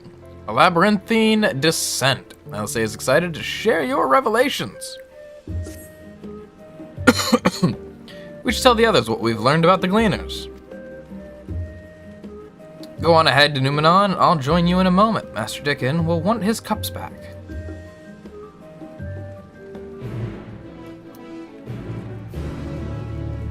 I hear ya loud and clear.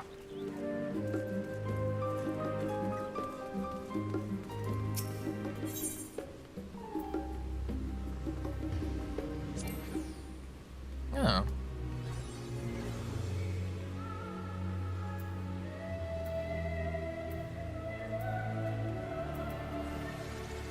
Oh, wait, no, that's where I'm at. Derp.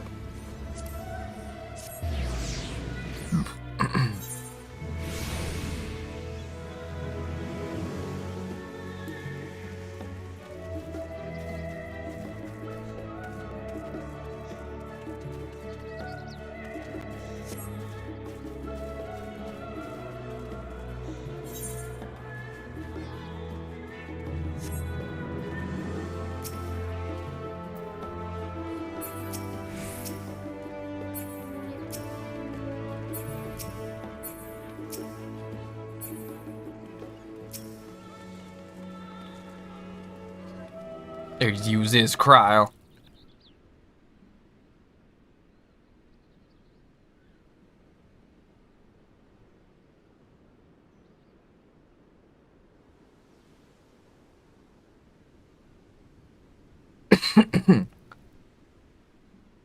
Welcome back, Azami.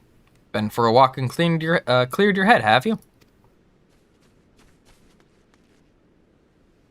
Not exactly. We did some impromptu investigating and turned up information on the Gleaners.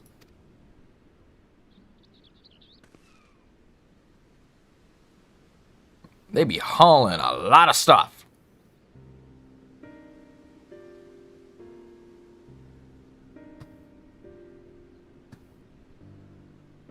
It makes sense. The Gleaners take their requests directly from institutions and bureaucrats, but as you say, they ultimately answer to the Forum. A sudden and significant increase in Gleaner traffic and in cargo certainly gives the impression of an overarching plan being put into motion. Let us see what theory we can build from the facts. As you still observed earlier, Numenon's archives appear to contain no information concerning the final days. Coupled with what Azami and Alice learned at last stand, we can be reasonably sure that most Sharlayans know nothing of that particular period of ancient history. Yet my father and his colleagues are not only familiar with the final days, but are somehow certain that the destruction being perpetrated by the Telepharoi is wholly unlike these apocalyptic events. Moreover, the Forum claim to be so occupied by a duty of such pressing importance that they saw fit to unanimously deny Eorzea's request for aid. And now, the Gleaners, official agents of the state, have been mobilized on an unprecedented scale. I do not think it a stretch to conclude that the Gleaners' recent activities are in service of the Forum's secretive ends. Yeah, they up to something. In which case, our next course of action seems obvious. We visit Labyrinthos and assess the situation for ourselves, and if we're lucky, the Gleaners will be far more receptive to our questions. What should we expect down there?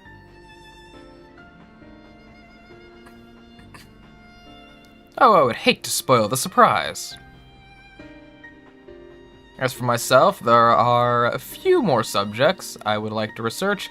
I may join you later, but feel free to leave behind your borrowed books and be on your way. I'll see to it that each is returned to its proper place.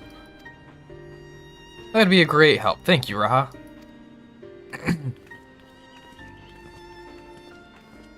I mean, if the trailers have anything, Raha, finds a book somewhere.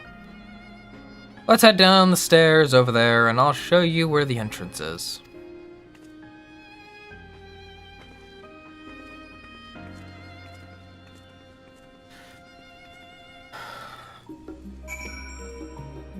Alright.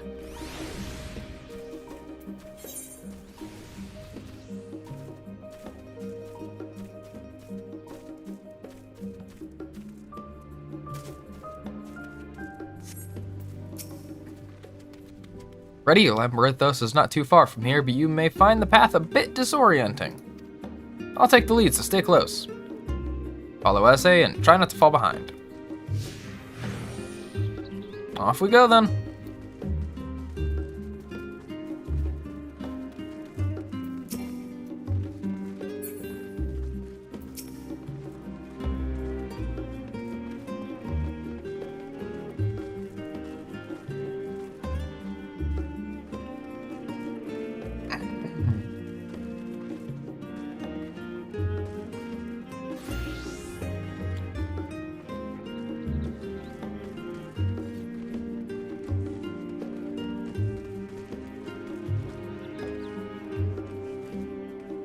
Now we run. Try to keep up.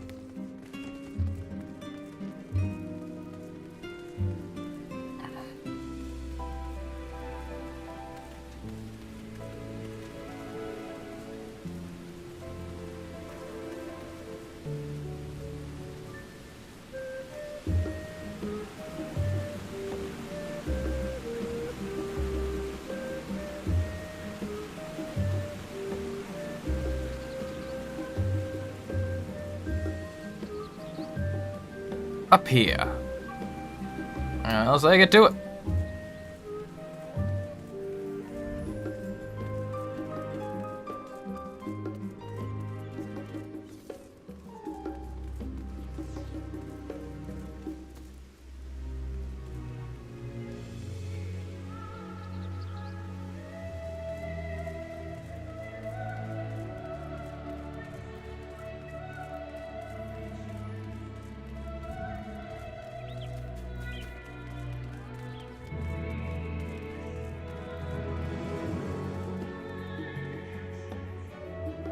Here we are, through this door and down the stairs. You did remember to attune to the shard back there, didn't you? It will make your life much easier if you need to come back in a hurry, otherwise we should keep moving. Yeah, I attuned to it.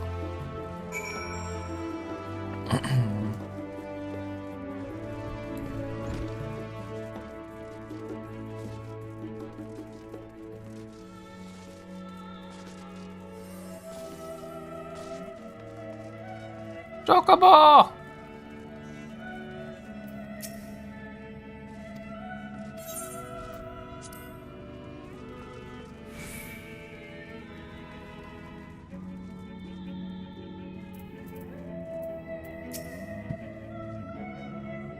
We're all here now. Yes, I've taken the liberty of securing permission for our group's descent. Right, everyone, onto the lift and down we go. Super elevators. Super elevators, let's go.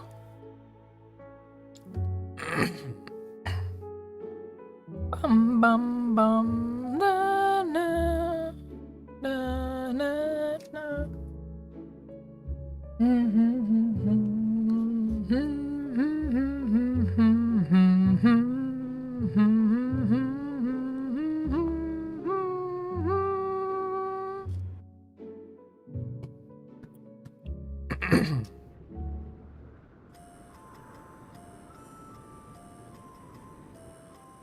Deep beneath the scholar's city shines a false sun within a fabricated sky. In any age exist those who consider the floor an extension of their bookshelves, and this vault's architects surely belonged to that special breed.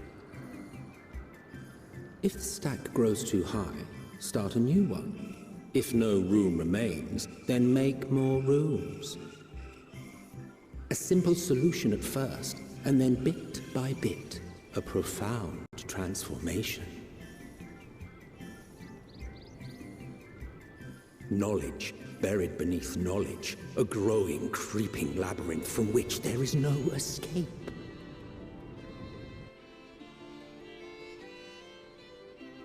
This place is a little disturbing.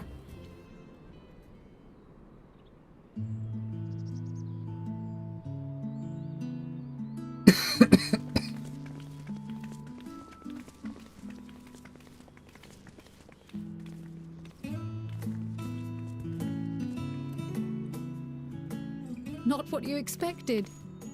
I must admit, the artifice is very convincing. But I assure you that we are beneath Sharlayan itself. The breeze you feel, the flowing waters you hear, all created by the hand of man. The island is volcanic, you see, and once upon a time this great hollow must have been a reservoir for magma.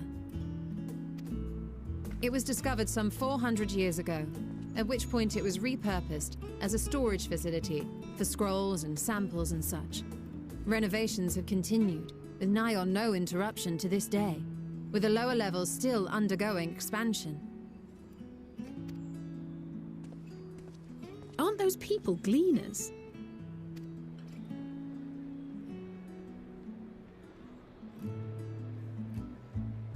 Aye, judging by their dress. They are said to work alone as a rule, but 'twould seem that rule is being enthusiastically broken today. It may be as you suspected, that they are engaged in a task apart from the norm.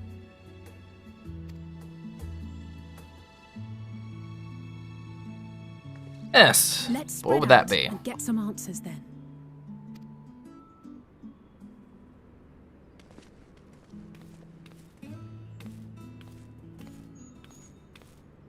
Ugh.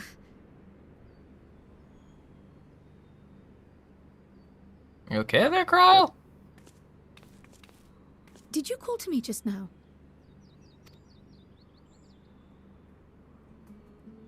No. How odd. I must be a bit dizzy from the descent. I'll be fine, I'm sure. Let's get God damn to it, work, shall Hydaelyn, we? you trying to make off with another one? Fuck off. Fuck off. You already took Minfilia. You ain't getting Kryle.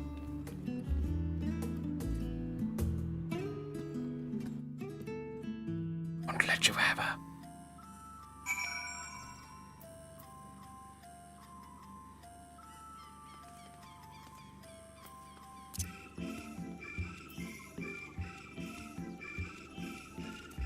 Okay, God, this place is huge.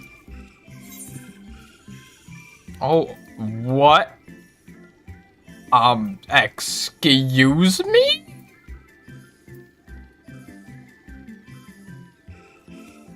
Oh, Lord. Okay, then.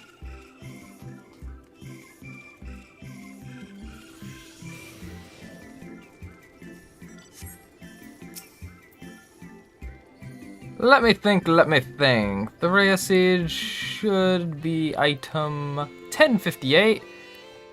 Cumin Seeds, 1059.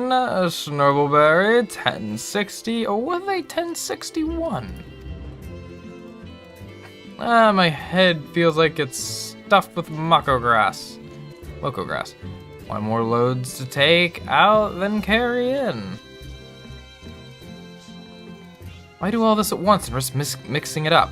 What if someone mistakes the Coerthian carrots for the Garabanian carrots? What then?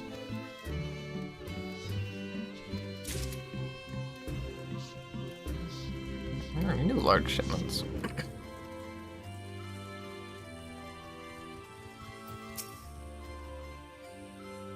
You wanna know what I'm doing? Hauling books and ore and fauna. If it needs hauling, I haul it. Every decade or so, they take stock in Labyrinthos, you know? Sort of tidy up the inventory. Never seen an operation like this before, though. They just did one a few summers ago, even. Then, with no warning at all, this mess gets dropped in our laps, order from on high. Damned if I know the reason. Could be that they're changing the layout, eh? Preparing for the next big expansion. Were it so easy.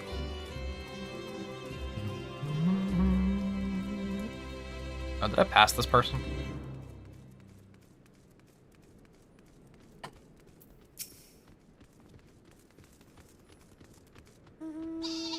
Yeah, you're a bunny dude, it looks like. You here to help or give me more headaches? Because you don't have the look of a gleaner and I'm in no mood for idle chatter. One of my colleagues was so exhausted he took a tumble and crashed into a pile of crates. Now I have to pack marmots running loose.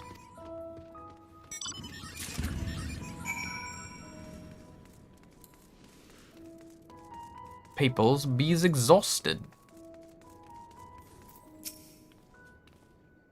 Any luck, Azami? What tales do the gleaners have to tell?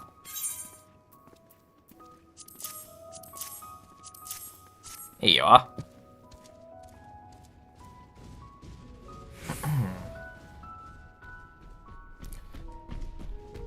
So this grand operation began without warning, and for every item they would bring in, they're sending more inventory somewhere else? That would explain the haggard faces I've been seeing. We were right, the Forum is definitely up to something, and they're turning Labyrinthos upside down in the process. What does it all mean? What does it all mean?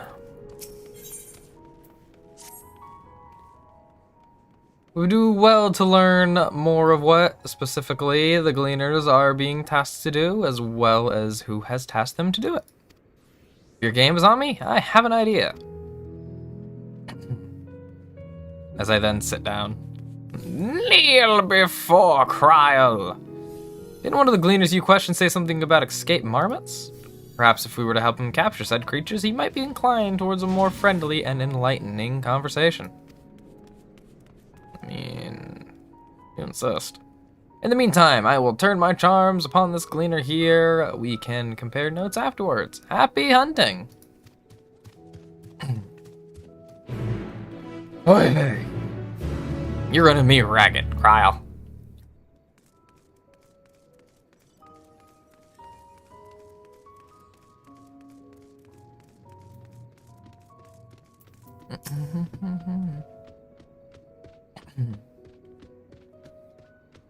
You wish to help me find the marmots. I have nothing suitable to pay you for your services, but if you're offering out of the goodness of your heart, I'd welcome the assistance.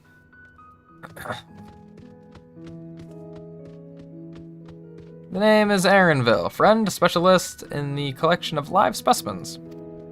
That said, the capture of the Nagsean?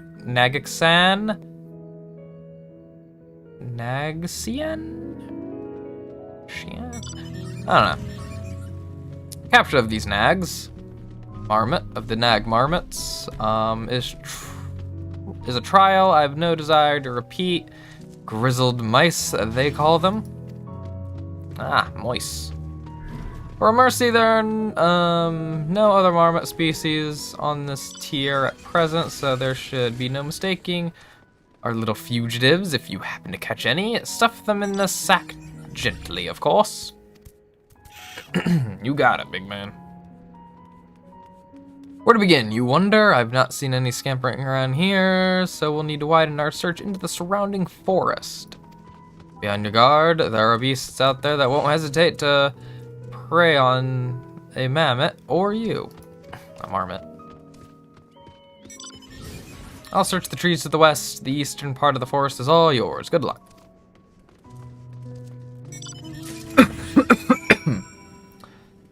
Fun.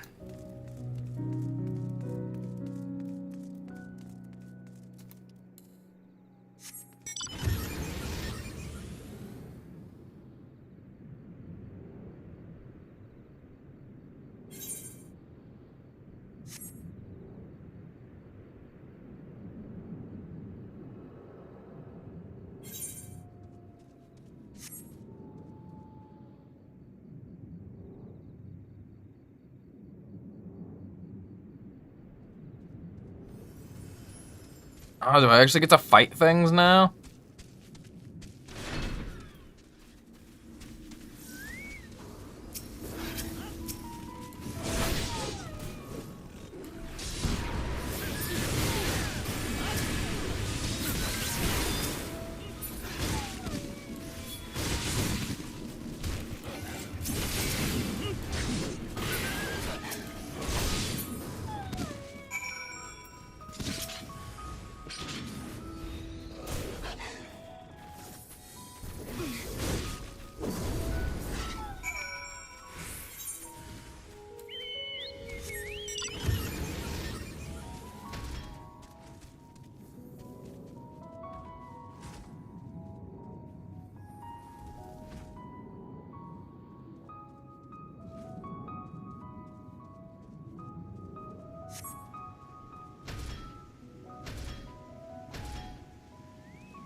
Someone DC'd.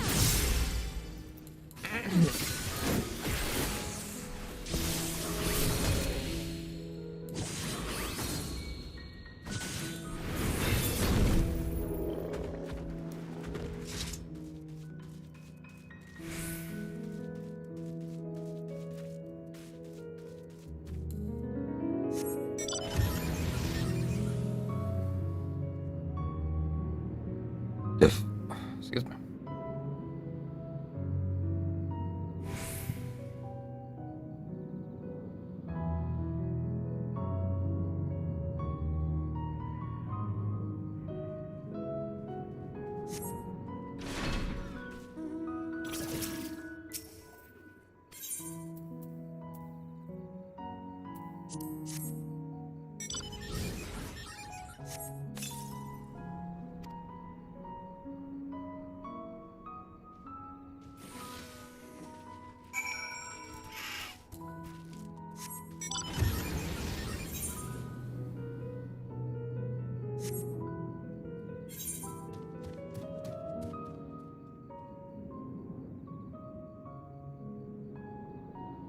This place is huge.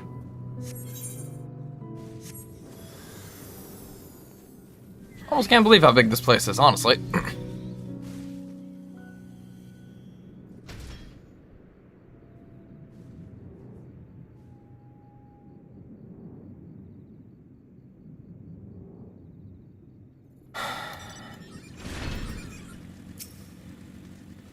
How did you fare? I tracked down 3 of the pack, which leaves 1 unaccounted for. Here you are. Ah, there's the odd marmot. Oh. Wait here a moment while I put our friends in a holding cage.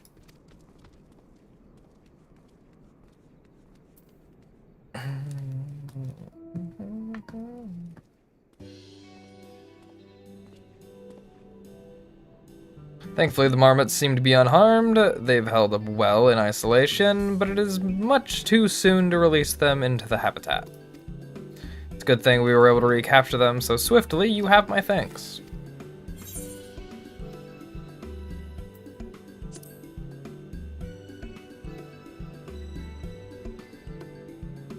By the authority in charge of Labyrinthos, now in Yeah. The same officials who've had us working day and night of late, the honorable members of the Forum. Who else?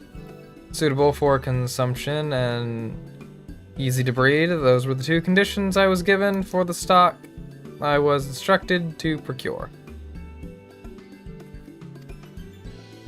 I don't know what the Forum has planned for these creatures, but at the very least, I doubt they'll be served for dinner today or tomorrow.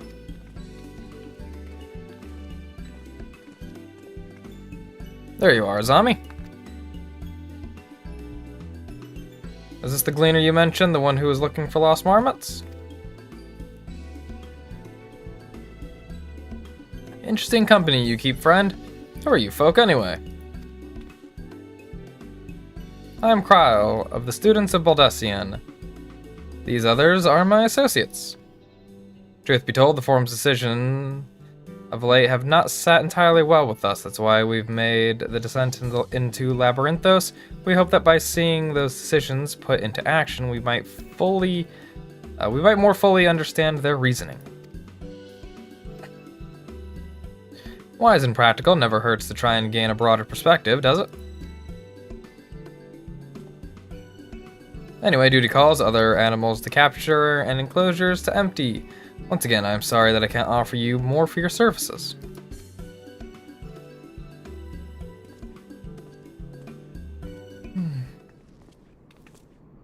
Did you learn anything new from your friend there?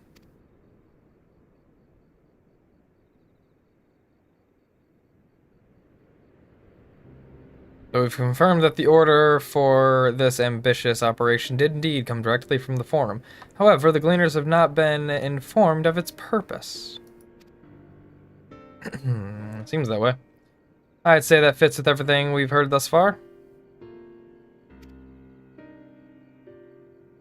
We also discovered when the operation was begun, the Forum contacted the Gleaners Guild ship and put their people to this great work some 4 days after the Telepharoi made their chilling declaration. As seasoned travelers, the Gleaners kept abreast of news from every corner of the world out of necessity. Thus, I'm inclined to trust that their calendar of events is accurate. Altogether, it gives the distinct impression that this undertaking was a sudden, unexpected development. Yet I find it hard to believe that such a comprehensive restructuring of Labyrinthos and its archives could have been planned in so brief a window. Nay, this plan was long in the making. They were but waiting the right time to put it into effect. And the Telepharoi declaration was what set it all in motion? It seems likely, but let's not leap to conclusions just yet. For the moment, I suggest we conduct a wider investigation of Labyrinthos. The more facilities we visit, the more pieces of the puzzle we stand to find. In that case, how about we head to Archeon? From there, we can reach the lower... Uh-oh. Cryo, what's wrong? I'm fine, truly. The sudden descent has left me with a bit of a headache. That's all. Nothing that will stop me from soldiering on. Let's be about it then. I don't know, the way you're doubling over is like when everyone's soul got ripped out of their body and sent to the first. At least allow me to take the lead. I'm fairly certain I remember the way to Archeon. We must follow the path east through the forest where you were chasing after that mouse or marmot, was it? Anyway, 'tis the trolls you need to watch out for. Understandable.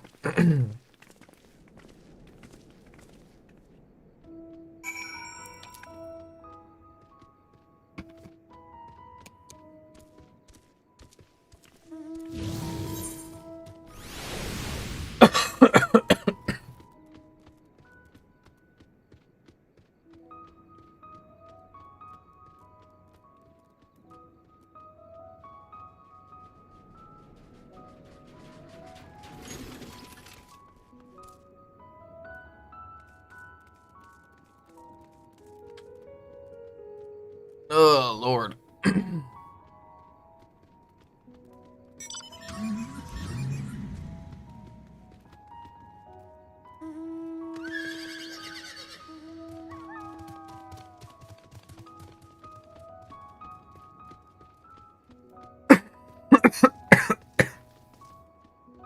Oh, God.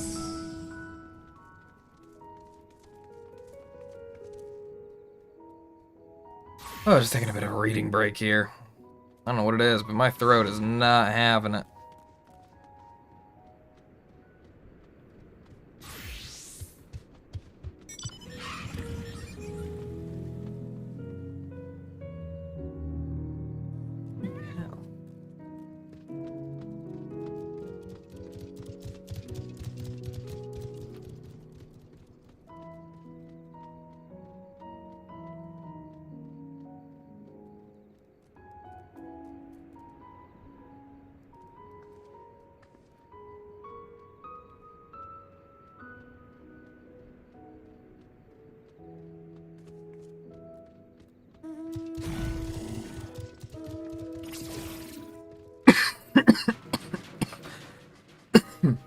Fuck. Ugh. Give me a minute. I'm gonna get up and stretch a bit.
Alright.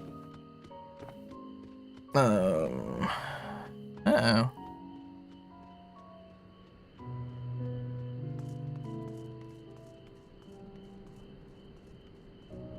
I swear I need some new headphones for streaming.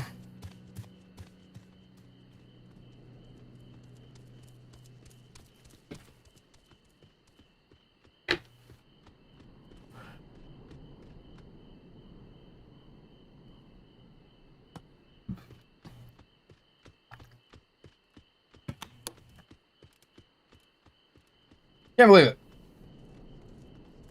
About 5 hours in. I ain't gained a single damn level.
Behold the Eorzean, as Numenon serves as Sharlayan's literary archive, so does the structure house the city's wealth of material data. The architecture too is similar. This building you see is merely the upper entrance and access point to the vaults carved into the cliffside itself. Within those vast rooms are stored countless samples and specimens, as well as the detailed records which describe them. In a manner of speaking, the Eorzean contains a physical history of Sharlayan's unwavering dedication to the accumulation of knowledge.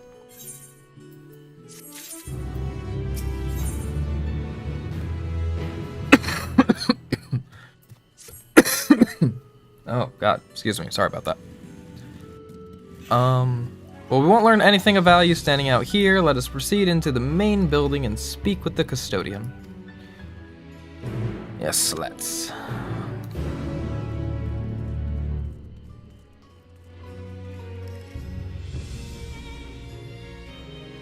But first, let's attune ourselves.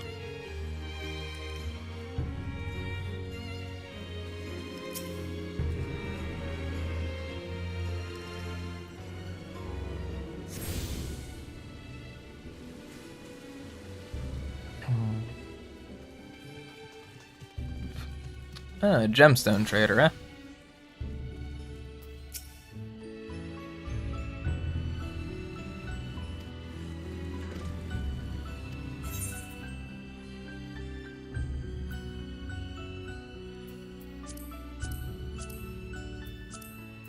Useless.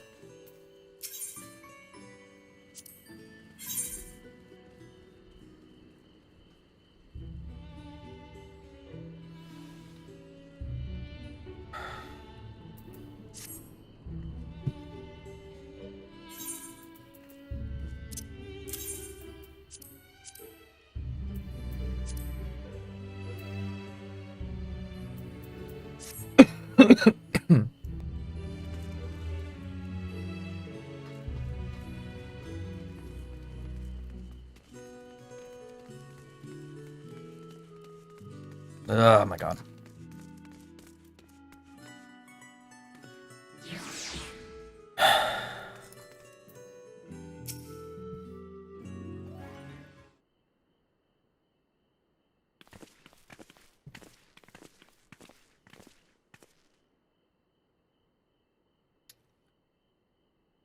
Greetings. We are here to peruse the Archean vaults.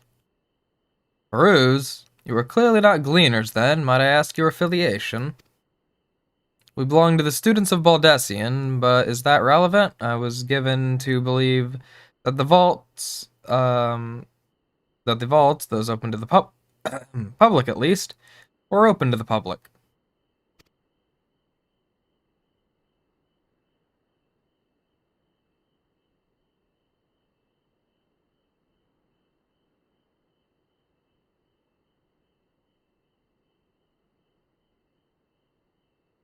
Ordinarily, yes, that would be the case. At present, however, access is restricted. Only persons directly involved with the reorganization efforts are permitted to enter.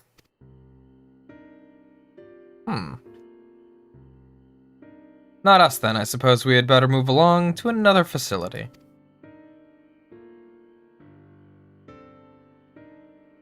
This building has a lift which connects to the middle tier, yes? Might we at least make use of that? The service has also been suspended, I'm afraid, for the time being. Priority has been given over to the conveyance of inventory. What? So this is as far as we can go?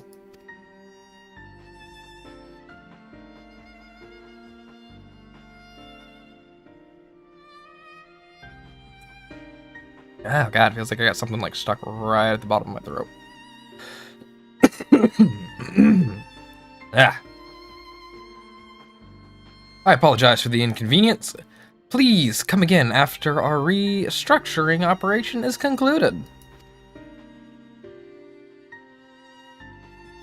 By that time, it'll be too late. We were so close to getting answers. We need to rethink our approach. Let us step outside for the moment, shall we?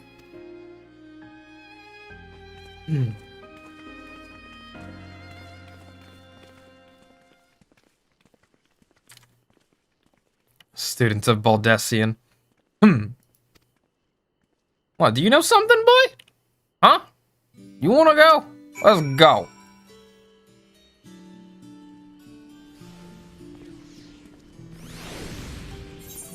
I don't like nobody here. We're at an impasse. As we have no other leads, I should like to pursue this one further.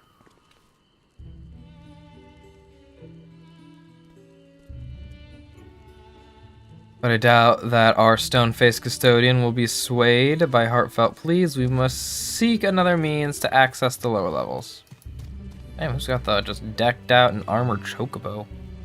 It is likely that the people in this area are involved in the restructuring in one way or another. If we were to integrate ourselves, they might allow us to accompany them on the lift. Let's ask around. Surely someone is in need of a few strong backs to lighten the load. Look at the tiny little warrior Lalafell. Lalafell Cleave.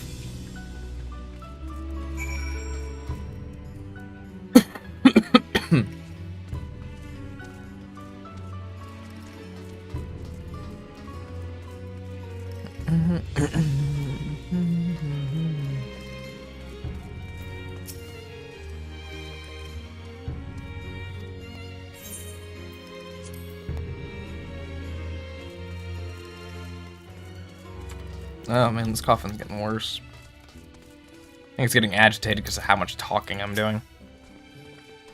Am I taking the lift? Oh no, we're just students. They won't let us into the Archean.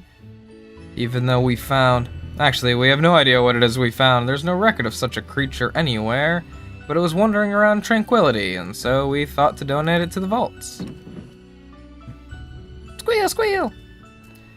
Odd little squeal, don't you think? Anyway, I suppose we'll have to take care of it until the Archean is open again. I really hope I'm pronouncing that right.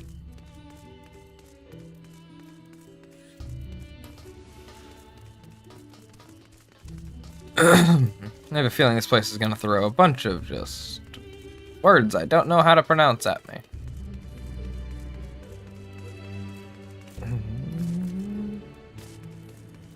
Bone weary worker. I feel your pain. What's that? Take you down on the lift with me? Sorry, but not a chance. I've been up and down all day.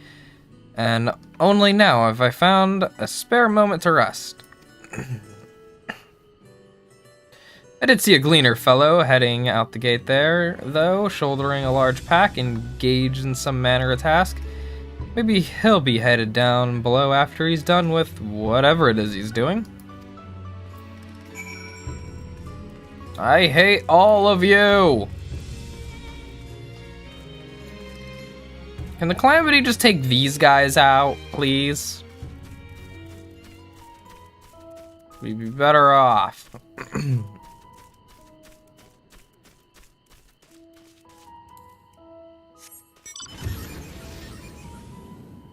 Trust me, I don't think we need these Sharlayan people. Kind of a dick. I don't like them. I don't like them one bit. Okay, that doesn't open. Where are you, boyo?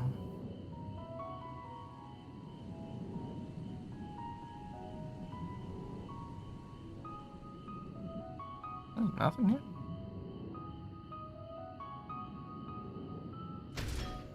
Ah, there you are. Whee!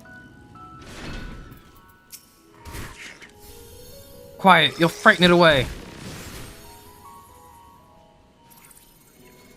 Oh, Aaronville. Ah, it's you again. I don't mean to be rude, but I'm in the middle of another task. The cloudkin I need to capture is close, very close.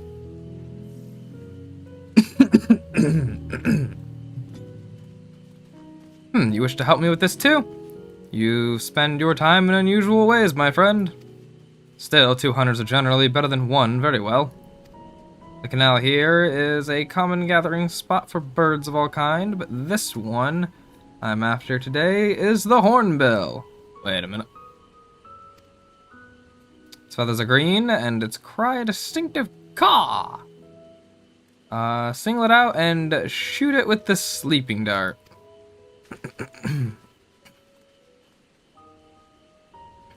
The effects are short-lived, so I'll lie in wait down by the riverbank to claim our quarry.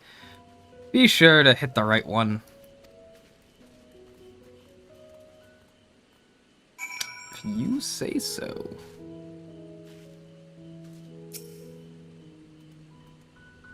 Search your surroundings for the hornbill. You may move the camera as well as zoom in and out. Blah, blah, blah, blah, blah.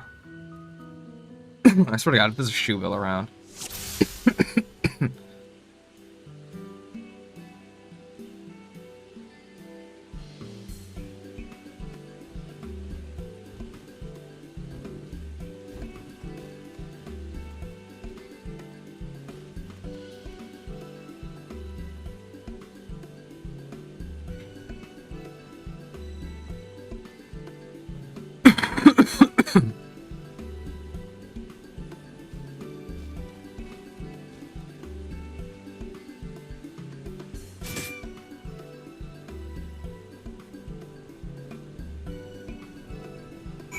You are a large green bird that caws.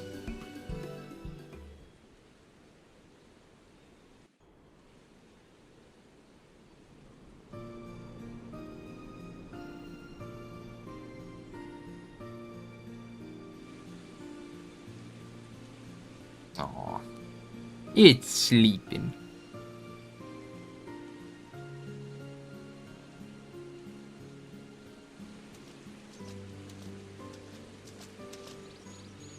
Fair shot. Oh, you have a voice. Nicely done. Let me truss this one up and I'll make my way over to you.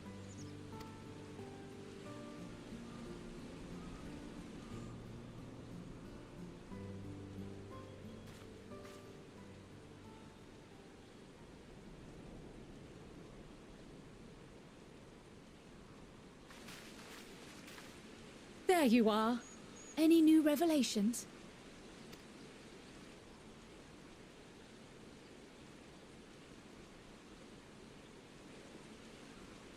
So you met with that gleaner again, this time to capture a hornbill. I understand catching and bringing in creatures from the outside, But what's the point of chasing after ones already here? Oh, it's a simple thing, really. Occasionally, we remove specimens no longer needed for study, or those we've had difficulty raising. But we can't simply turn them loose. Safely returning such creatures to their native habitats is another facet of a cleaner's duties. But not in this case, I'm afraid. I've been asked to bring the bird below.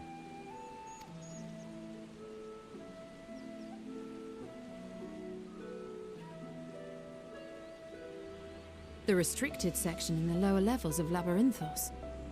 Open only to a select few researchers handpicked by the Forum. The projects down there are the subject of rumor and hearsay. Forbidden magics. Advanced technologies that can never be allowed to fall into outside hands. Even Archons are not privy to the truth. Those who are, the researchers involved in this secretive work, are not permitted to walk freely in the city, and are instead required to live in isolated quarters. What could a facility subject to such strict security protocols possibly need with a hornbill? An experiment? Possibly. I wasn't afforded an explanation. But judging by the requisition list given to me and my colleagues, I doubt it's for any kind of advanced research. I'd be more inclined to believe we were making preparations to migrate to the south. Mericidia or thereabouts. What? Why would you say that? Much of the flora and fauna we were asked to procure could serve as reliable sources of sustenance. They're comparatively hardy species too, able to endure harsh climates. And among them are specimens known to be effective in improving soil quality and purifying water. When you put it that way, migration does sound like a reasonable assumption. That's all it is, though. An assumption. Through our tasks, we gleaners glimpse only bits and pieces of the Forum's plans. Our prime concern is that our requisitions, be they living or otherwise, are properly preserved for the knowledge of future generations. Now, I really must be going. I regret that I cannot reward you as you deserve.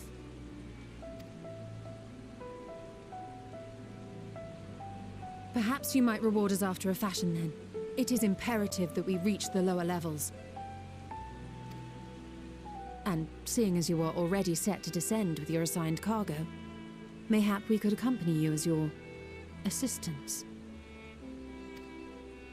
I'm afraid that won't be possible. Once the animals have been prepared for transport, we send them down separately via the lift. I will of course follow after to make my report, but I can hardly pass you off as porters when there's nothing left to carry.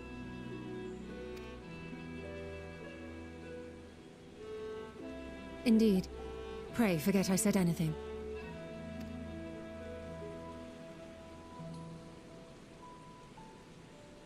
How do you feel about climbing?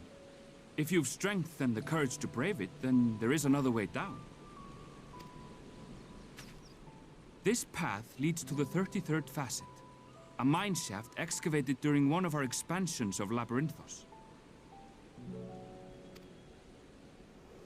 While I cannot guarantee that the passage is safe to traverse, it should provide access to the medial circuit below.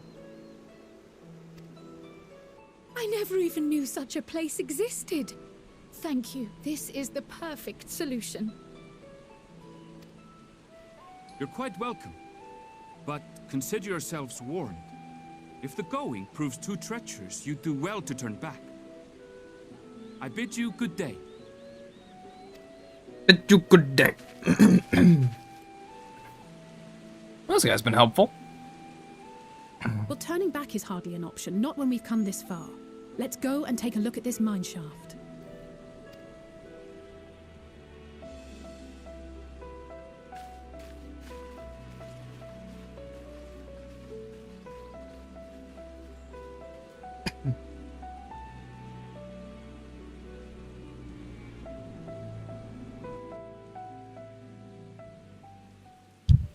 Oops, sorry.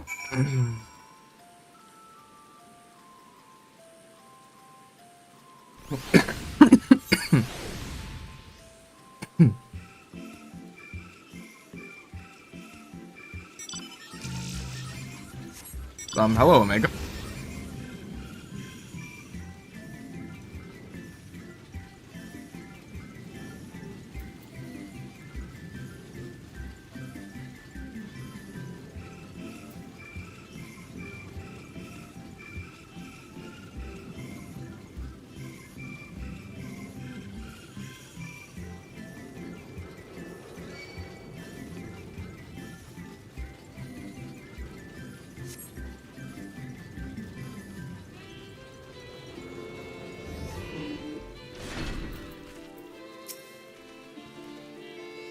This must be it, the entrance to the mineshaft. 'Tis faint, but I hear something moving within. Creatures homed there by the researchers, you think? Enslaving beasts aside, we will need to watch our footing. We should tighten our straps and such before we continue.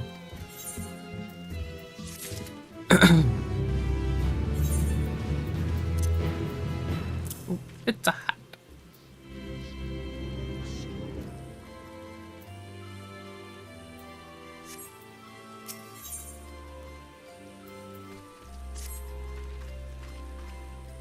Assuming everyone's tightened their straps and checked their gear, then I say we head on in. Given the terrain ahead, though, it might be wise to leave some distance between us. We don't want to be stumbling over each other if it comes to a fight.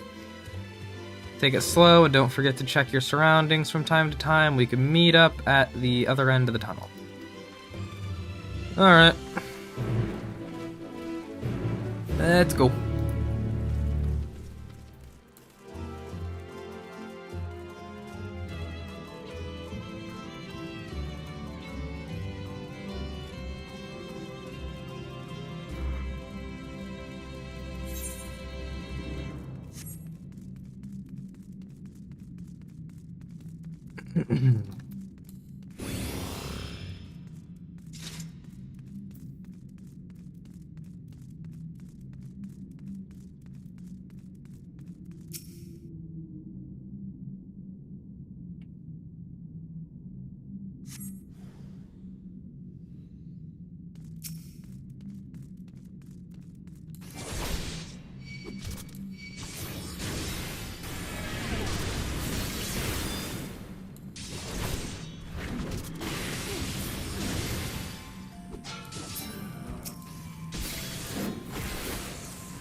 Everyone seems to have made it through without incident, nothing of consequence at least, and as promised, the tunnel has delivered us into the medial circuit. As I recall, this tier is where they kept a wide variety of samples for agricultural production. If Erenville's assumption holds true, that specimens are being collected in preparation for a great migration, then we should see evidence of such plans in the area's research projects. Let's follow the path to the nearest farming facility and see what we see.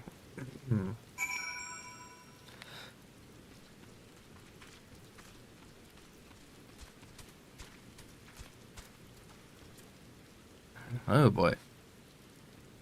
Okay.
Aha! Now I know where we're at. This is Marial Agronomics.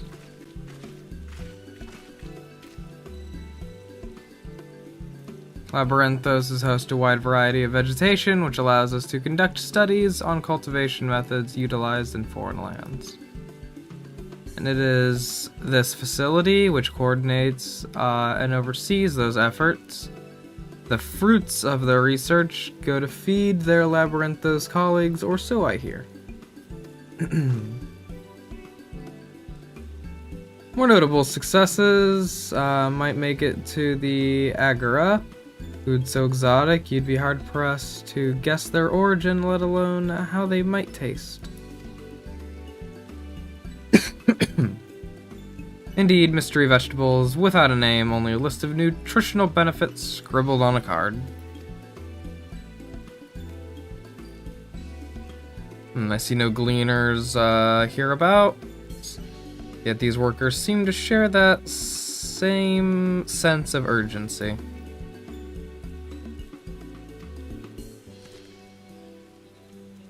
It's possible they know something. Oh god. 'Tis possible they know something of the forum's plans and their underlying motivations. Worth looking into, wouldn't you say?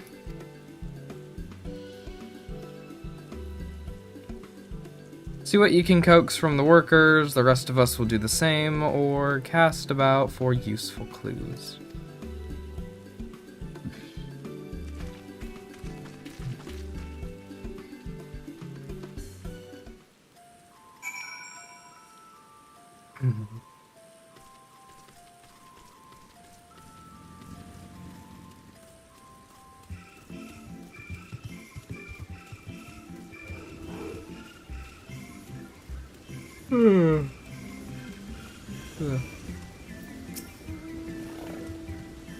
Oh, hello there. We weren't expecting visitors, not with the use of the lift being restricted. How did you make it down here anyway?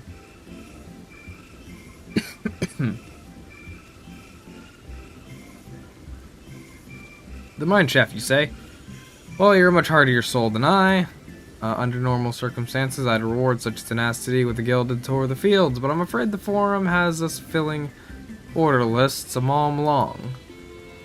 Massive yet detailed requests, literal wagon loads of crop samples, and hardly any time to put them together.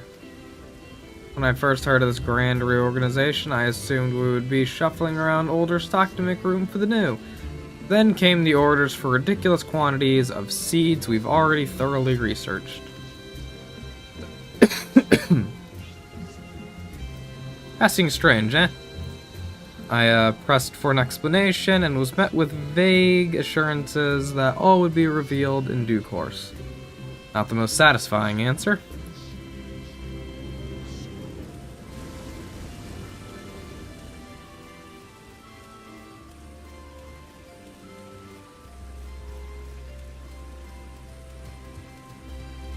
I might have to take a break.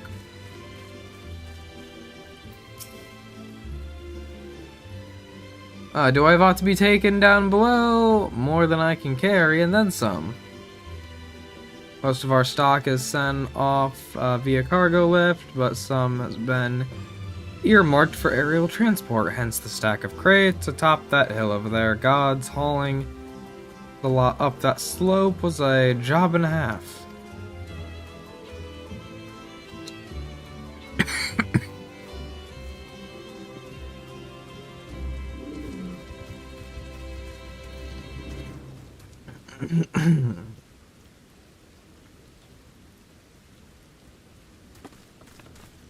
Ah, goddamn.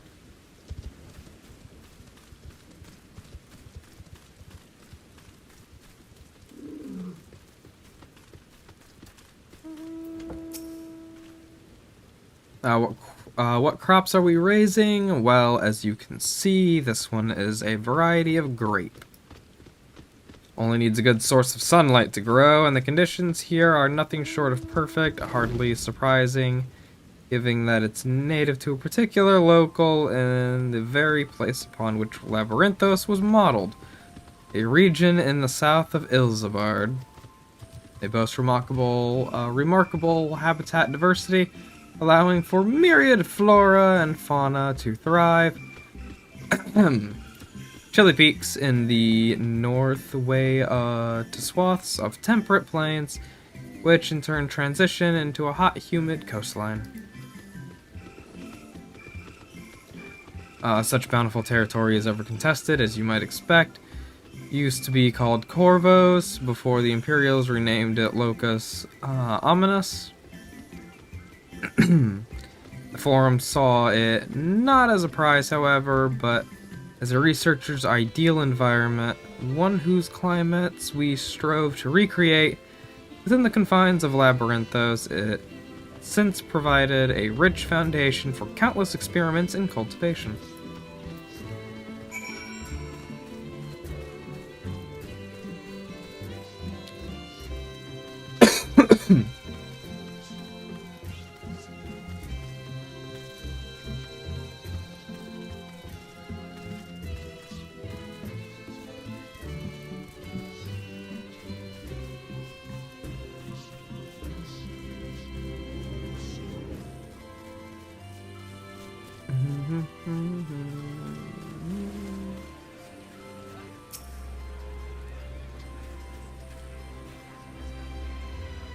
The label on these crates tell the story of their contents, bundles of common seeds and saplings accompanied by sheaves of report.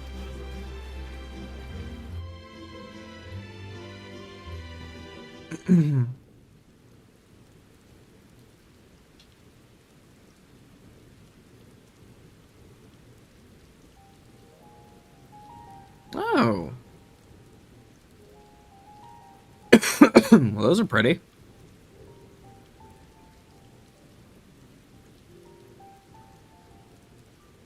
Hard to look away, isn't it?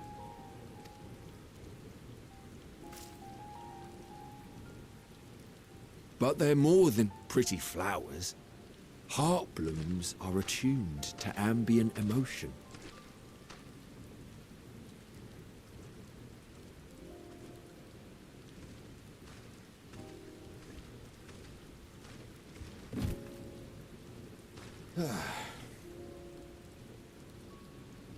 You don't seem convinced, but believe me, it's true.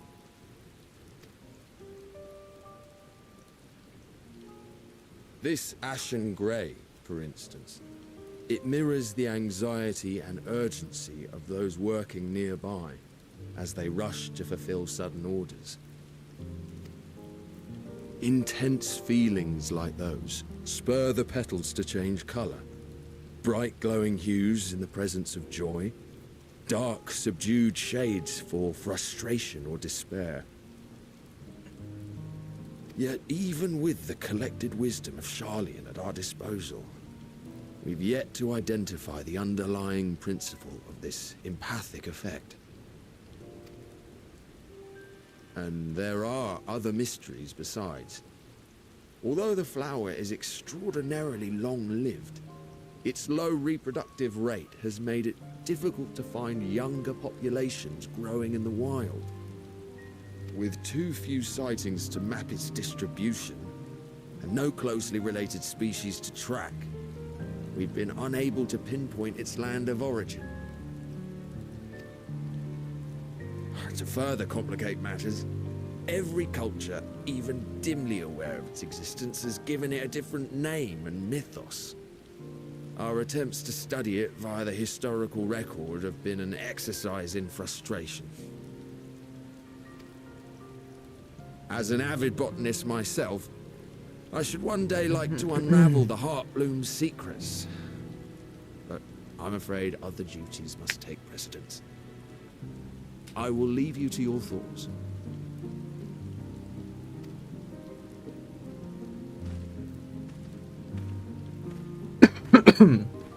Interesting little flower.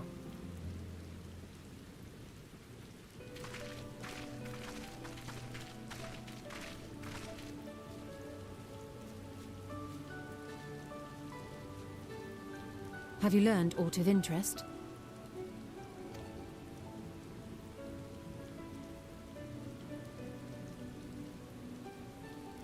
A flower that reacts to one's feelings? Strange. I must say, I have never heard of such a thing.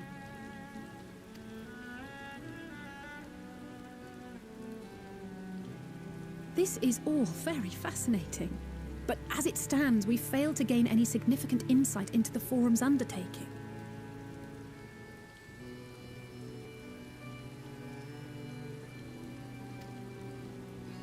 Indeed. While there is certainly enough activity to support Erenvil's supposition that a priority has been placed on improving food production, unfortunately for our investigation, these workers were never informed as to how their duties serve the master plan. If only we could interrogate the Forum members directly.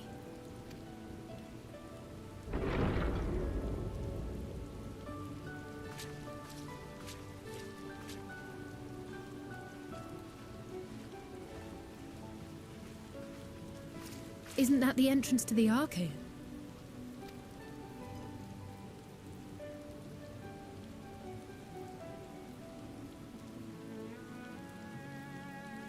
Look, there. I think that's Erenvil.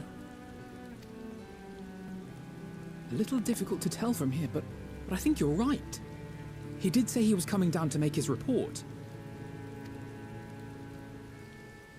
Erenvil receives his orders from the Forum. Would it not follow, then, that the superior to whom he reports is a Forum member, or at least a close associate? You mean to eavesdrop on their conversation? What of the risks? Ours alone to bear. We won't interfere with Erenvil's work, nor will he be implicated as an accomplice. If you're not comfortable taking part, I can do this alone. Nay. I said myself that I wished to know Father's intentions. And no answers will be forthcoming should we simply ask nicely. We can apologize later, should it come to it. Right now, we need every crumb of information we can get our hands on. Consequences be damned.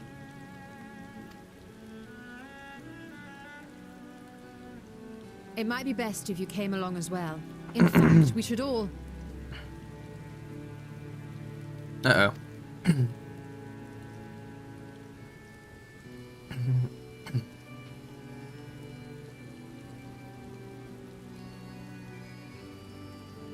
Cryo?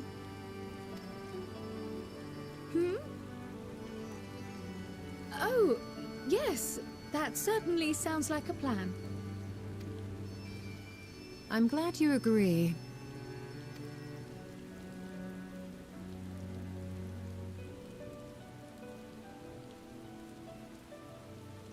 Quickly! Erenville is on the move. We need to get closer before we lose him.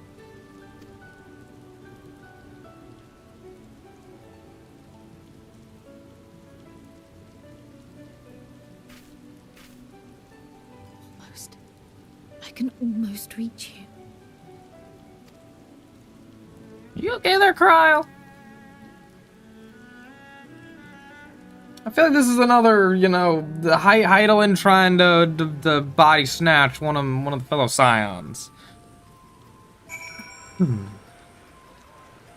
Feel like there's some there's something going on, and I'm not trusting of it, knowing that Hydaelyn is a primal.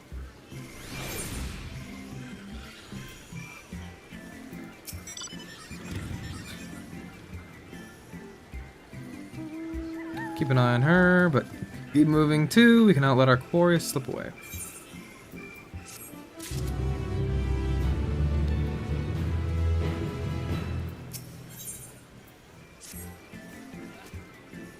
Erenville was headed westward along the path outside of the Archean. Come, we can still catch him.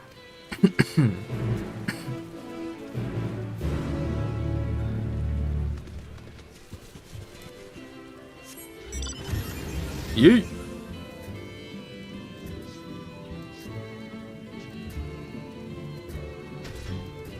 I'm on a wayland that's going fast and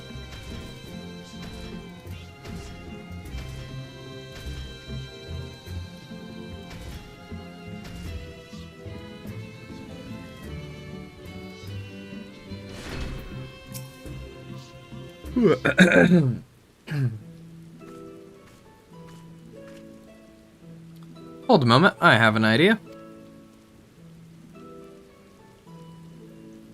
Memory serves, that colossal wall-like structure is Logisticon Beta, one of Labyrintho's climate control centers. It should have its own lifts, with which one could access the upper or lower tiers. If I were an agent of the Forum, it would make for a convenient meeting place. But even if we happen to find Erenville in the company of said agent, we cannot expect them to reveal issues of importance as we nonchalantly stroll past. Nay, we shall have to remain undetected. Only Graha and his vanish spell were here.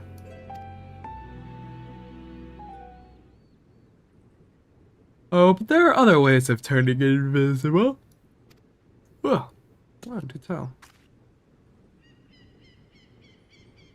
Hippity hop, my little toads. Goodness! I'm a frog!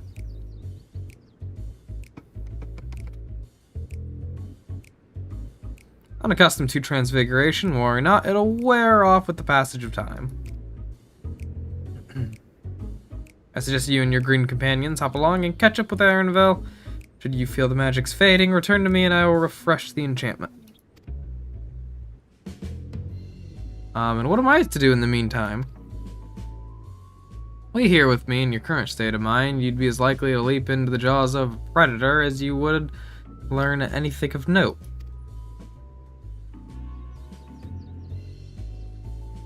Which reminds me, where the creatures hear about in that form, you are essentially defenseless. You've changed into a toad. You must remain transfigured in order to progress with the quest objective. You will return to your transfigured status if you move too far away. Look to your map for the transfiguration area of effect. This is interesting.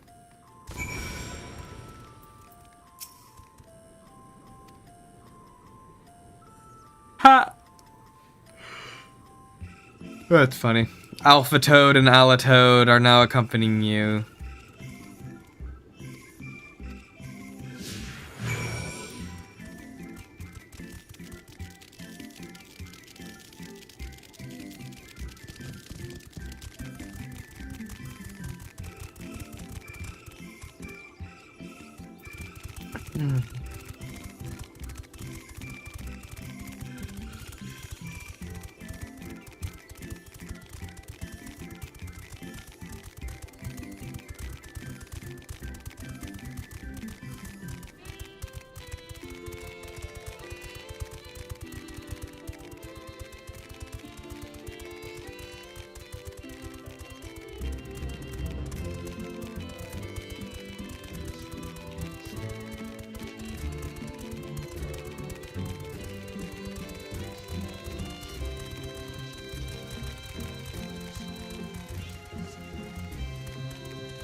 I trust you will find your compensation to be more than satisfactory.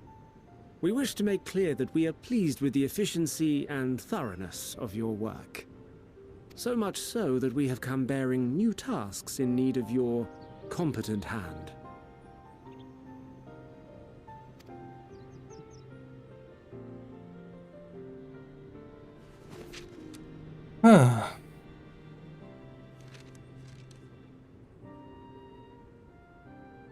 Another lengthy list. If I may speak frankly, the Gleaners have been pushed to the point of collapse by your unending demands. We are not familiars to be exploited. We are Sharlayan scholars, and we deserve an explanation for this unseemly treatment. What warrants such urgency?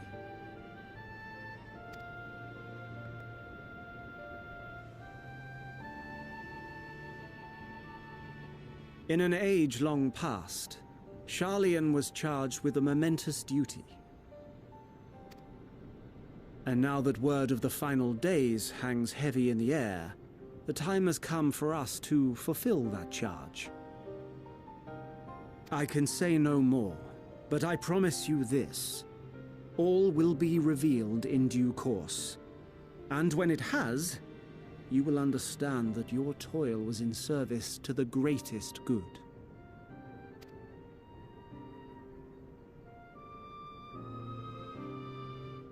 Then I will do your bidding.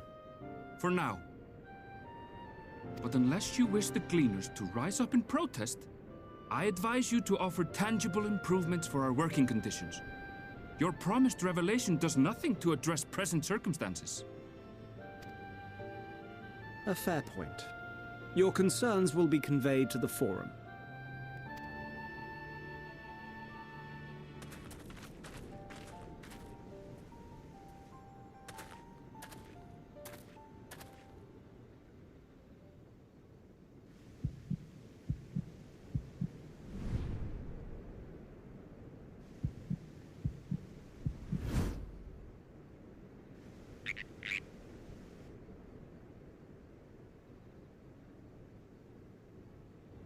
I hope that was informative.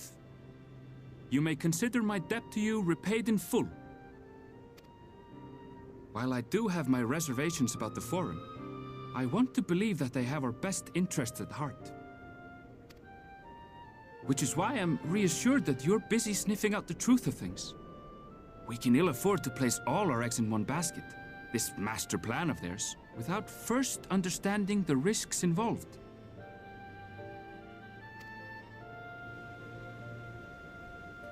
This is a smart dude. Wait! How did you know it was us? If you mean to impersonate a toad, try studying the real thing. And don't try to fool an expert.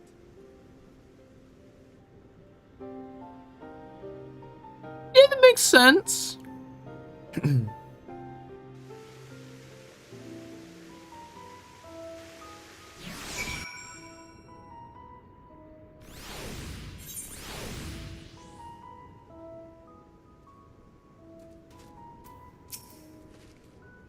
Suppose we should have known a gleaner who specializes in animal procurement would not be so easily deceived, yet he seemed inclined to put his trust in us all the same.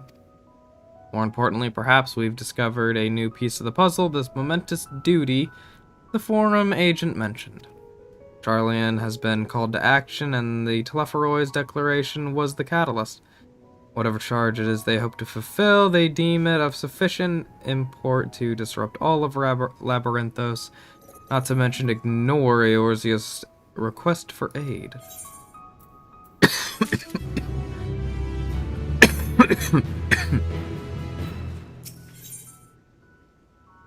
I mean, yeah, well, it doesn't make much sense.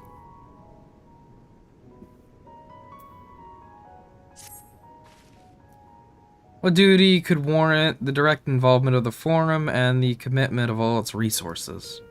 Judging by what we just heard, none of the gleaners were offered any kind of explanation. At this point, it seems abundantly clear that we'll learn nothing new by pressing them further. We should head back to Y'shtola and Cryo for the moment, see what they think of this.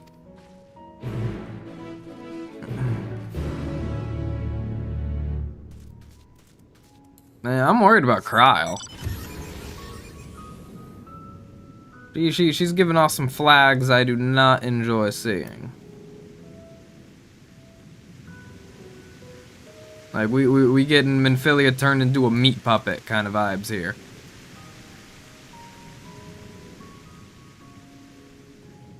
I'm just like, Hydaelyn, you do not need another body. Not okay.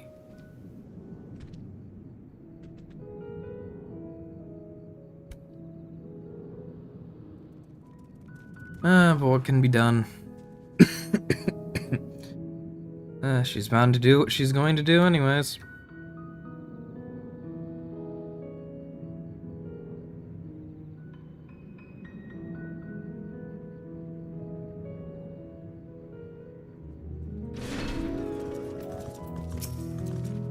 Welcome back. I trust you found Erenvel then?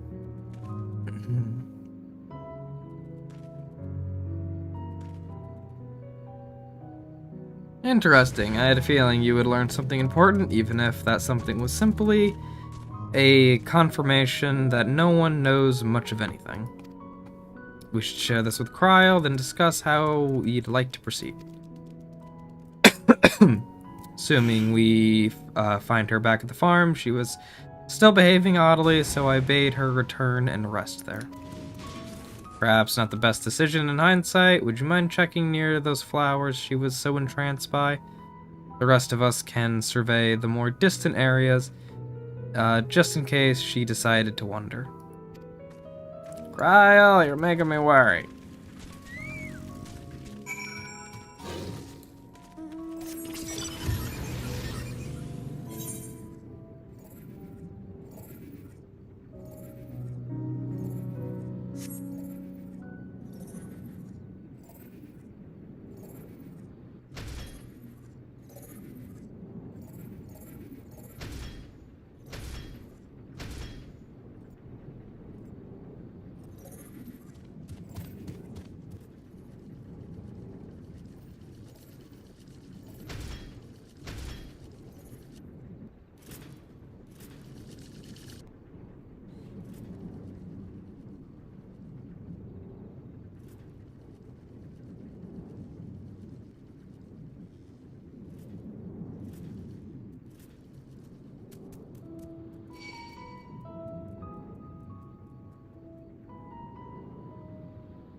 For you. The spell will keep it from wilting. She said you would need it for the journey ahead.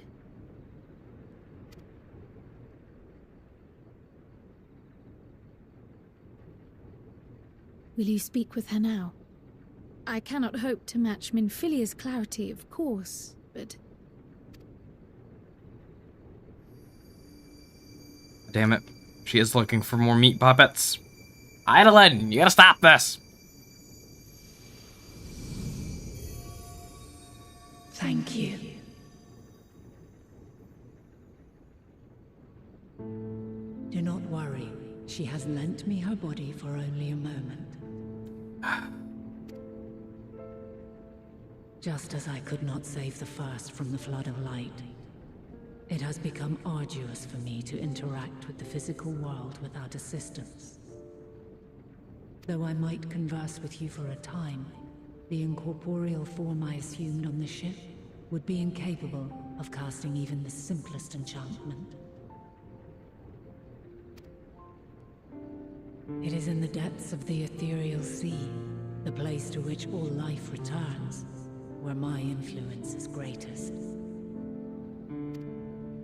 After Minfilia's sacrifice on the first, it was to the sea, here in the source, where I ferried her soul. I wished that gentle spirit to find rest in the world she loved so well. Her, and another who may yet have a part to play, though that will depend on you. Take the flower. Walk free, for you are free, to go where you wish, to believe what you will.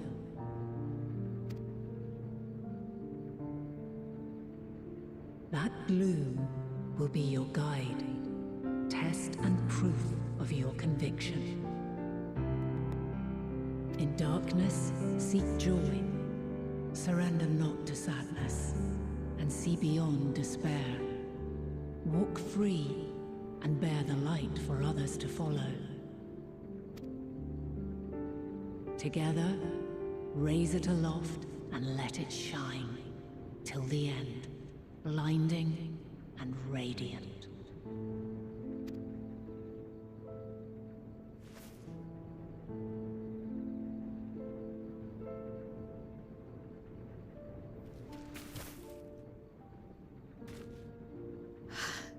That was all too brief. Already she seems so far away. I don't like Hydaelyn doing that. My apologies if I startled you. Ever since we began our descent into Labyrinthos, I had sensed another's will, straining to reach out. Even with my particular talents, though, I was unable to make a connection at first, so weak and tenuous it was. Once I took hold of that wispy thread. Imagine my surprise to discover it was Hydaelyn herself. Needless to say, it seemed wise to learn what we could before letting go.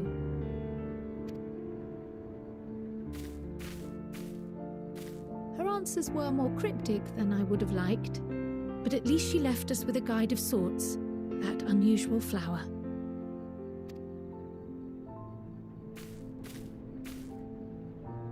Yes, we are definitely making progress. You can't be serious! We've done nothing wrong!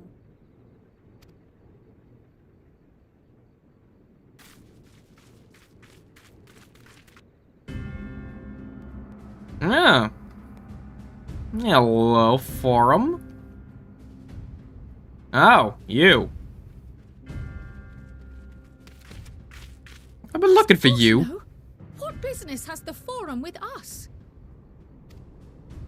Obstruction and suppression, apparently. Mistress Baldessian, our records show you facilitated the Scions' entrance into Sharlayan by claiming them as assistants for your organization. We are aware of your investigations. After alerting the major institutions to the presence of potential troublemakers, we received word from an Archean custodian. A group operating under the auspices of the students, skulking about Labyrinthos and engaging in clandestine behavior. Clandestine? We may not have entered Sharlayan as scions, but we did naught to conceal our identities. Our only purpose in this city is to seek the truth. I can think of no reason why our actions should warrant the Forum's intervention. 'Tis not our way to discourage the pursuit of knowledge, but the timing of such pursuits must be considered, not to mention their potential impact. With the world in chaos, we, the true caretakers of wisdom, have committed ourselves to an undertaking that demands the utmost discretion. And we will not risk its success by turning a blind eye to disruptive foreign elements in our midst. What then is to be our fate? Will you put us on a ship back to Eorzea? The Forum will convene to examine your case. The results of said inquiry will determine your future in this city. As for your absent companion, he has already been detained. Grah! But why? Is reading a crime now, too? Yeah, right? Reading is encouraged, celebrated even. Not, however, of the volumes shelved in the restricted section of the library. Oh, my boy Graha got in there.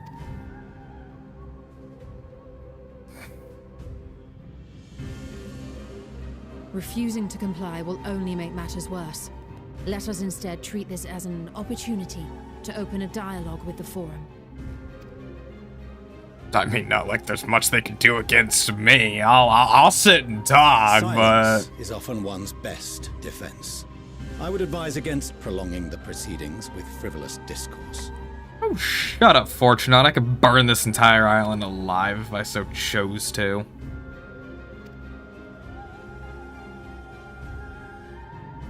But enough. This is not the place for debate. The rostra await.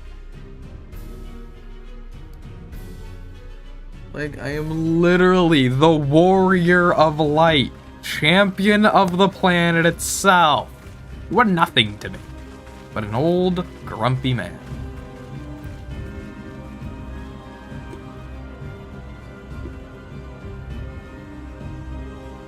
You're just mad because you're not a cool. Seriously. Somebody get this man his bib.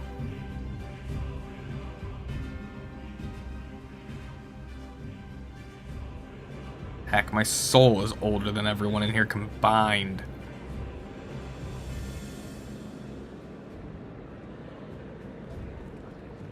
Hey, Graha, do some cool summony bullshit.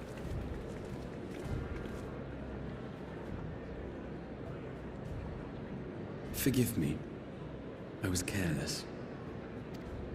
We would have been detained regardless.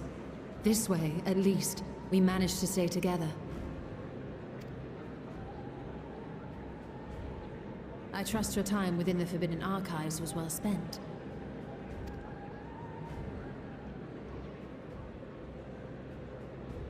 Ah, my boy. The Forum will come to order. This inquiry is now in session. As Speaker-elect, I will be presiding over the day's proceedings. Master Fortuner, would you be so kind as to restate the matter which compelled you to summon your colleagues with such urgency?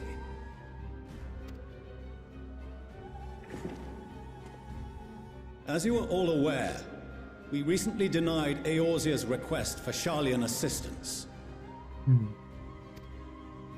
Since then, certain individuals dissatisfied with our decision have taken it upon themselves to interfere with our work. They entered our nation masquerading as associates of the students of Baldessian, But these malcontents are better known as the Scions of the Seventh Dawn. Your point? These militants wield influence with both the Eorzean and Eastern alliances, and are inextricably involved with the crises presently afflicting the world at large. Loose in our city, these warmongers sought to meddle with and expose matters of state secret. What are they, if not a dire threat to be expelled? Let me at him. Just let me at him. You have tarnished the good name of the students. Galuf would be ashamed.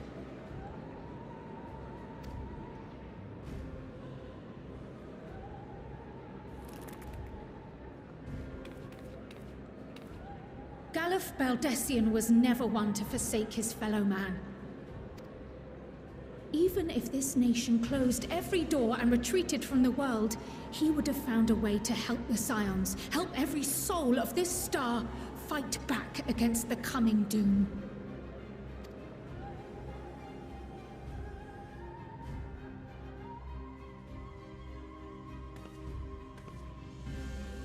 A terrible enemy stands poised to lay waste to all we hold dear. In the face of such madness, Eorzea reached out to Sharlayan, a respected ally, in the hopes of forming a united front. Was your curt dismissal truly the best you could offer?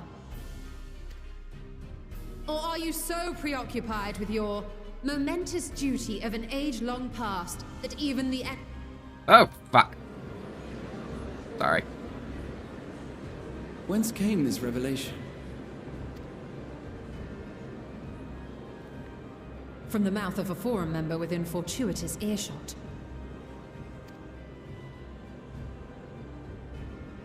Then it seems your findings support my own.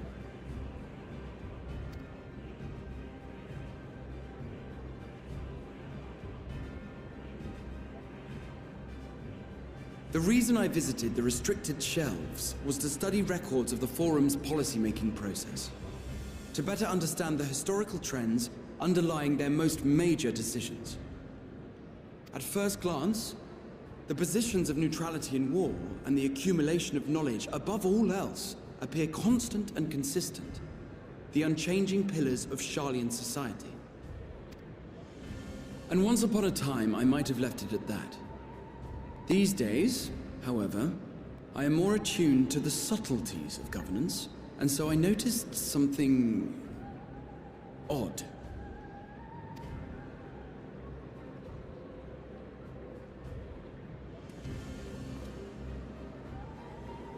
From a particular point in time, the purpose of these policies shifted. No longer was knowledge preserved for the benefit of society. Rather, society was to be gradually reshaped to ensure the preservation of knowledge.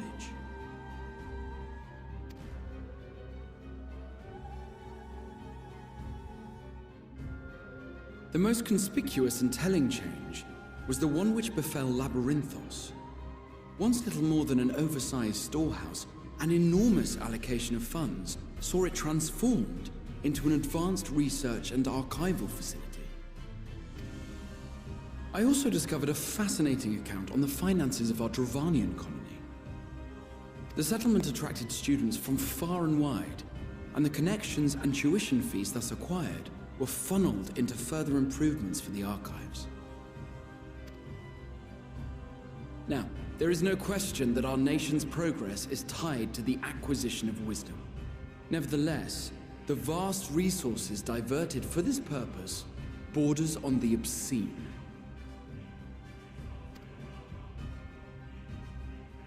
But returning to the matter of when, our change in course appears to have been made some 270 years ago. The very same period when Sharlayan scholars in the hinterlands began a formal study of the ethereal sea.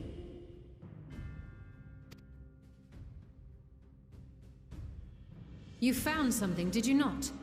And whatever it was, gave rise to your oh-so-important duty.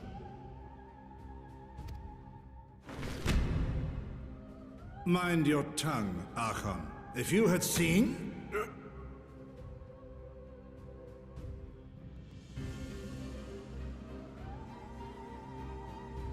Yes. We are bound by a duty we cannot ignore. Knowing this, what would you have us do? Abandon our vital work and join you on the field of battle? We will never choose the way of the sword. We will fulfill our mission, not through strife and bloodshed, but survival. Come what may, we shall live on. We must.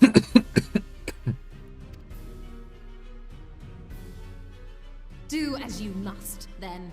But we Scions will fight until the heavens fall, until our last breath.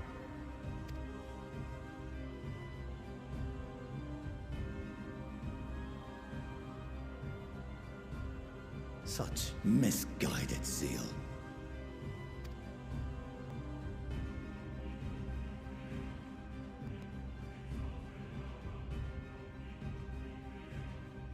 Father, Master Fortuno, I fail to understand the stance you have elected to take. But by the same token, I have yet to find a compelling argument to counter the challenge you put to us in Gridania. Still, in the midst of my uncertainty, I must trust in myself to do what is right, as others have chosen to trust in me.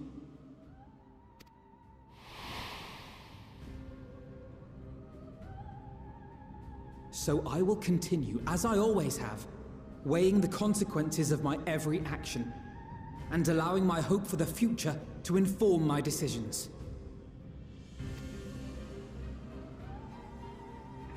That's quite enough. Have you all forgotten the reason for this assembly? Skolok Monteshane. He's the head of the Studium and an old friend of my grandfather's. Honestly, every discussion devolves into some interminable debate. Terrible habit. Let's return to the topic at hand, By their own admission, these Scions have resolved to fight alongside the Eorzean nations against the doom which swift approaches. But there exists no evidence of an attempt to incite our citizens to do the same. Furthermore, while our decision may well have been the correct one, we cannot simply bull our way through these disagreements without inviting doubts or objections. Put yourselves in their place. Who among you would leave a tome unopened if an elder forbid you read it with no reason given?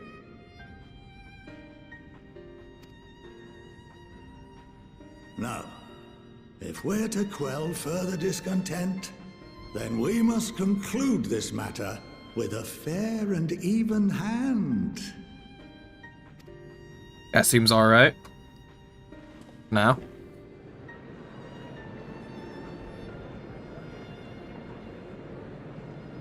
Order! We will have order! Master Monteshane raises some valid points. Keeping such concerns in mind, I propose we enforce the following measures. Until further notice, the students of Baldesion are to cease any and all activities within the domain of Sharlayan. You will also refrain from any further investigation into the Forum's decisions and duties. Failure to comply with these restrictions will result in the immediate expulsion of your Scion associates.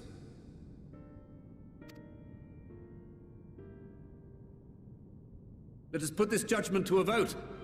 All in favor, raise your hand.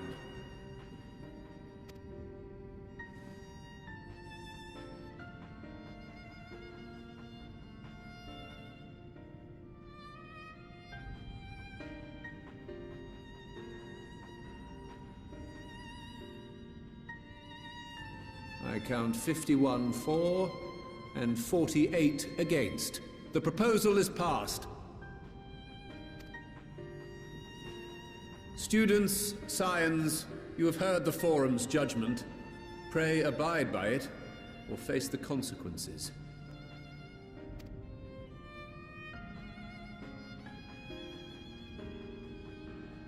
Honored members, I thank you for your time. This inquiry is concluded.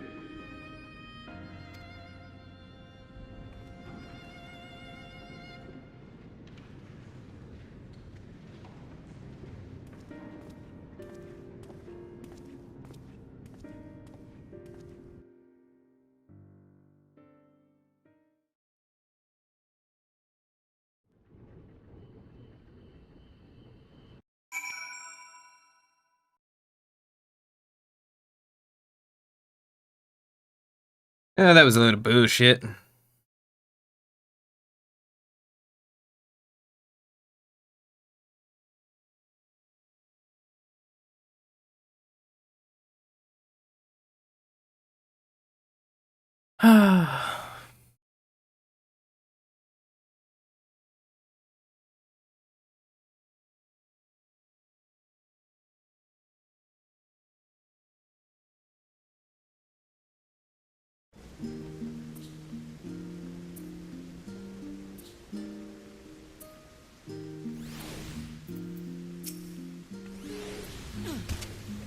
Well, at least we've been allowed to remain in the city, and our endless investigations have not been in vain.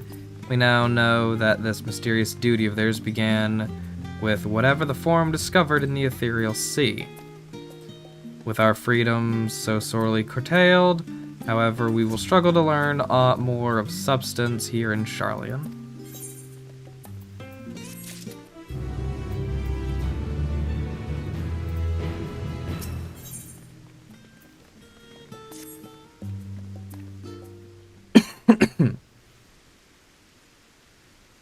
The overall picture has grown clear, yes, but in its spite, the Forum being so maddeningly vague about this duty of theirs. Why are they so reluctant to explain their action in plain words? Survival, come what may? Is Father's work so vital that it takes precedence over his own family?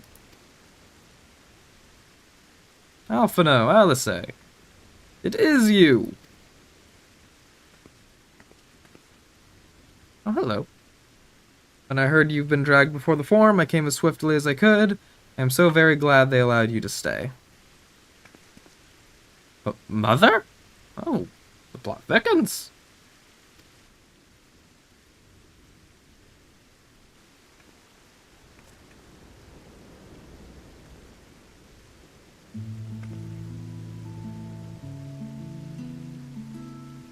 Alliance Levior at your service.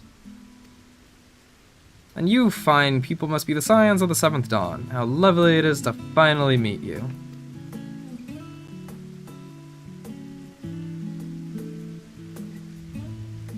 Mother, please. We don't wish to make things difficult for you. If word reaches Father that you were here... Oh, bother that. Am I to be chastised for speaking with my own children? I am well aware that you and Master Fortunat are not on the best of terms at the moment, but I've been absolutely desperate to see my darlings again. You will come by the house, won't you? I have gifts waiting.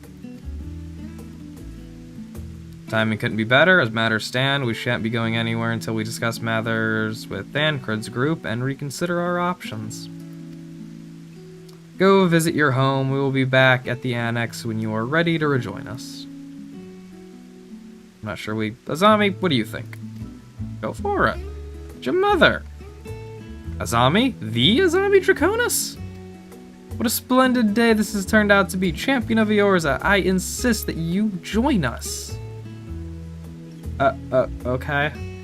I love that nada. Okay. But we must be quick about it, not for my own benefit. But should my husband return and find you enjoying our hospitality, the servants will be made to suffer the consequences. Azami, if you'd be so kind as to escort my children to the estate.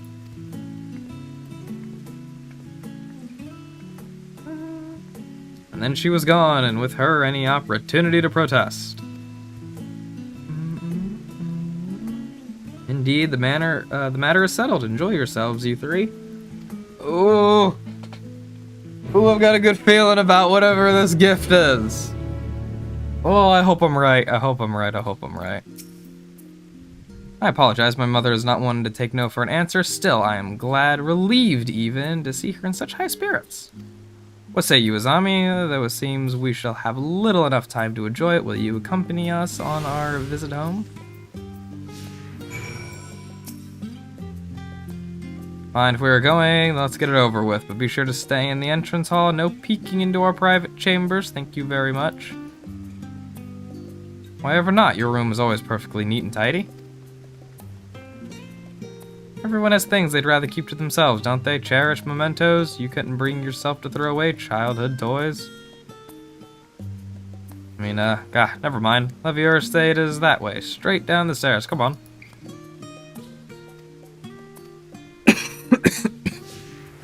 Oh, Alpha, no. Now let's say it's okay. I don't judge.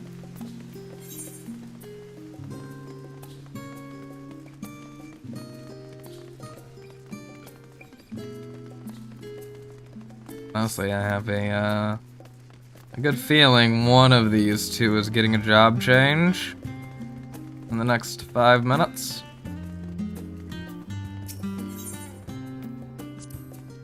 When Alcé and I were little, this bridge was as far as we were permitted to wander alone.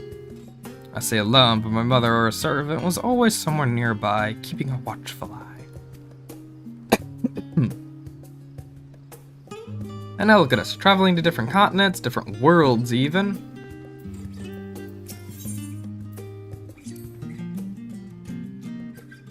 As children, Alphino and I would often wait here for our father to come home from work. Must have been a day when his meetings ran long, because I remember growing restless and leaning out over the railing to watch the water rush by. Father, of course, arrived in that exact moment, came pounding down the path in a panic, crying out my name. Wow, now he's like, you're not my children anymore. Dude became a dick.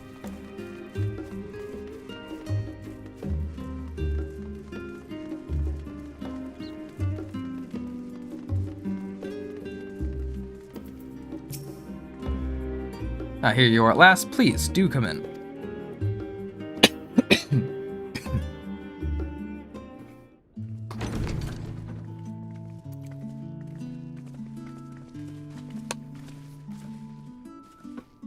A lot of butlers.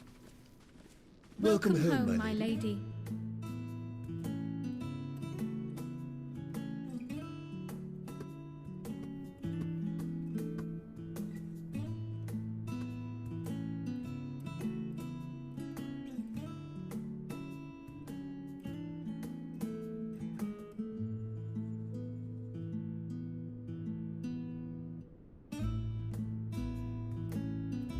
What?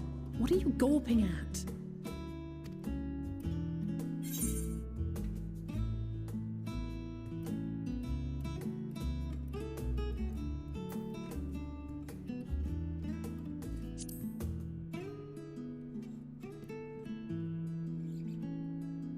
Oh, I suppose I never gave the decor much thought. I'm glad that you approve, I think.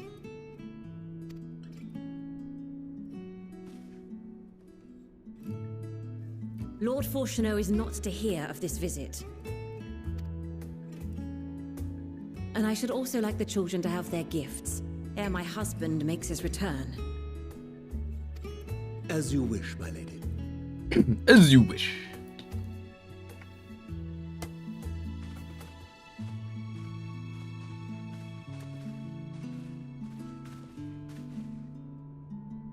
Master Alphino, Mistress Alicey, if you would accompany me upstairs. We shan't be long. Ooh.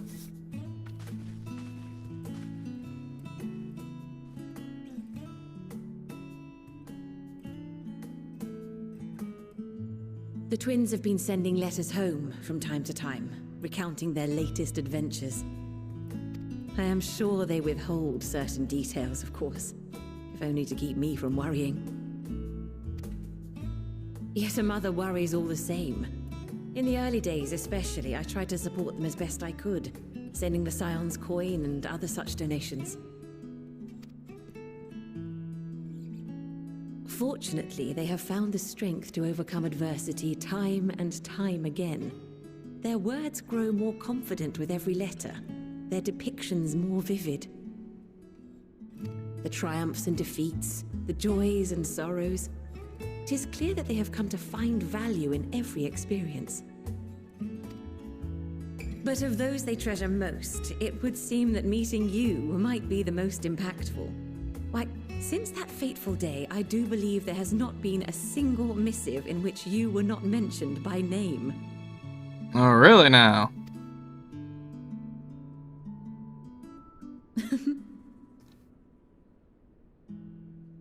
It is plain they care for you, and I am glad they have such a steadfast companion watching over them.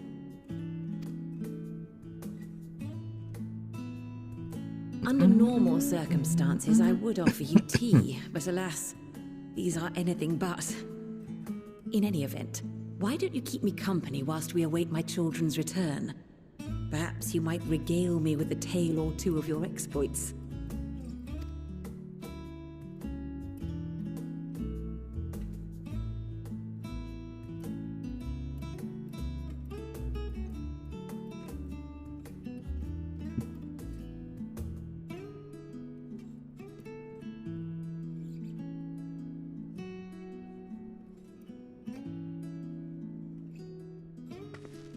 Oh, yeah. When you mentioned gifts, I wasn't sure what to expect.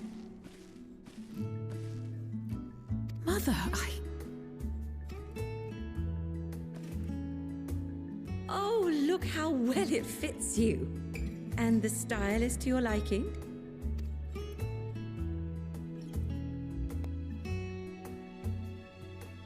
It's perfect. Exactly what I would have chosen. But please, tell me you had something different made for Alphino. Naturally. You are hardly little children anymore. And while I shall miss dressing you in those precious matching outfits, I must respect the individuals you have grown to become. See for yourself.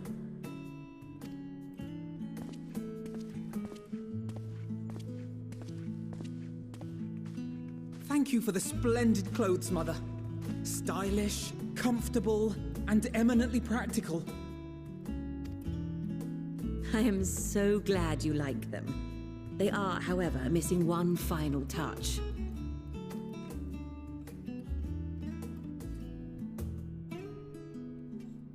If you'd allow me, Master Alphino.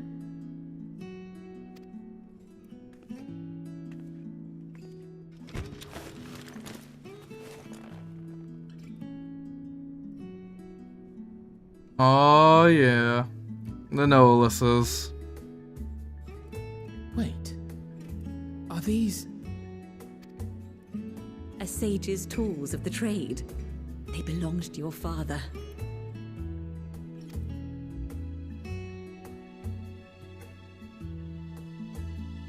Though he may as well be chained to his desk these days, as a student he was often called upon to venture into the field. He wielded those armaments, both to heal and to harm in no few battles. None so fierce as those you two have braved, perhaps, but battles nonetheless. Thus did I pull them out of storage, to show you that he was not always the man who stands in vehement opposition to you now. And also because it would be a terrible waste of ridiculously expensive House Leveilleur commissioned artistry.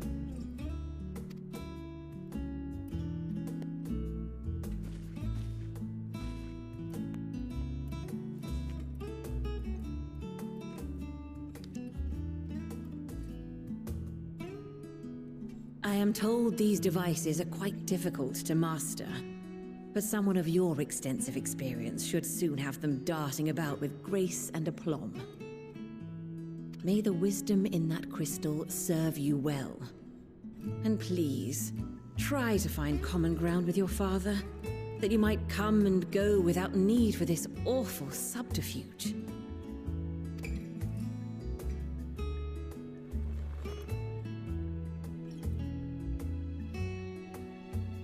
We will, Mother. I promise. My final gifts to you, before you run off, are an observation and a suggestion. Firstly, Fortuno has ever been a serious man, but it was only after you were born that he truly lost himself in his work. I may not know the Forum's inner workings, but I know your father's. The timing of that change in him holds some significance. Secondly, do not seek to best your father with words.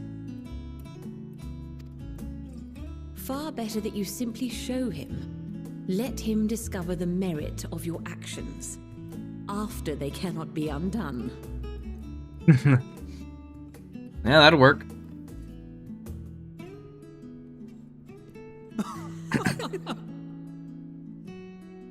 Oh, Mother. We shall take your wisdom to heart. Thank you again for these gifts, and farewell for now.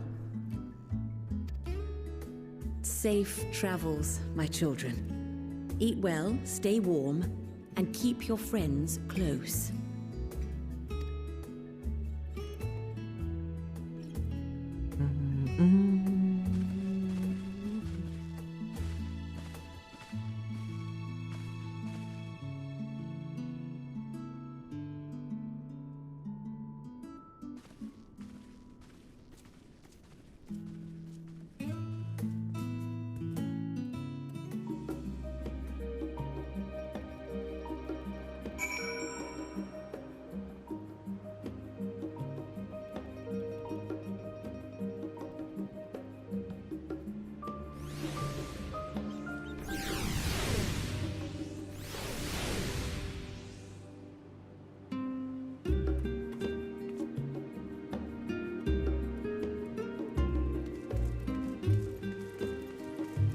Man, there's a lot of people being bards now.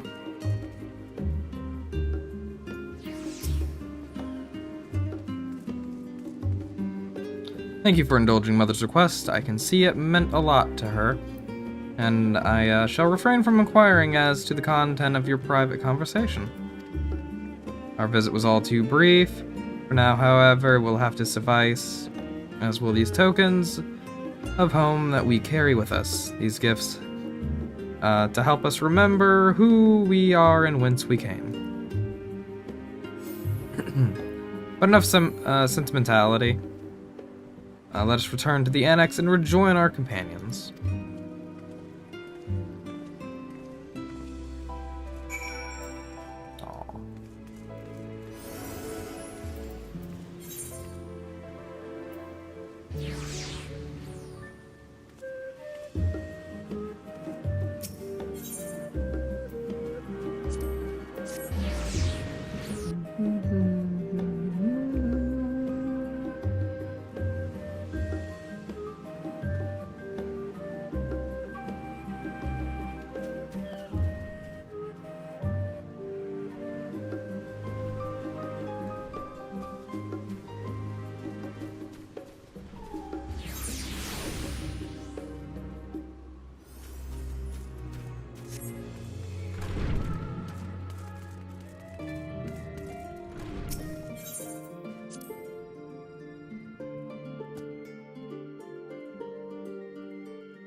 Enjoy your time with the Leviers, I hope. I would ask how the twins fared, but the new outfits tell the tale. I can only hope we can help them to reconcile with their father, that they might return home one day with their heads held high. In the meantime, we edge ever closer to the secret the Forum strives to hide, and the flower bequeathed to you by Hydaelyn is sure to guide us going forward. I'm confident that that once you've scouted out the situation in Thavnir, will be well equipped to plot our next move.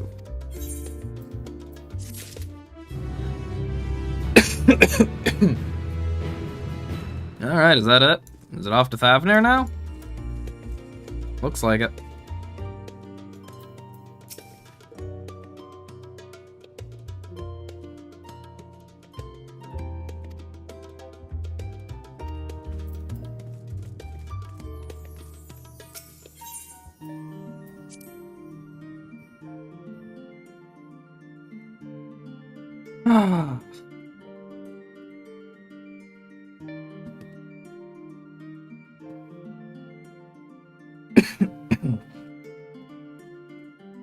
God, I'm amazed there's just so many level 80 quests. Like, how many quests does this freaking expansion have? Well, I've spent the first 6 hours just talking to people. Like, I haven't even gotten to the juicy combat stuff. What is this?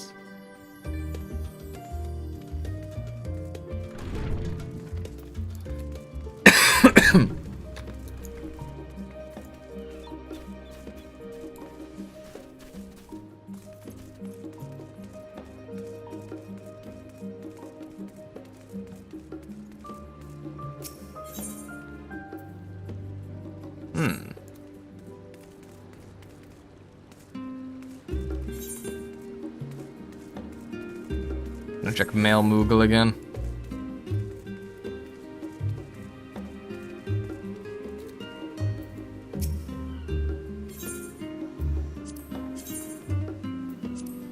Come on, you gotta have something.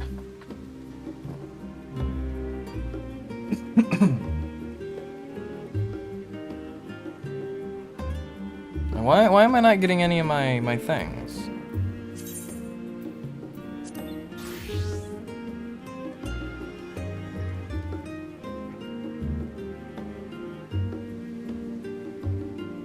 Am I not gonna get him until the 7th, maybe?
Collector's edition.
Not seeing anything for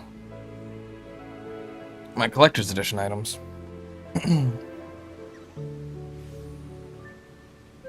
I wonder.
I'll see if I can get to it, see if maybe there's, like, no reason it's not giving it to me.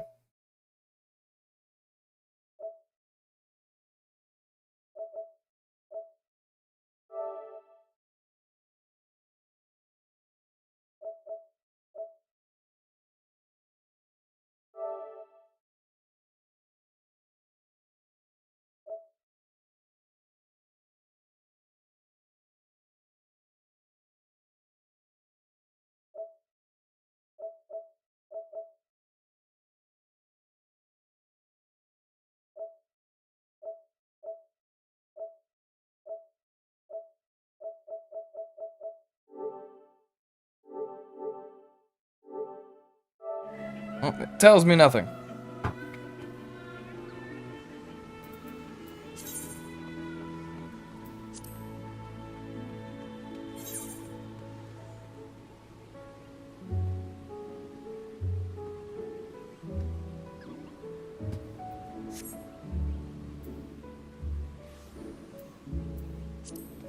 Well, that's sad.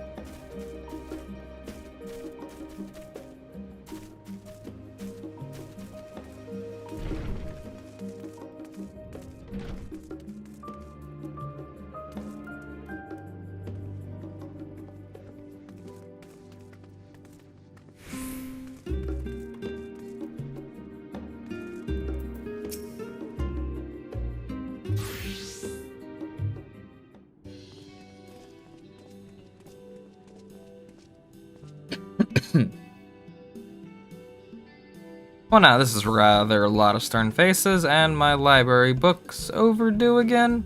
Are my library books overdue again? Not to our knowledge, we're associates of Kryl and the students of Baldesion. We seek passage to Thavnir and understand that you can assist us. Ah, the test subjects. Welcome, welcome! What? Test subjects? Oh, you hadn't heard? Well then allow me to explain. So in order to travel to an Aetheryte, you ordinarily need to attune to it beforehand. Otherwise, you can't use it as a beacon to seek out while you're a mess of Aether hurtling along the lifestream. An inconvenient but incontrovertible limitation of Aetheryte teleportation. What if I were to tell you that there's a way to travel to an Aetheryte without being attuned to it? Way to teleport instantly to places you've never been. For long years we've labored to make such travel possible that people might move about more freely. And we've finally done it. We've created a new kind of Aetheryte that doesn't require attunement. Truly, that changes everything. While my language may have been a bit misleading, the user need not attune to those Aetheryte, but the Aetherites themselves must have been pre-attuned to each other, thereby facilitating travel between the 2 points. But it just so happens that our first test pair of Aetherites, one has been installed here in Sharlayan, and the other over in Hydaelyn.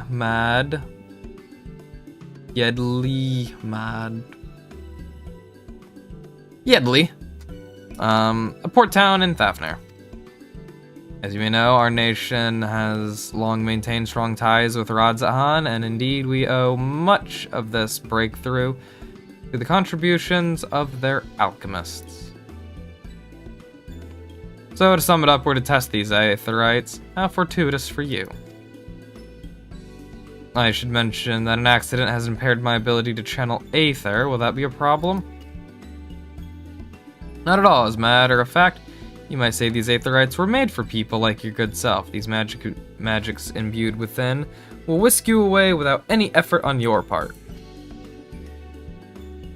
A veritable dream come true, and far be it for me to worry about such things. But do we have permission to make use of your shiny new inventions? The only permission required is yours, so assuming you're willing, we're all set.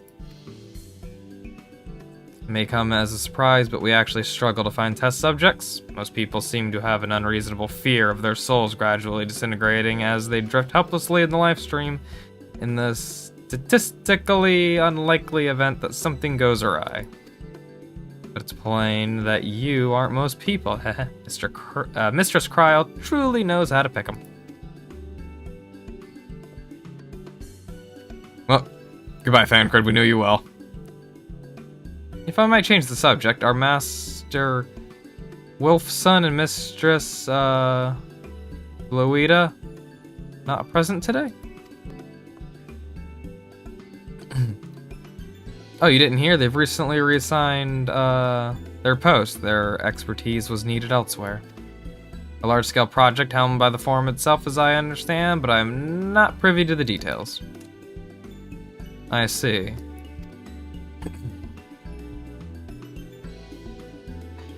Any other questions? No? Then let's get going before you change your minds. Please see to your preparations and head outside to the Aetherite Plaza. I'll be along shortly.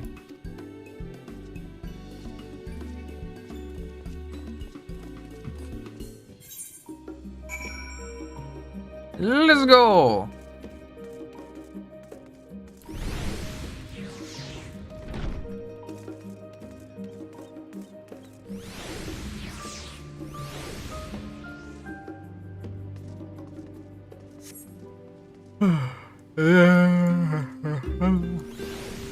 Let's be the place.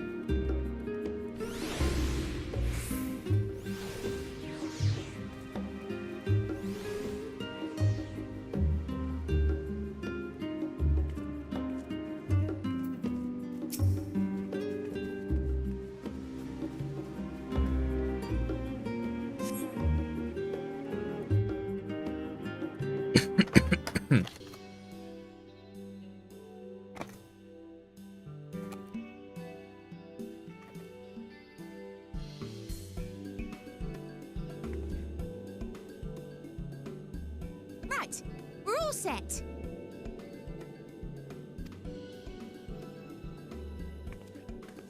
Just the 4 of you, was it? 3. I'm already attuned to the crystal in Thavnir. You are? Oh. I would have preferred more test subjects. Oh, well, never mind. If our 3 travelers could line up here, please.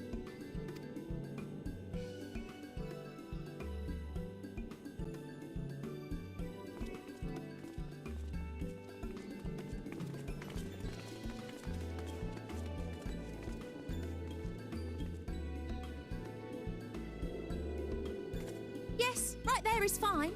Take a deep breath, and I'll soon have you soaring through the ether.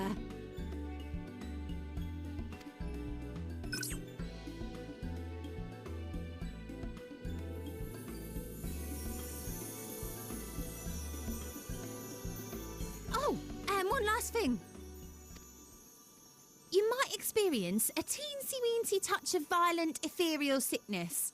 Good luck! What? What? What? Gone. Uh-oh.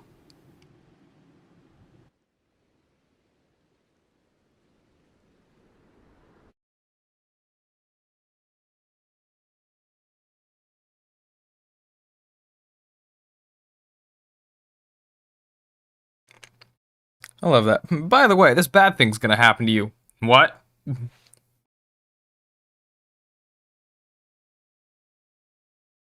Tancred's like, oh no, and she's like, anyways.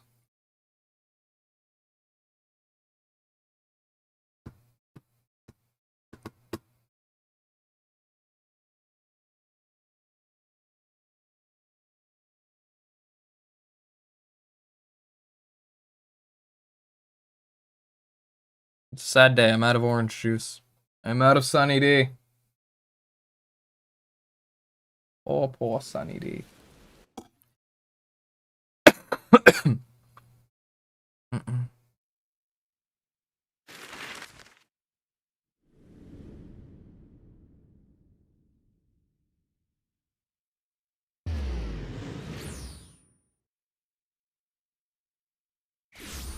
Man, have we moved.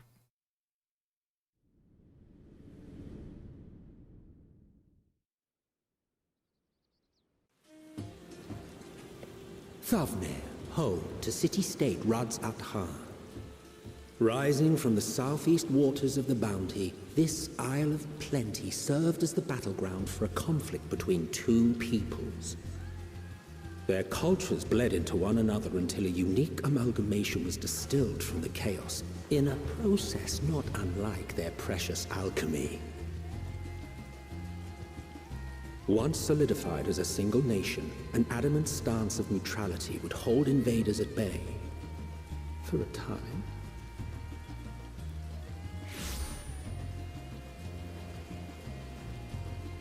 Now across this vibrant isle creeps a fog of malice. What choice do you have? Oh god. What chance?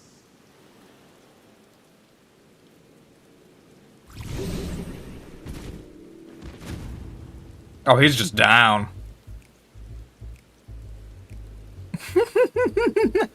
Against such an insidious foe.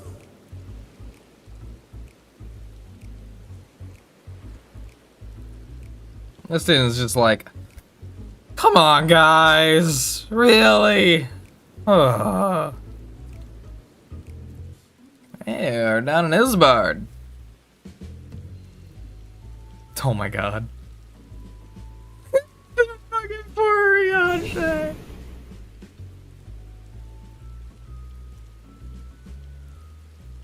He's just in the fetal position. I've seen fairer faces after a bout of bad shellfish.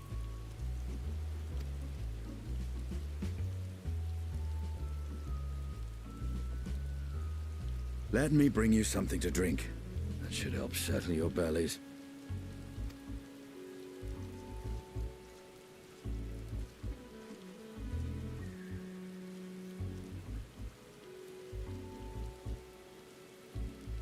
There was a note with Kryle's instructions.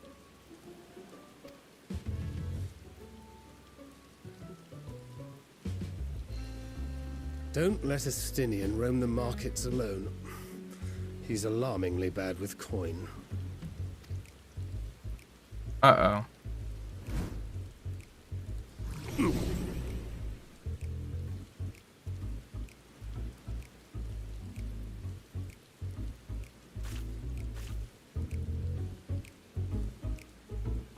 I'm just like, I am gonna just tough through this. I don't give a damn. You managed to will yourself to your feet, but given your condition, will you be able to reach Justinian in time? Oh no!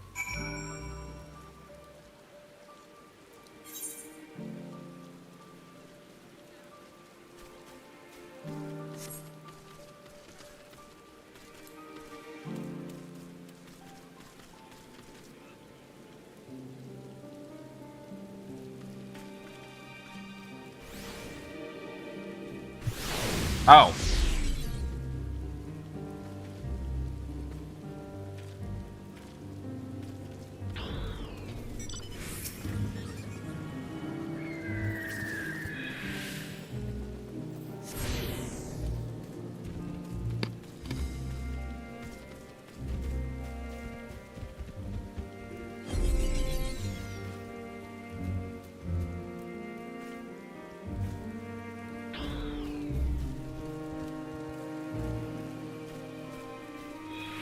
Alright, I'm not even in the area anymore.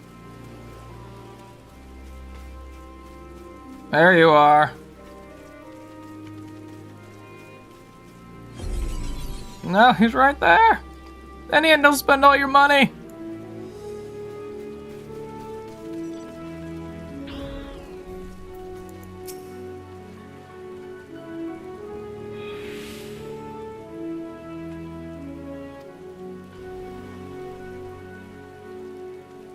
Your wise good sir to come to me, my special Amra Lassi, made with only the finest and freshest ingredients, is famed for calming unruly bellies. By the way of warm welcome to Thavnir, pleased to offer it you at the low price of 19,800 gil. For not one, not two, but 3 bottles. A bargain amongst bargains.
Justinian, how can you be so bad with money?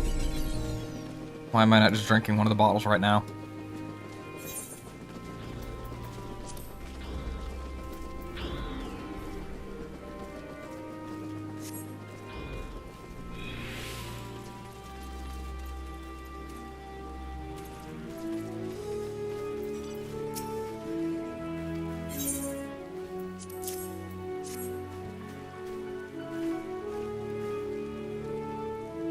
Praise be to the 12, my stomach doth loosen its death grip.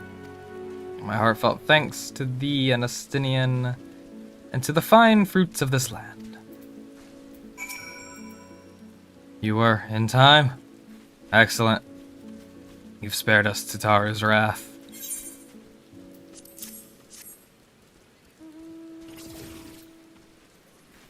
Sweet, sweet release. If you haven't already, you should have yours too.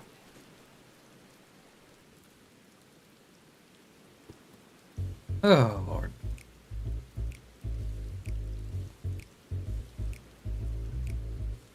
Right, I'm ready to get on with it. That lassie truly worked wonders. Back on your feet, I see.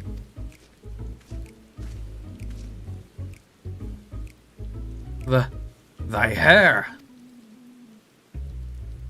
Aye, I've bound it. 'Tis the most I could do against this heat short of shedding my armor. I asked where you got the cord for it. Local vendor, the man said it was Thavnarian weave, tough and not easily unraveled. And how much did it cost? 9,400 gil. The steel, I was told. 'Tis nothing fancy, but I always valued function over form. That's incredible. I dare say not even Alphino could hold a candle to you.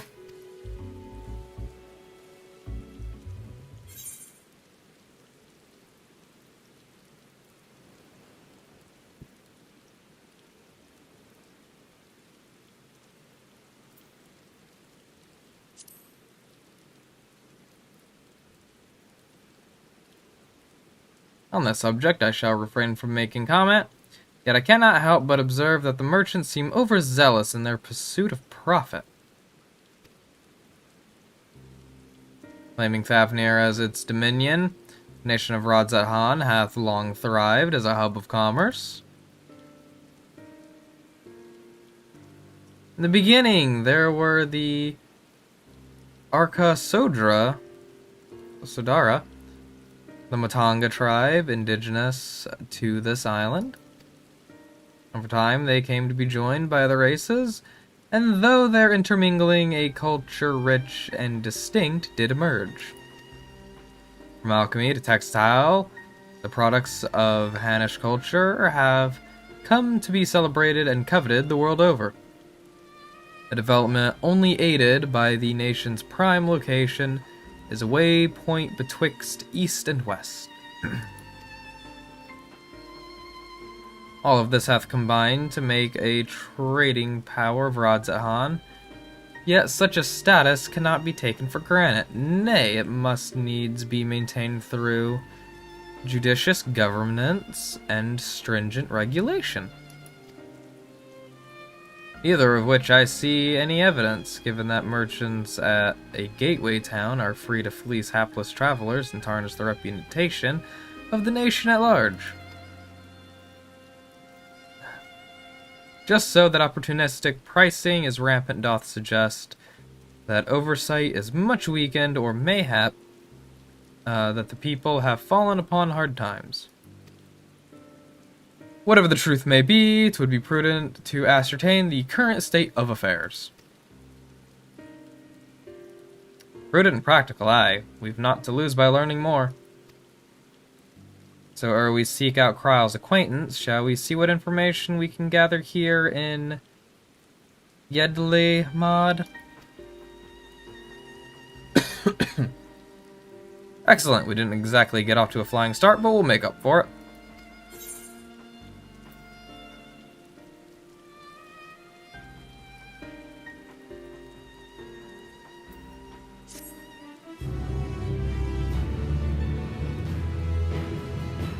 Dun, dun, dun, dun.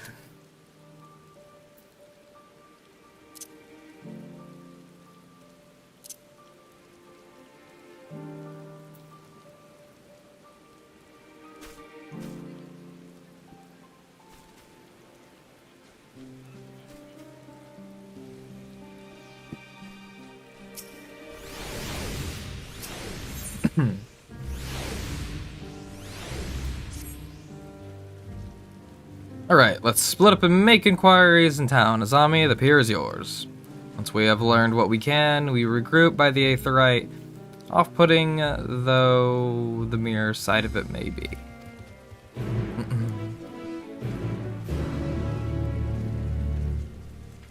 Such a big-ass Aetheryte.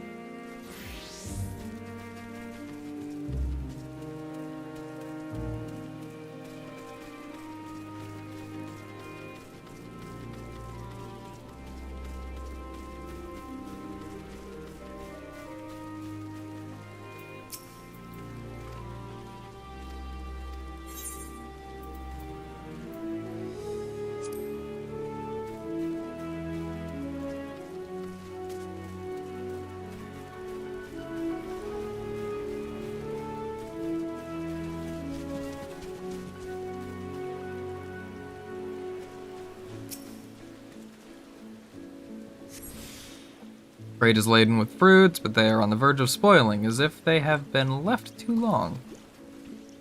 Gross.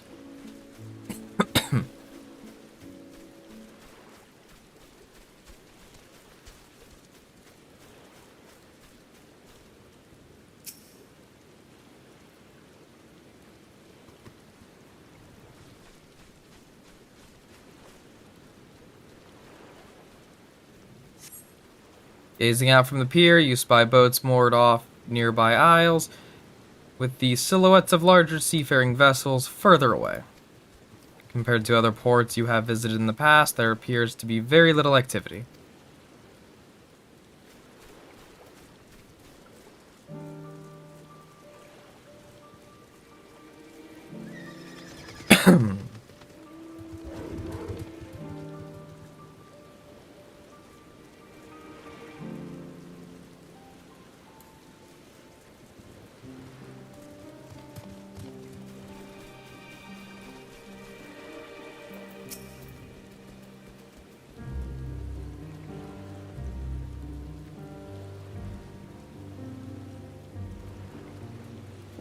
What am I doing? Oh, recording my sales. Still do it daily out of habit, though I don't know why I bother. Hardly sell anything these days. Business has never been this terrible, but I suppose things could be even worse. I could have a consortium to keep afloat, like Calzal. I don't envy his position. Better to be alone with my little operation, I've come to realize. You're a traveler by the looks of you. If you have a moment, perhaps you could pay Calzal a visit. He'd be glad for tidings from abroad. Like as not, you'll find him at the Saltwind Sails, the Harbor Guild building across the water from here.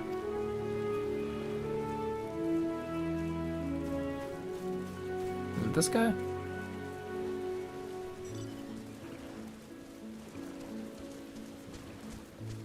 Nah, you're somebody else.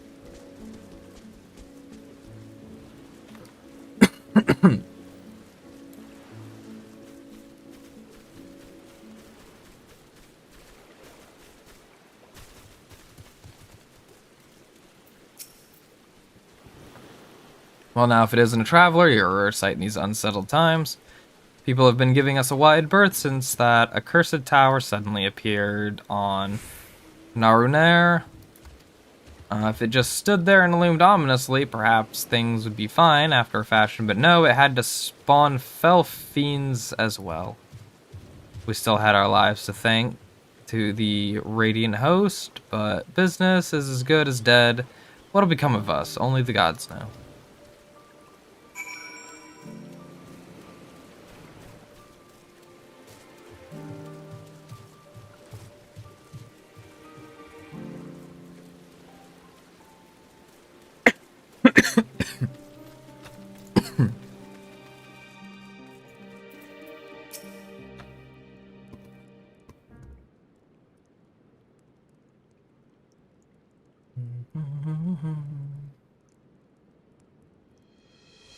The Damascans aren't coming, but we already have everything they ordered. What are we supposed to do with it? I don't know, but yelling at me isn't going to help. All I know is that their plans have changed, and that's that. Look, you must have known this might happen. The Empire is at war with itself, and the provinces are in chaos. And then there's the tower sitting on our doorstep, spitting out monstrosities. The city has its defensives, but we've been afforded no protection out here. Can't blame foreigners for not wanting to take the risk. God, but this will be an enormous loss. Alright, forget about the Damascus. Surely some ships are still coming. We have fresh produce, handicrafts, medicines, all the perennial Hannish favorites. Our consortium works closely with merchants and artisans to supply only the finest wares. Quality is guaranteed. I know all these things, Calzal, I do. Which is why I regret to say I have nothing for you. All voyages have been cancelled or indefinitely postponed. And you are? Wait, you're a foreigner, are you not? A merchant? Please tell me you're a merchant. Nah. I see, that's a shame. I'm sorry, but we're discussing important matters. If you need something, please talk to one of the others. Excuse me. My name is, Noscea. I am here to see Khazal.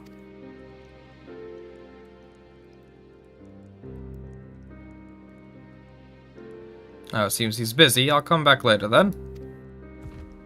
No, come back, Elephant Man! I'll talk to you. You look sad.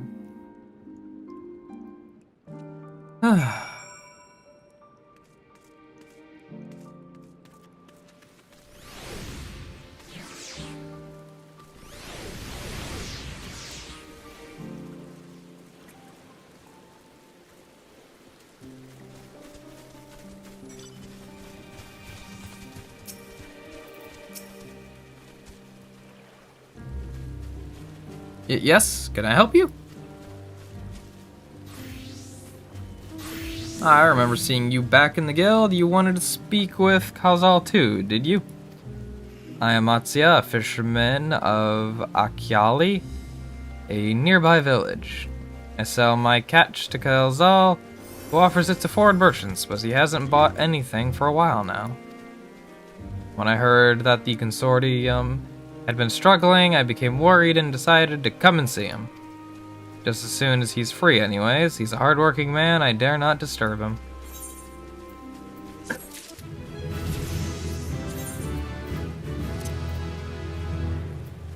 Finally level up.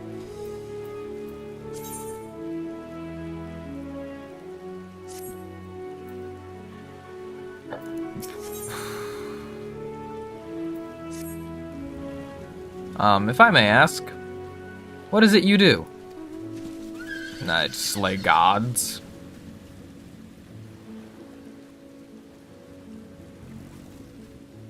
An adventurer, you say, and you travel the world helping people. And that must means you're great at dealing with strangers. Please, won't you teach me to be like you? You see, I've brought some fresh fish with me.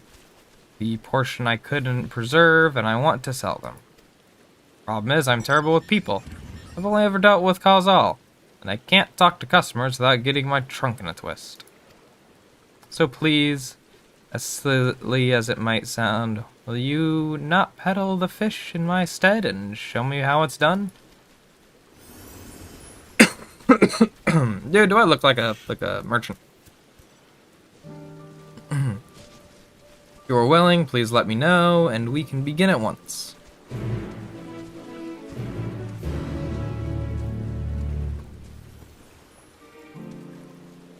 The events to follow cannot be skipped. You may wish to cancel any pending Duty Finder registrations. Oh, fun.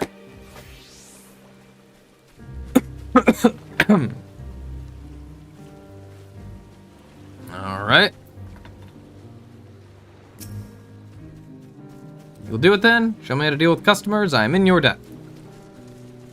Right. Please try peddling my fish to, shall we say, 3 people here in Yedley Mod. I will observe you and learn.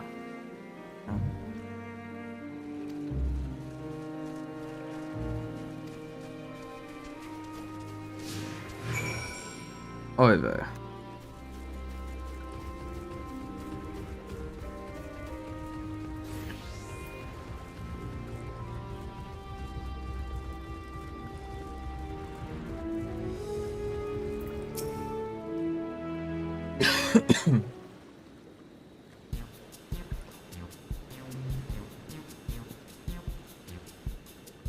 Yes?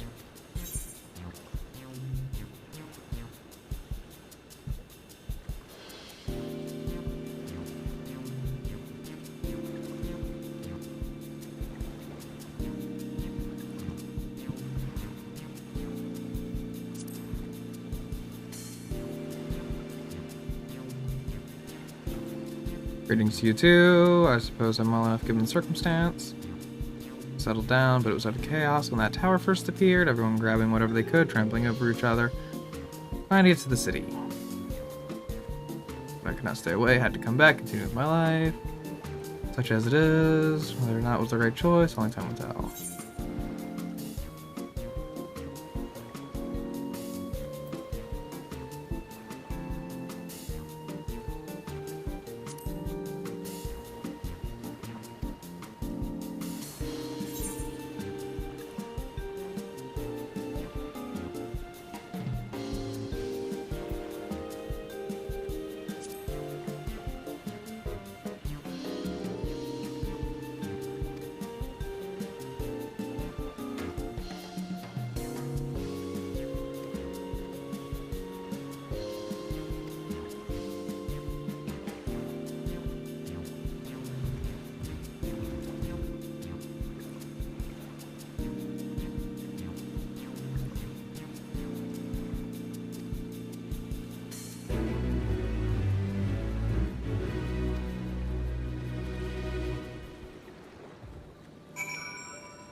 That worked out.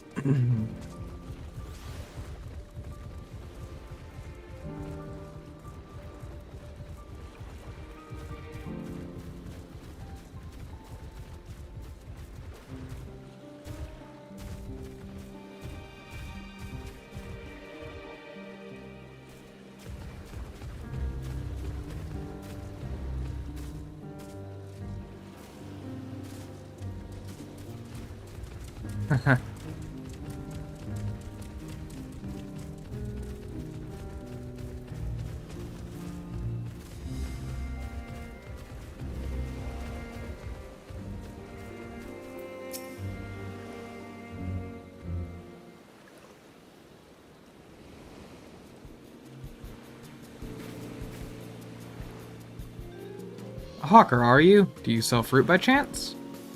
If so, I want to buy some Amra, let's say a dozen. They don't need to be export quality.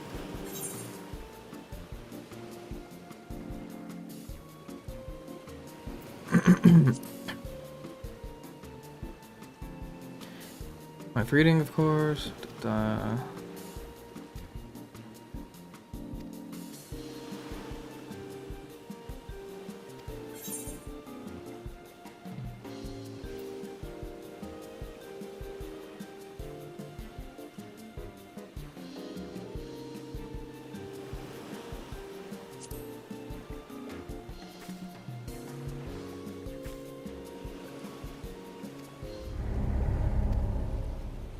Uh-oh.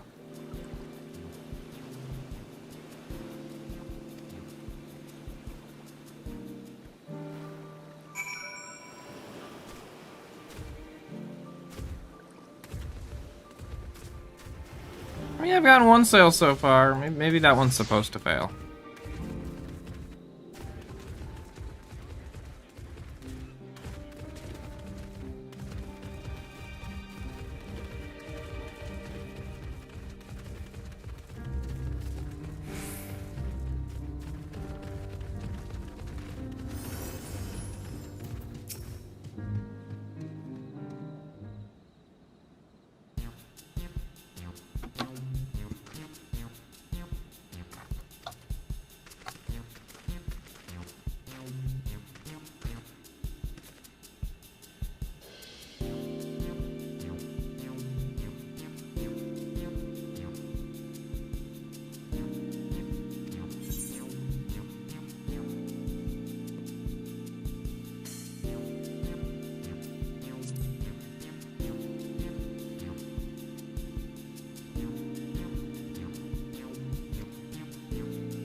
Oh, come on.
Thank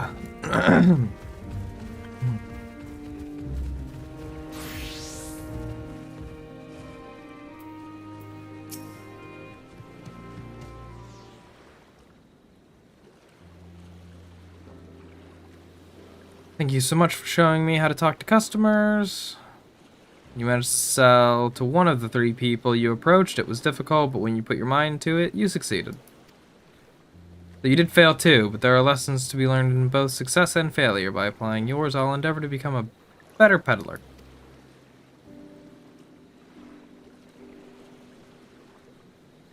So there's only so much I can do alone. I hope that things will return to normal for Khazal soon.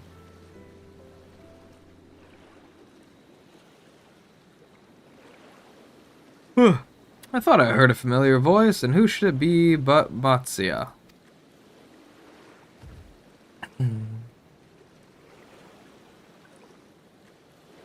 Khazal, have you finished your business at the guild?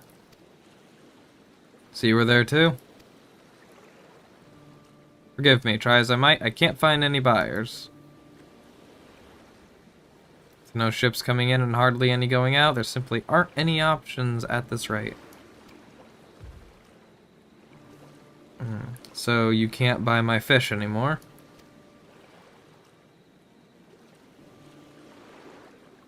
I'm sorry, Noscea, I truly am, but for now, you must peddle your own goods.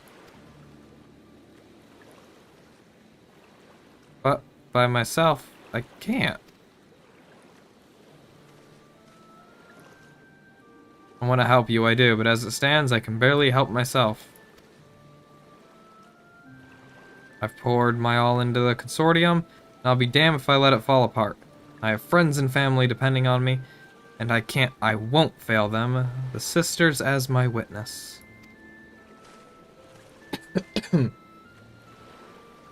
Khazal.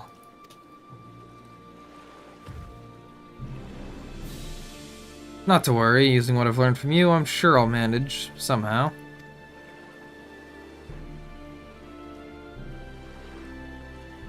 Ugh. Okay. Well, I had best return to my village. My thanks again, and please take care on the road.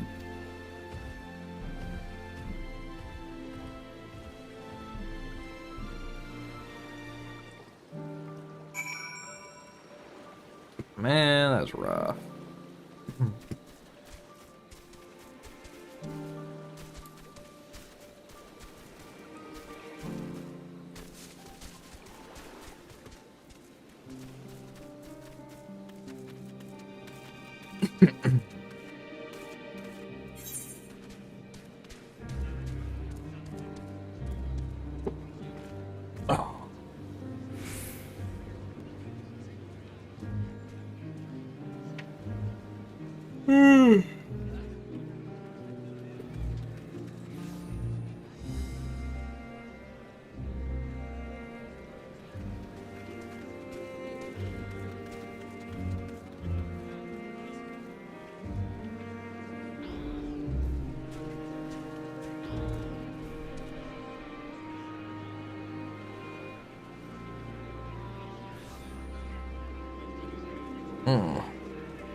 Well, guess it doesn't really matter.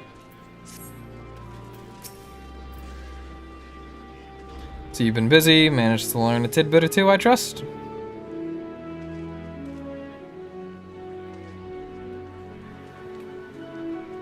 I see, we also heard that the tower is affecting many locals' livelihoods, but to think that it would be to such an extent.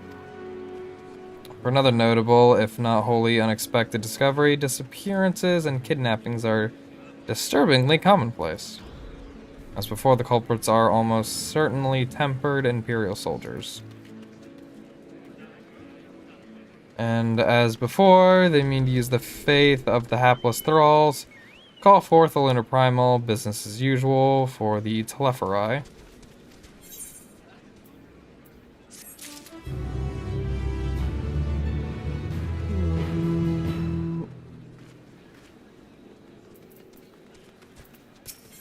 Justinian! He's such a good. That Noscea fellow you were helping? He's an Arca Sodara, is he not? Apparently, 'tis almost exclusively his people that are being kidnapped. Should he be traveling alone? If summoning is this perpetrator's aim, it doth stand to reason that the Arca Sodara would be their primary targets. For 'tis the faith of their ancestors which prevaileth in this land, and many are devout adherents still. We better go after him. Akyali lies to the west, as I recall, the same direction as Kryle's acquaintance, incidentally. Settle then. Keep your eyes peeled while we make for the village.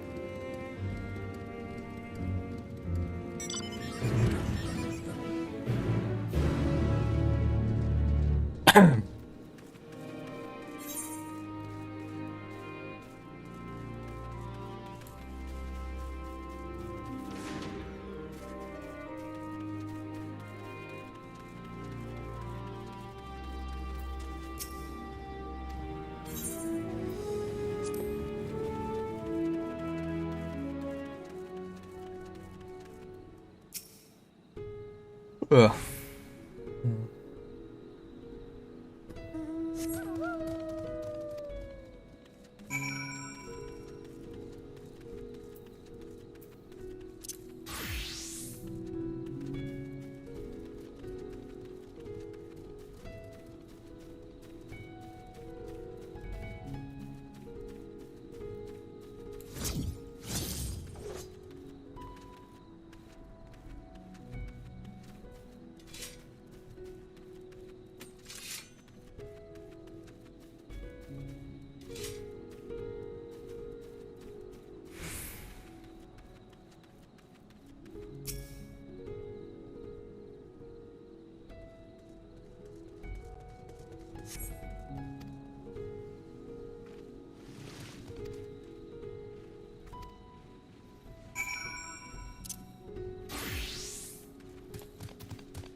Huh? Where did they go? Why are you here? I see you found him in time.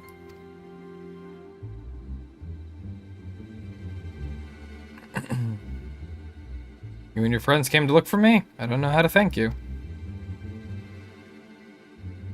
On my way home, I took a moment to stop and rest, think about what to do, about, well, everything. And then those men came. Kidnappers. We heard that the Arca Sodara were being targeted.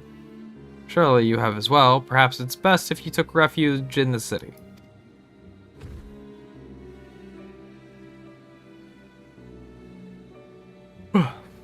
We've considered it, me and the others, but fishing is all we know, the ocean all we have. I see. It's not your decision to make, but you should take... that's your decision to make, but you should take care not to travel alone.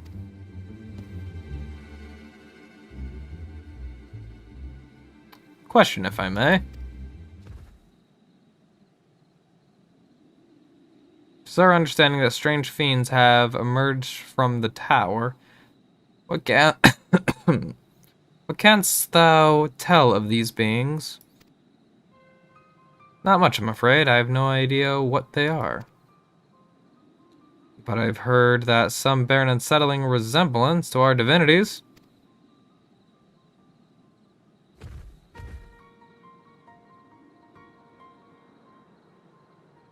For that reason, I have taken to calling the tower Zot. House of Divinities. In the old tongue, it means... But they're not true divinities, they're monstrous imitations that bring only death. To have one's faith so twisted is a grievous indignity, and full justified art thou in thine outrage.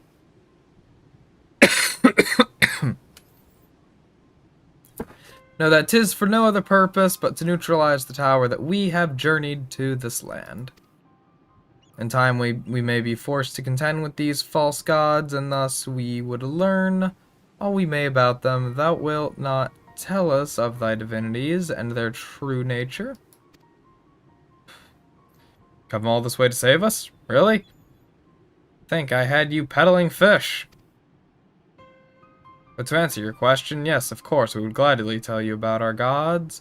We, I say because I'm a terrible storyteller, and I'd ask my fellow villagers to do it. So please, come to our village, we're good, gods-fearing folk, all of us, and we'd be honored to share our knowledge and fish. What sayest thou? Shall we pay a visit to Akyali?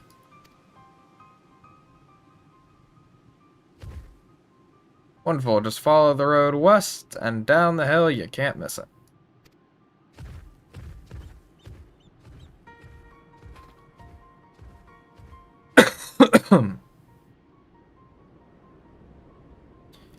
So 'tis the simulacra of Thavnarian gods that are being summoned. If any doubt existed before, there can be none now. The kidnapped Hanish are imprisoned in the tower.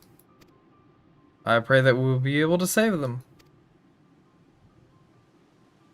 Real shit.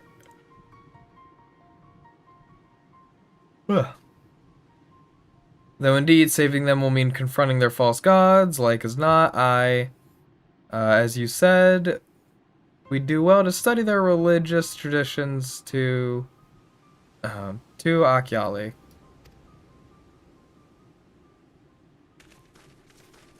Fun.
Welcome to Akyali, my friend. The name means white beach, and there isn't much here save that, but please make yourself at home.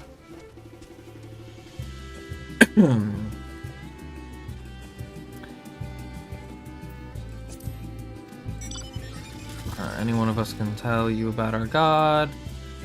You could do worse than to start with the Kanga and old Asveda. They're free at the moment, as it happens. Alright.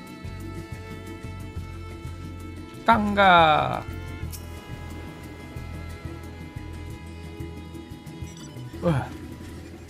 You wish to know about our gods? What curious visitor you are. Most want fish. In any case, I am happy to oblige. I don't know how it is whence you hail, but our isle is home to many gods. They can be divided into two groups. Manasuya, beings of wisdom who assume the form of men. The Murga, beings of might who assume the form of beasts. Together their divinities, their forms and personalities, many and varied.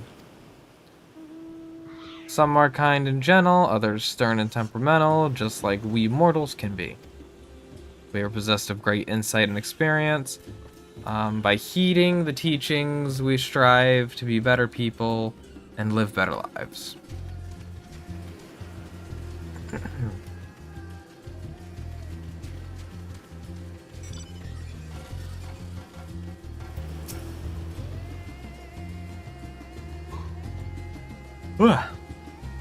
Interested in learning about our gods, you say? At ancient times, the Menusa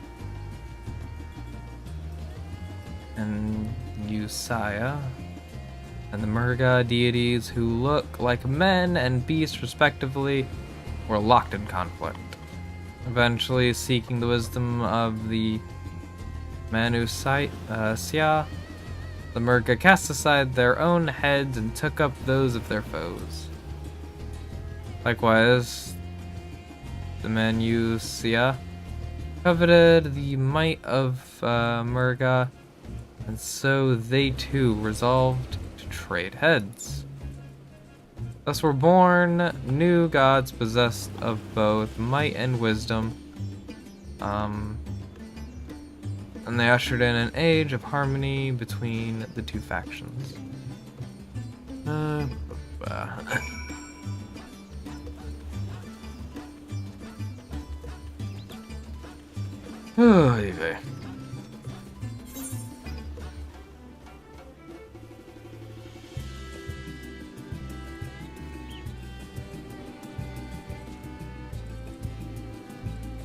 Damn, Nate's already 74, damn. He's going.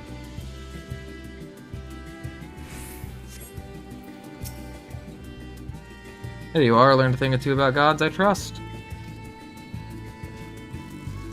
While you were off talking to others, I remembered something that may be of interest. If you could let your friends know, I'll go and fetch it from my home at once.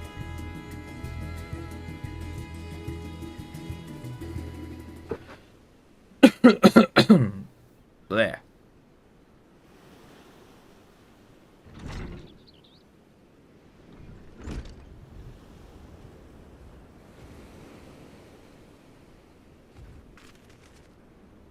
Apologies for the wait. I wish to show you this hanging scroll which depicts 3 of our most revered deities. By all means, we should like to see it.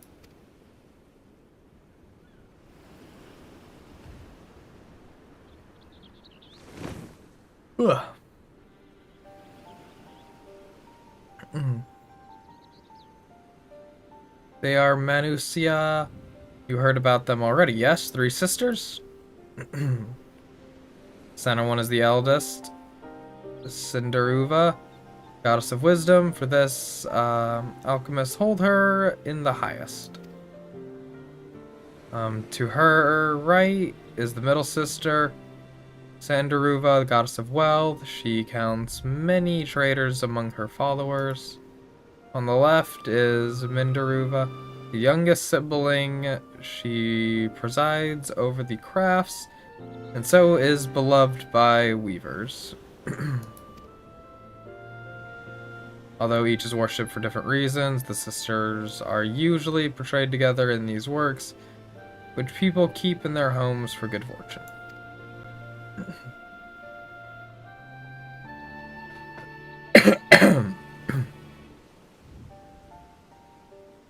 In like fashion to the Manusya, the deities of Eorzean preside over myriad aspects of life. And what of the Murga, if I may ask? The Murga hold power over nature in ages past. They were revered as guardian deities in times of conflict. If you have occasion to visit our temples and ruins, you will find their images there. Among them is a god who possesses a Gaja head, and he is venerated as the progenitor of the Arca Sidara. And then there are dragons. They occupy a special place in our history. We worship dragons too? It said that an ancestor of the satrap, as the ruler of Rods at Hand, forged a covenant with a dragon divinity in ancient times. This divinity has acted as the guardian deity of the satrap. Legends hold that if ever the satrap is needed, his dragon ally will fly to his aid. Dragon ally. Claimed to be a terrible storyteller, but nothing could be further from the truth. The information you bear for your faith is plain to hear, and I am confident that the information you've given us will serve us well in our efforts to deal with the tower. That is very kind of you to say, thank you. I pray for your success. Right, I believe it's time we sought out Kryle's acquaintance. An alchemist by the name of Nidhana. According to Kryle's notes, we're to find her at a place called the Great Work, further north along the coast.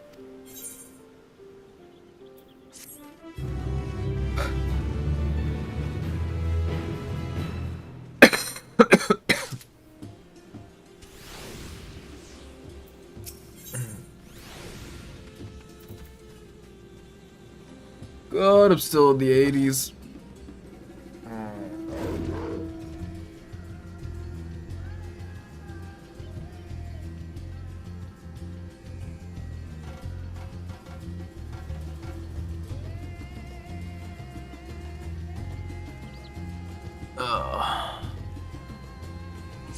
Gonna go and just grab this real quick. Did you say you're going to see Nidhana? Oh, how I envy you. She's brilliant, beautiful, kind, understanding. And did I say she's beautiful?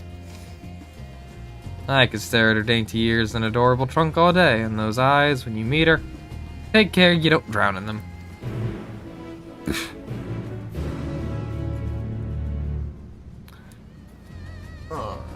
Well, we've been live for 8.5 hours, and I've been up for about twice that length.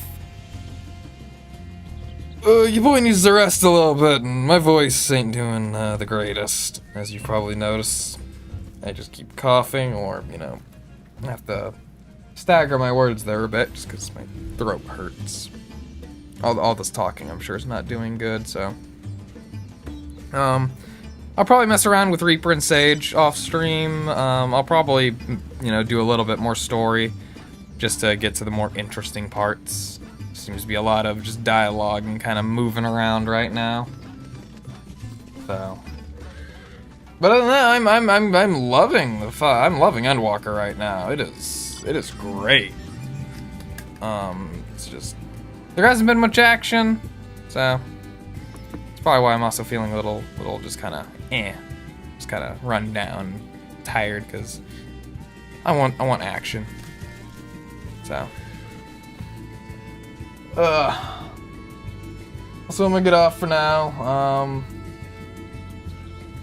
I don't know when the next time I'll stream be, but we'll definitely be picking up with more Final Fantasy then. So. I'll see you all then in the next one. Take care. Enjoy Endwalker yourselves. The expansion so far has just been great. Yeah. Honestly, this is a pretty smooth launch comparatively to what I've been through. But anyways, I'll see you all later. Have a good one. Take care.